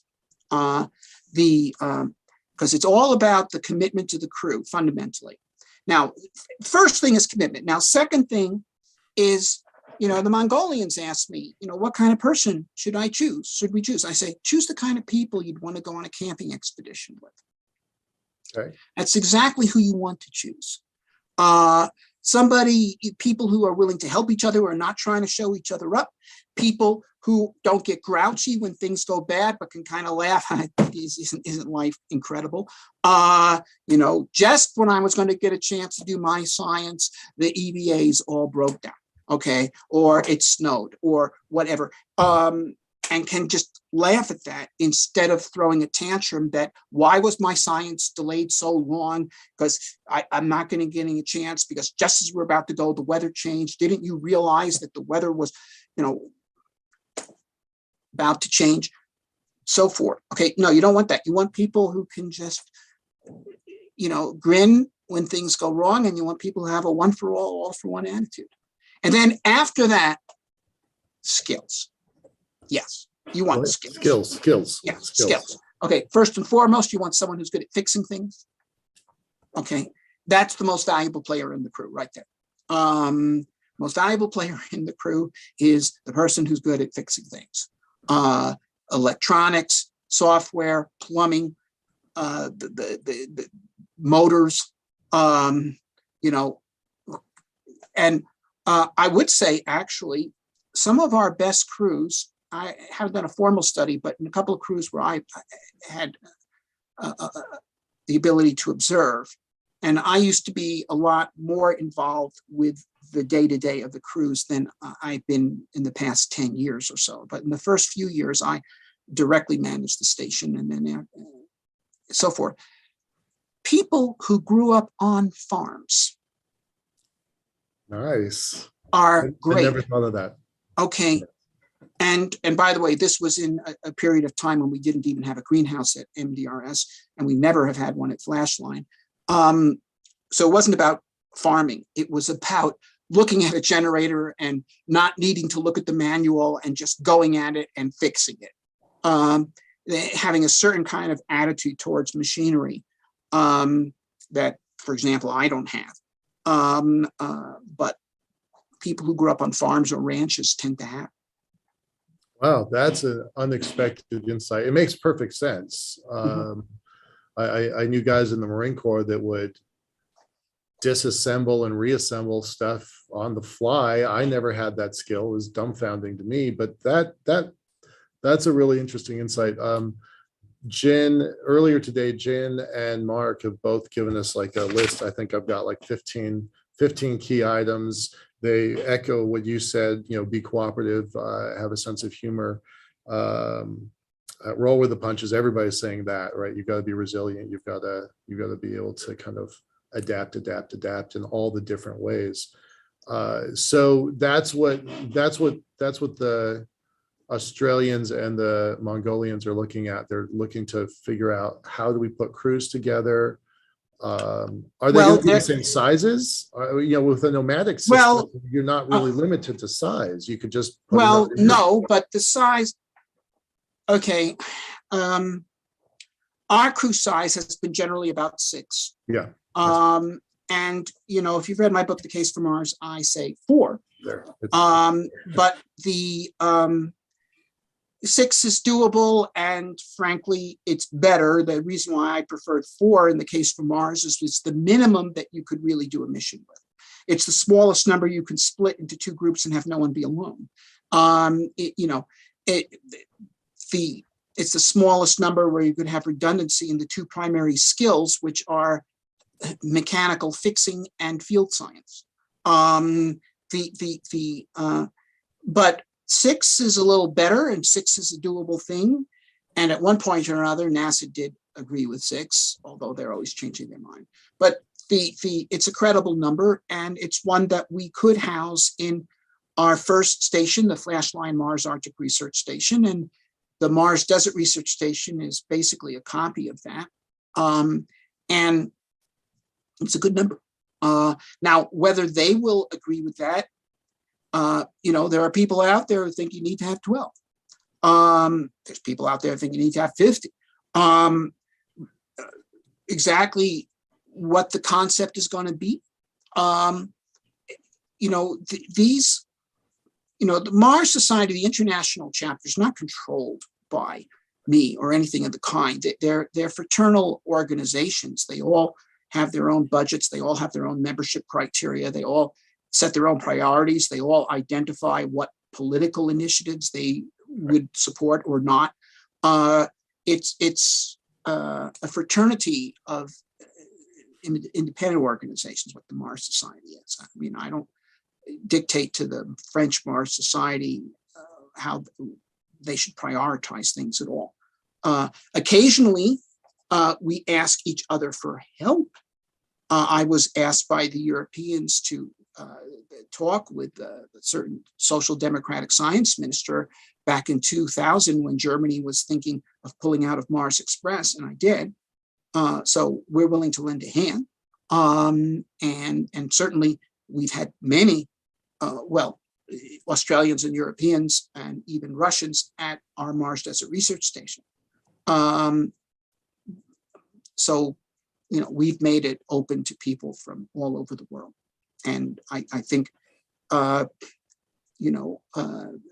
Australians, my guess, will probably invite people from elsewhere, and the Mongolians too, but they may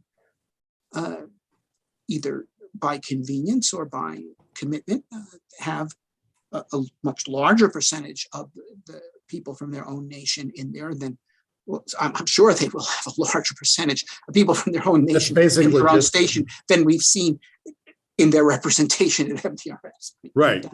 Basic logistics and finance. I mean, it's simple. Yeah. Right. Yeah. Mm-hmm. I'm going to switch gears a little bit. I'm going to ask one question from the audience. Elaine, I referenced you earlier today. It's from Elaine Walker. I referenced her earlier today doing a music video from MDRS. So she says, "Hi, Bob, Elaine here. How do you feel regarding the first group of humans on Mars? Should it be more about strict research stations at first, or do we dive straight into creating a second branch of humanity, having babies, etc., right away?" I assume the latter. Okay, my own preference is to have a phase of exploration followed by a phase of settlement. Okay, and I lay that out in the case for Mars. That is, so in fact, I agree in a way with the Mongolians who want to put the station here and then have a station there, and not just go here and build it up. I think we should probably land and explore 5 or 6 regions before we pick the one where we're going to build up a permanent base and settlement. That's what I think. Now, that said, when you're talking settlement, you are talking children. Okay. And so I was once at an event in which I shared the podium with Bas Lansdorp, who's with Yes, yeah. Mars One. Yep, Mars And One. and it was a very funny thing. It was in front of a large audience, and someone asked him first, "What's the government going to be like?" He said, "Oh, it's going to be a democracy." And then they said, "Well, will people have children?" And he said, "That won't be allowed." And I said, "Oh, okay." Okay. Really? Number one, if it's a democracy and people living there, they're going to have children. And number two, if you want to have a Mars settlement, you're talking about creating a new branch of humanity. You're talking about a growing population. You're talking about children. Yeah. And once you are talking now on an initial exploration mission, children are an inconvenience. But if you're staying there, Right. okay, a 10-year-old's got a lot more mileage less on his tires than a 50-year-old. Okay. He's going to be able to do a lot more in the rest of his life than a highly accomplished 50-year-old, let alone a 70-year-old like me. Right. And so I think when settlers go, not only will they have children on Mars, but I think families will go that will include children. Yeah. I want to ask both of you. I know, Dr. Zubrin, you're busy, but tomorrow on the same event tomorrow, we're having Dr. Egbert Edelbrook talking about babies in space. That's his whole thing. And he's been on our show probably 6 or 7 times now. It's I think it's the holy grail problem. If he doesn't solve his work, you can't successfully solve yours, right? Because if we go anywhere, the moon, Mars, stations, asteroids, if we go anywhere without having kids, we're only camping. We're not settling there. Right. So I'm a big fan. Okay. Now, I do think, actually, just to comment a bit more on this subject. First of all, I think we should start getting data on mammals being born in 1/3 G, and we could do that on the space station or with free flying capsules or tethering Orion off to its upper stage that launch it to orbit and spin it up to create a temporary artificial G space station. And I could go on this subject, that the world's space medicine programs have been over-controlled by zero gravity health effects researchers, and they need to diversify their research to include partial gravity and artificial gravity. But beyond that, I think to get closer to Elaine's subject, do you know why the British won the battle for control of North America from the French, despite the fact that France at that time had about 4 times the population of Great Britain? It is because British women came to the English colonies and French women did not go to the New France. And in consequence of this, and I could get into also why this was the case, but in consequence of this difference, by the time the final struggle came down to it in the 1750s, there were 2 million English-speaking people in North America and 50,000 French. And despite the fact that the French military leaders were more talented than the British commanders, the result was inevitable. The result was absolutely inevitable. And the reason why British women came to North America and French did not go to New France is because the British colonies were oriented towards creating communities. Wow. Okay, you know, the Pilgrims land in 1620. Harvard is founded in 1638. Yeah, right.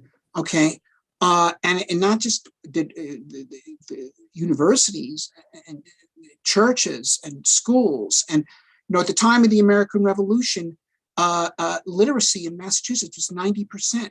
That's as high as it is today, and vastly higher than anything in Europe at the time, because they had not exactly public schools, but they had lots of schools, and they were creating a place that, well, not only male adventurers would want to go to, but women would be willing to go to, including both single women and wives of families. And this now is an interesting thing here, because there was recently a conference that I participated in on extraterrestrial liberty. And some of the speakers expressed concern that extraterrestrial colonies would be tyrannies because the government could turn off your air. And my answer to that is that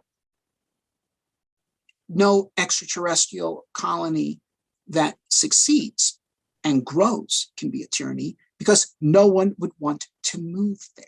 Right. Okay. That is, you have a new world. Okay. A new place that needs to be populated. Okay. And I apologize because, of course, North America was not unpopulated. There were Native Americans here. But as far as the British were concerned, there was no population there already that would be part of the kind of states they were creating. So the places that drew immigrants grew. Okay. And well, this was especially the 13 colonies, especially the northern 13 colonies, which is why the North won the Civil War. And as well. But, you know, at the time of the American Revolution, the Caribbean colonies, which were sugar plantations, had much bigger economies, were worth much more to Europe in terms of profit than the 13 colonies. Yep. But they didn't grow. No one really wanted to move there. And Right. South America, because of defective governments, did not draw the bulk of European immigrants. North America, the United States, did. For all its perfections, it was the best bet, and that's why people moved there. And I think that there probably will be quite a few Martian colonies founded, and they'll be founded by people with quite diverse ideas as what the ideal government should be.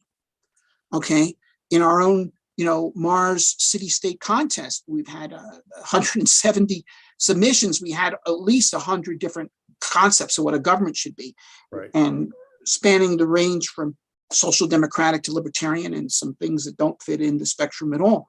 Well, guess what? People are going to try all kinds of things, and the best ideas will prevail. It's just Darwinian selection. Darwinian The- ideation. A Martian tyranny is impossible by natural selection. Okay, the laws, natural selection rule Right. it out. And Brilliant. so you'll want to have colonies that draw people, that draw the best kind of people, and especially draw women. Yes, Brilliant. those will be the ones that will grow. I was not expecting the history lesson. That's really powerful. Thank you. I have one more question. We only have 4 more minutes. Talk to me about Starship. Is Starship?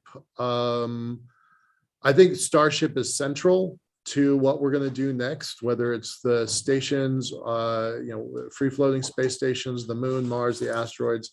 That Starship by itself is amazing, but it's also a catalyst for other things. What are your predictions for its role in settling Mars? Well, we're going to settle Mars in our lifetime, Starship is central. Yep. Of course, if the Starship program fails and then we don't settle Mars in our lifetime, then something else is going to have to come along. But I believe that Starship will be reaching orbit on a regular basis by 2024. Okay. And now, if that's the case, if that's the reality we're living in the year 2024, 100 tons to orbit being delivered by a vehicle with 1% the launch cost of a Saturn V, we're going to have an election in 2024. Someone's going to be elected president. And if that's the reality that they're looking at, he or she is going to, the person elected is going to turn to his or her advisors and say, wow, this guy wants to go to Mars and he's got this stuff.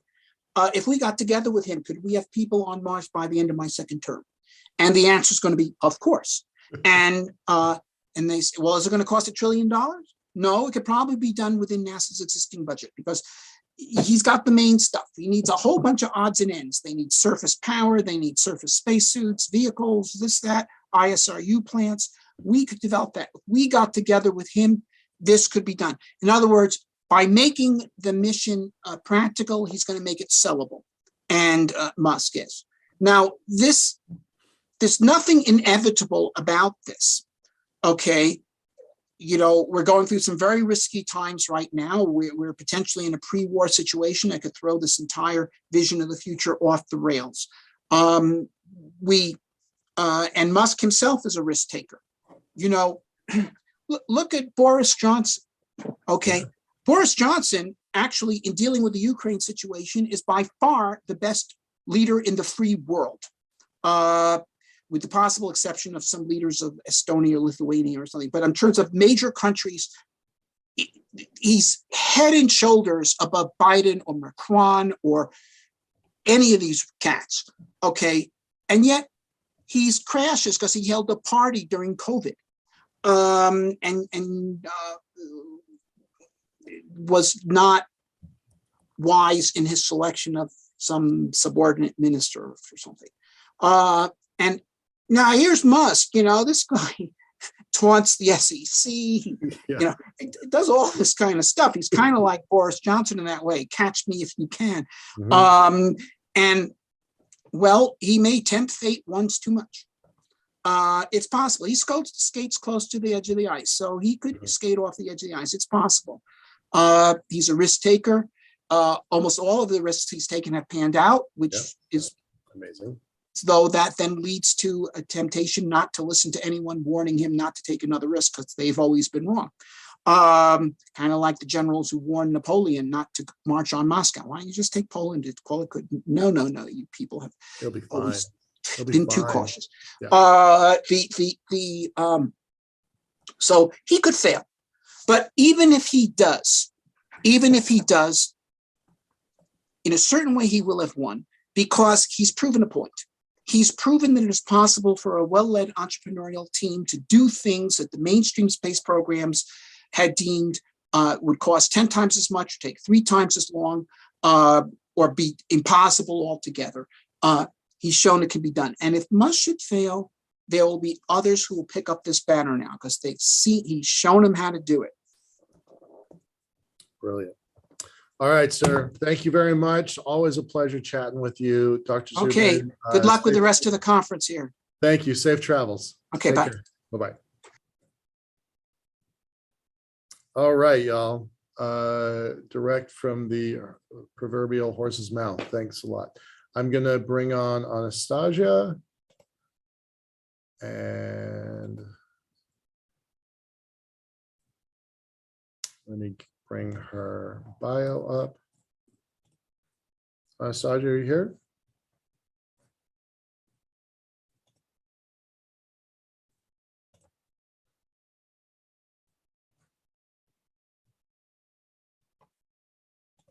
There we go. It's coming online.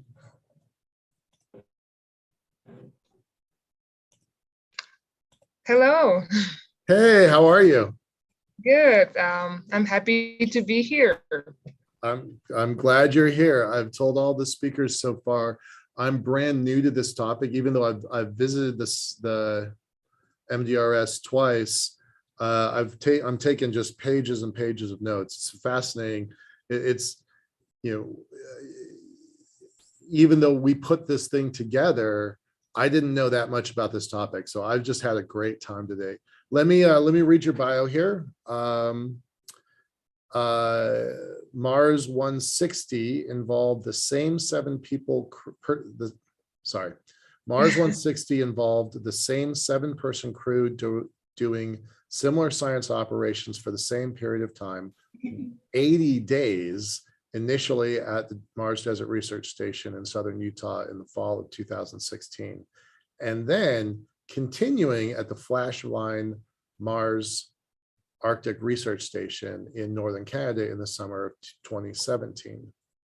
Anastasia Stepanova, a dedicated space enthusiast, participated in many experiments and projects helping human exploration of space, PhD candidate in space resources at the Colorado School of Mines, crew member of international space projects, Mars 160 and Sirius 19, the first female test subject in the experiment Dry Immersion, an engineer, space journalist, and public speaker. Anastasia Stepanova, it's a pleasure to have you here. Thanks for joining us. Wow, that was a long one. I'm sorry.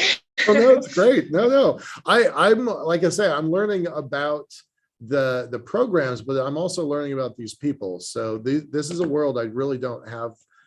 Despite, like I said earlier, I've been in this field for 20 years, but this whole realm is completely new, and so I don't know the people either. So I'm really grateful to James Burke and Shannon Rupert and all of the folks at the Mars Society that have helped coordinate this, because I wouldn't know who to call. So I'm glad that you had a long bio. It's helpful to me. Thank you. Yep. Yeah, Mars Society really helped me to actually shape my space future and to believe in myself. And my first Mars Mars Desert Research Station encounter was in 2014. Long story short, by accident, I met Robert Zubrin in Moscow in 2013. And he told me that they're planning for a 1-year mission at the Devon Island in Arctic, and they're looking for volunteers. And of course, it was an amazing opportunity to actually test, myself if I really want to be a cosmonaut or astronaut. Because one thing is when you, lay down on a couch and imagine how you conquer new worlds, and another one when you're actually in simulated conditions and you really sometimes, suffer and live in surrounded with limitations, and then you can realize if you really want this job. So yeah, the Mars 160, it's actually edited version of a 1-year mission in Arctic. Unfortunately, we couldn't run the 1-year mission, and then Robert Zubrin and Shannon Rupert, they transformed it into 80 days in Utah Desert and 80 days on a Devon Island. So there was a selection process. In 2014, they selected 3 teams, which should spend 2 weeks at MDRS. And then they would choose one team who worked the best. And by the working the best, it means working as one organism without actually fighting for the leadership. And I was in a crew with almost the same age, and we all were like, of course, huge fans of space, and we really we're working as one organism and looking only at the final goal to perform all the tasks as smooth as possible as a crew. So after that, we waited for 2 years, and the first stage of the mission started. It was at this beautiful location. Here you can see that we already had a science dome and a greenhouse. And in 2016, we finished the second stage on the Devon Island. Unfortunately, due to the weather conditions, we couldn't spend 80 days. Instead, we spent only 1 month on the Devon Island. But still, we got a lot of useful data. And here you can see where is the Devon Island. It's really an inhabitable island, and there you feel very much like on another planet. And also you feel that the nature and everything that surrounds you doesn't welcome humans. So I think it will be the same on Mars. Of course, it will be even more hard. And with here you see in the pink, it's our path what we explored over the months. Yeah, and of course the Martian flag, which I hope one day we really would see on Mars. And in terms of the station on Devon Island, we have only a HAB. It's very expensive to get there, and it's very hard to build there also. So it's quite, the HAB inside should have everything, like maybe a small gym, small greenhouse, basically everything. Rather than at MDRS, it's always growing and expanding due to more easy way of getting to this location. So here is our crew. And of course, here you see more than 6 people. This is due to that on the first stage of the mission at MDRS, we had 7 crew members. And when we went to Devon Island, some crew members couldn't make it, so we had to add another crew member, and it was 6 of us. Crew commander was Alexander Manjot. He's from France, aerospace engineer. And Yusuke Murakami was executive officer, and he's architect from Japan. Jonathan Clark, crew geologist from Australia. Anali Beatty from Australia, she's a crew writer and artist. Anushri Srivastava, microbiologist from India. Paul Knightley, geologist from USA. Claude Michel Laroche, engineer from Canada. And of course, you all know Shannon Rupert, director of Mars Desert Research Station and PI of Mars 160 mission. So what was the objective of our mission?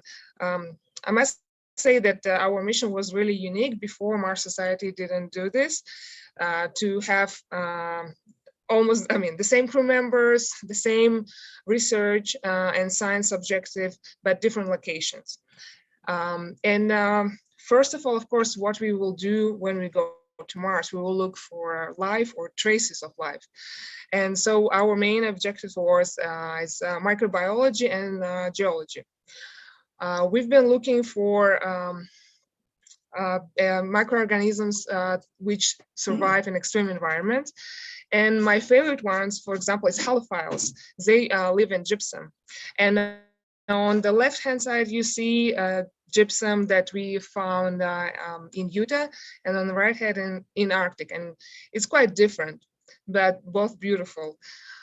So what we did, we actually collected samples of gypsum, and then we smashed it into powder, added special liquid, and we've been adding salt, because halophiles, if you translate it from Greek, it's a salt loving.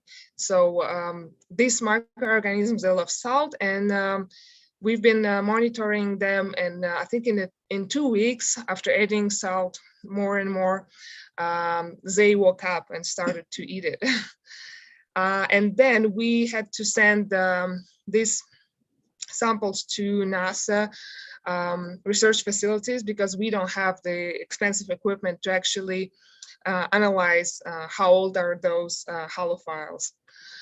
And we think that on Mars we would do the same, because on Mars we have a lot of gypsum, and also gypsum will be really useful to actually mine to get from this gypsum water.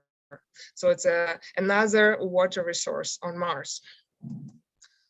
Hypolith is it's a colony of cyanobacteria, and we've been also finding them. They're quite smart ones. They hide beneath rocks, and rocks should be a little bit translucent. So basically, these rocks, they protect them from harsh UV light, from cold, and at the same time provide them with moist. And here you can see these spacesuits. They're a bit different in Utah and in Arctic, but most of all, of course, we've been simulating what it would be like to work in them. Overall, the weight is around 14 kilograms. And of course, you have limitations in your vision, and you don't hear anything. So yes, it gives you an idea what it will be like to really work and even build something on Mars and explore Mars. And I think the most challenging part is to create the new design of spacesuits. As you know, in space now, in outer space, we use pretty heavy spacesuit for EVA. So it's around 100 kilograms, but since it's microgravity, you don't feel it. So, and we're not gonna have microgravity on Mars, and we really need to figure out what we will do. So I think we should have like totally new approach to these spacesuits. And we had this test. Yusuke Murakami, he brought the dome project.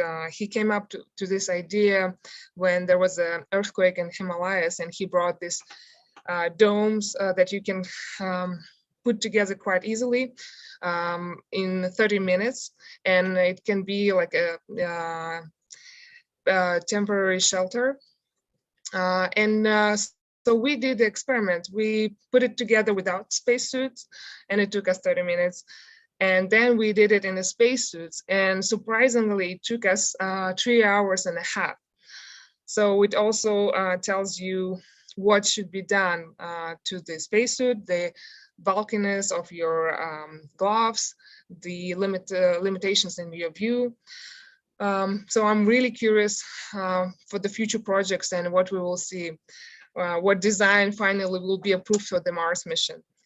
And of course, we had engineering projects. We had also a project that connects together growing plants, engineering, and psychology. It's called bioregenerative life support system. So basically, they've been monitoring us, how often we interact with the plants, and how our mood changes.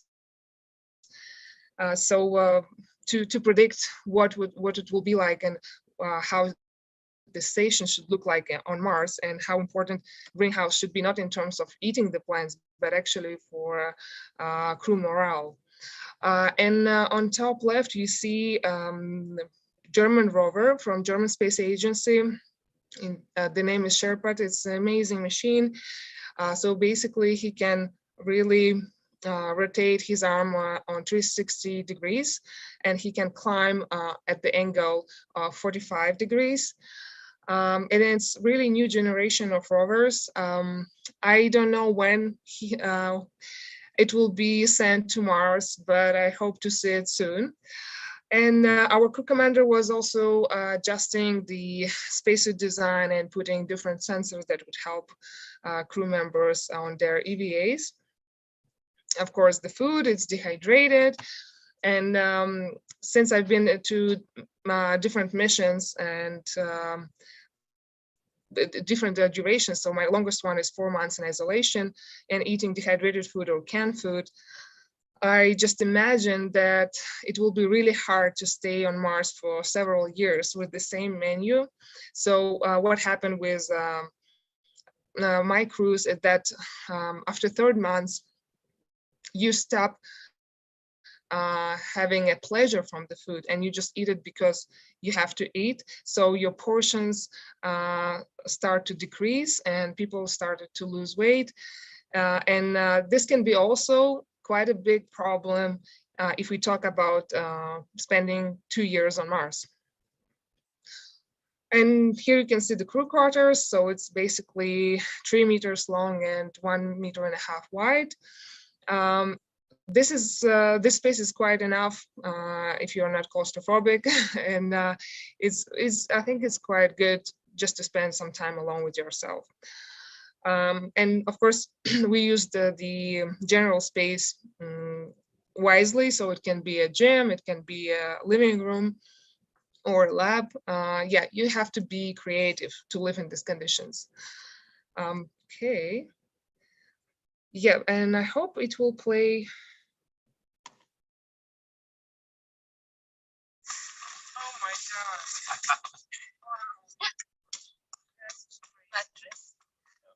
Can't believe your eyes. But you can do that anywhere up here, just top around enough. Almost anywhere. Yep, there we go. So here, what you saw before, this is the effect that you can be occurred at permafrost. Basically, the 1 meter layer of soil during summertime in Arctic, the water melts, but below the 1 meter, there is a permafrost layer. So for water is nowhere to run. And when you stand there one time, it's okay, but then several times and you see this quick melt situation. So was one of the dangers when we explored Arctic. People were stuck there, ATVs were stuck there. And just imagine, we also have a polar bears on, not on Mars, but on a Devon Island. And I just imagined when one time my crew member in the spacesuit stuck in this quick mud till the ankle, and I just imagined that in this situation also a polar bear is coming. That will be just, yeah, that will be really challenging. But fortunately, we have no polar bears on Mars. But who knows, maybe we'll have some other weird effects with the regolith or soil, Martian soil, and we should be also ready for that. Here, that's how the Mars Arctic Research Station looks like. So there is not enough lighting and it's quite grayish. And actually this can also cause a negative effect on your mood. If you know, this grayishness and cold, and if you experience it over several months, you will get quite depressed condition. So on a real Mars station, it's very important to have great artificial lighting that will bring the best in you and support your psychological state. And in general, it's very important to have a really ergonomic design of the station and considering the colors. So gray is not the best color for confined space for living for a long time. Here we have a psychological survey, psychological research that we did together with Institute of Biomedical Problems in Russia. It's a leading organization, Space Medicine and Biology, where I used to work. And you can see here the dynamics of anxiety level of the crew members. So for some crew members, the anxiety level always stayed low. For example, for crew member number the B. And for others, it really changed. So in the beginning, it was okay. And then by the end, and especially in the middle of the mission, it was quite high. And of course, in these crazy conditions, I think it's very important to have a sense of humor. I heard Robert Zubrin was describing which person will be the best for the Mars. And he should also add the sense of humor, because yes, without that, it will be really hard. So here you can see our crew commander wrote to our psychologist this letter that, "Dear Pauline, I hate my crew. They're mean to me. I'm crying all the time." And of course she didn't believe him, but at least we made fun like that. Thank you. I think I have some, 10 minutes for the questions, and I'll be happy to answer them. Thank you. Thank you very much. I was getting curious. I was curious. Where are you, by the way? What time? What's the time zone? Yeah, I'm now in Colorado. You're in Colorado at school. Yeah, Okay. yeah. Okay. Because we have a bunch of folks from Europe calling in tomorrow, and so we've moved the schedule back to adjust for them. But good. I didn't want to be the middle of the night. I would have planned better. All right. We've got some questions. Again from Elaine Walker. Hi, Anastasia. I've always thought of the NASA Houghton Mars project. She participated in Devon Island for 5 seasons as more of an analog, and the Mars Society's research station is more of a simulation, but that view might be outdated. Can you please get me up to speed on your views about simulations versus analogs? I realize the difference might be a kind of subtle. I see strengths in both. And she says, I can tell that HMP and MS don't talk to each other enough. So I think that's an interesting aside. So what's the difference between an analog and a simulation? So I've been to different missions, and one was simulation, and it was together with NASA. It's Sirius 19, and there we simulated that we are flying to the moon and staying actually at the space station all the time. So we didn't really have the environment of seeing the moon and landing there and actually walking and experiencing all the difficulties. Whereas at Mars Society, we really have we are simulating if people land on the planet and what they will encounter. And so it's very different. In missions that we did together with NASA, they were actually studying us. So basically we've been like a lab rats, and in Mars Society, we are actually like explorers, and we can adjust. For example, we can recommend and maybe change some things, and talk to mission support, talk to the director of the station and PI, and it's kind of a joint mission. Whereas in Sirius, we had instructions, and we had to follow them, and already it's all been decided by scientists, and they've been just observing and watching us. So yes, it's interesting, the two different approaches. But it can the be idea different. of a lab rat versus an explorer, that would be, I think I would like to be an explorer. I don't think I would like to be a lab rat. Did you like them both? Were they both useful? Yes, because when we talk about the lab rat, actually you are part of, maybe even if it's a small part, but still you know that you're doing something for the science, and that this data would be useful for countermeasures of confined space, of extreme environment of space, and for to really improve human physics and body when you're in space flight, and to realize that you can be a part of it and actually help. Maybe you wouldn't see it straight away, but in the future, that's also great, and it's worth it. So That's really interesting. Elaine continues with saying that was a very different experience than what she had at HMP. She says, other than the stress tests, I felt like a lab rat. So interesting, different experiences.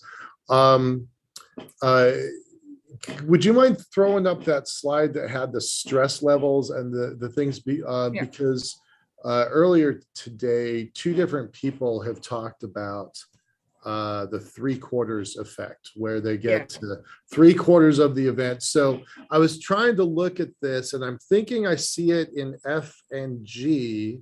I don't think I see it in E. Maybe it's there in D. So did you feel it? Was it something that, like, did you experience that? How it was described earlier today was, wanting to get back to Earth and then wanting to stay on Mars, right? So did you feel that? Was that the same? I feel like that's kind of evidence in your chart here.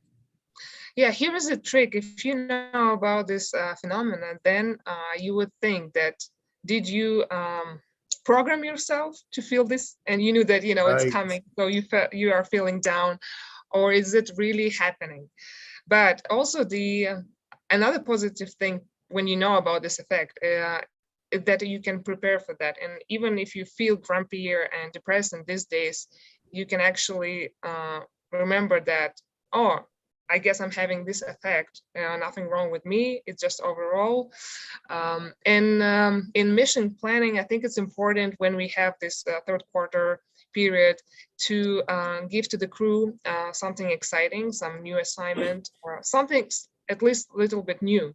And this would really help for the crew morale to move on further, because they think, oh, okay, so we did the half of our way and we need to do the same amount. So they really need to find inspiration to continue. Oh, that's so I was a U.S. Marine for 4 years, and in the last, they call it the double-digit midget, the last 100 days, they call it short. You're short, and it's the time when most people make big, giant mistakes. Right? They'll make a mistake with machinery. They'll make a mistake with their commander. They'll make a mistake. Like, you can get in a lot of trouble because you basically turned off all the programming that they've instilled in you, and you're moving out to being a civilian, and you make big errors. So let's not look at the 3/4 mark. Let's look at the last little bit. Was there a difference there? And was there a change in the crew dynamics? Did they make a mistake? Was there something good that was happening in that last little bit? Actually, no. We realized that we don't have much time and we have a lot of experiments to finish. So we've been very busy and just trying to finish everything. And not only in terms of experiments, but also our own kind of private small things like writing our diaries or starting a book or creating the new pictures and just everything that can be useful for us. And we know that we have, like, for example, a month or a few months left. So yeah. Oh, that's really interesting. This chart's pretty cool. I like it. I think it tells an interesting story. Did you also talk about another effect that they might face flying to Mars, and many psychologists quite worried about that, and they cannot test it really until it happens. So Right. basically, when they fly to Mars, when they don't see Earth and they don't see the Mars yet, so they're in the middle of darkness, and they couldn't attach themselves to any of the planets. And psychologists think that it can be a really risky period for the crew members. Not being a psychologist, it sounds really spooky to me. So, Yeah. all right, Anastasia, thank you so much. Good luck with your time at the Colorado School of PhD, Mines. yeah. It's going to be fun. It's going to be awesome. You're going to love it, right? Thank you.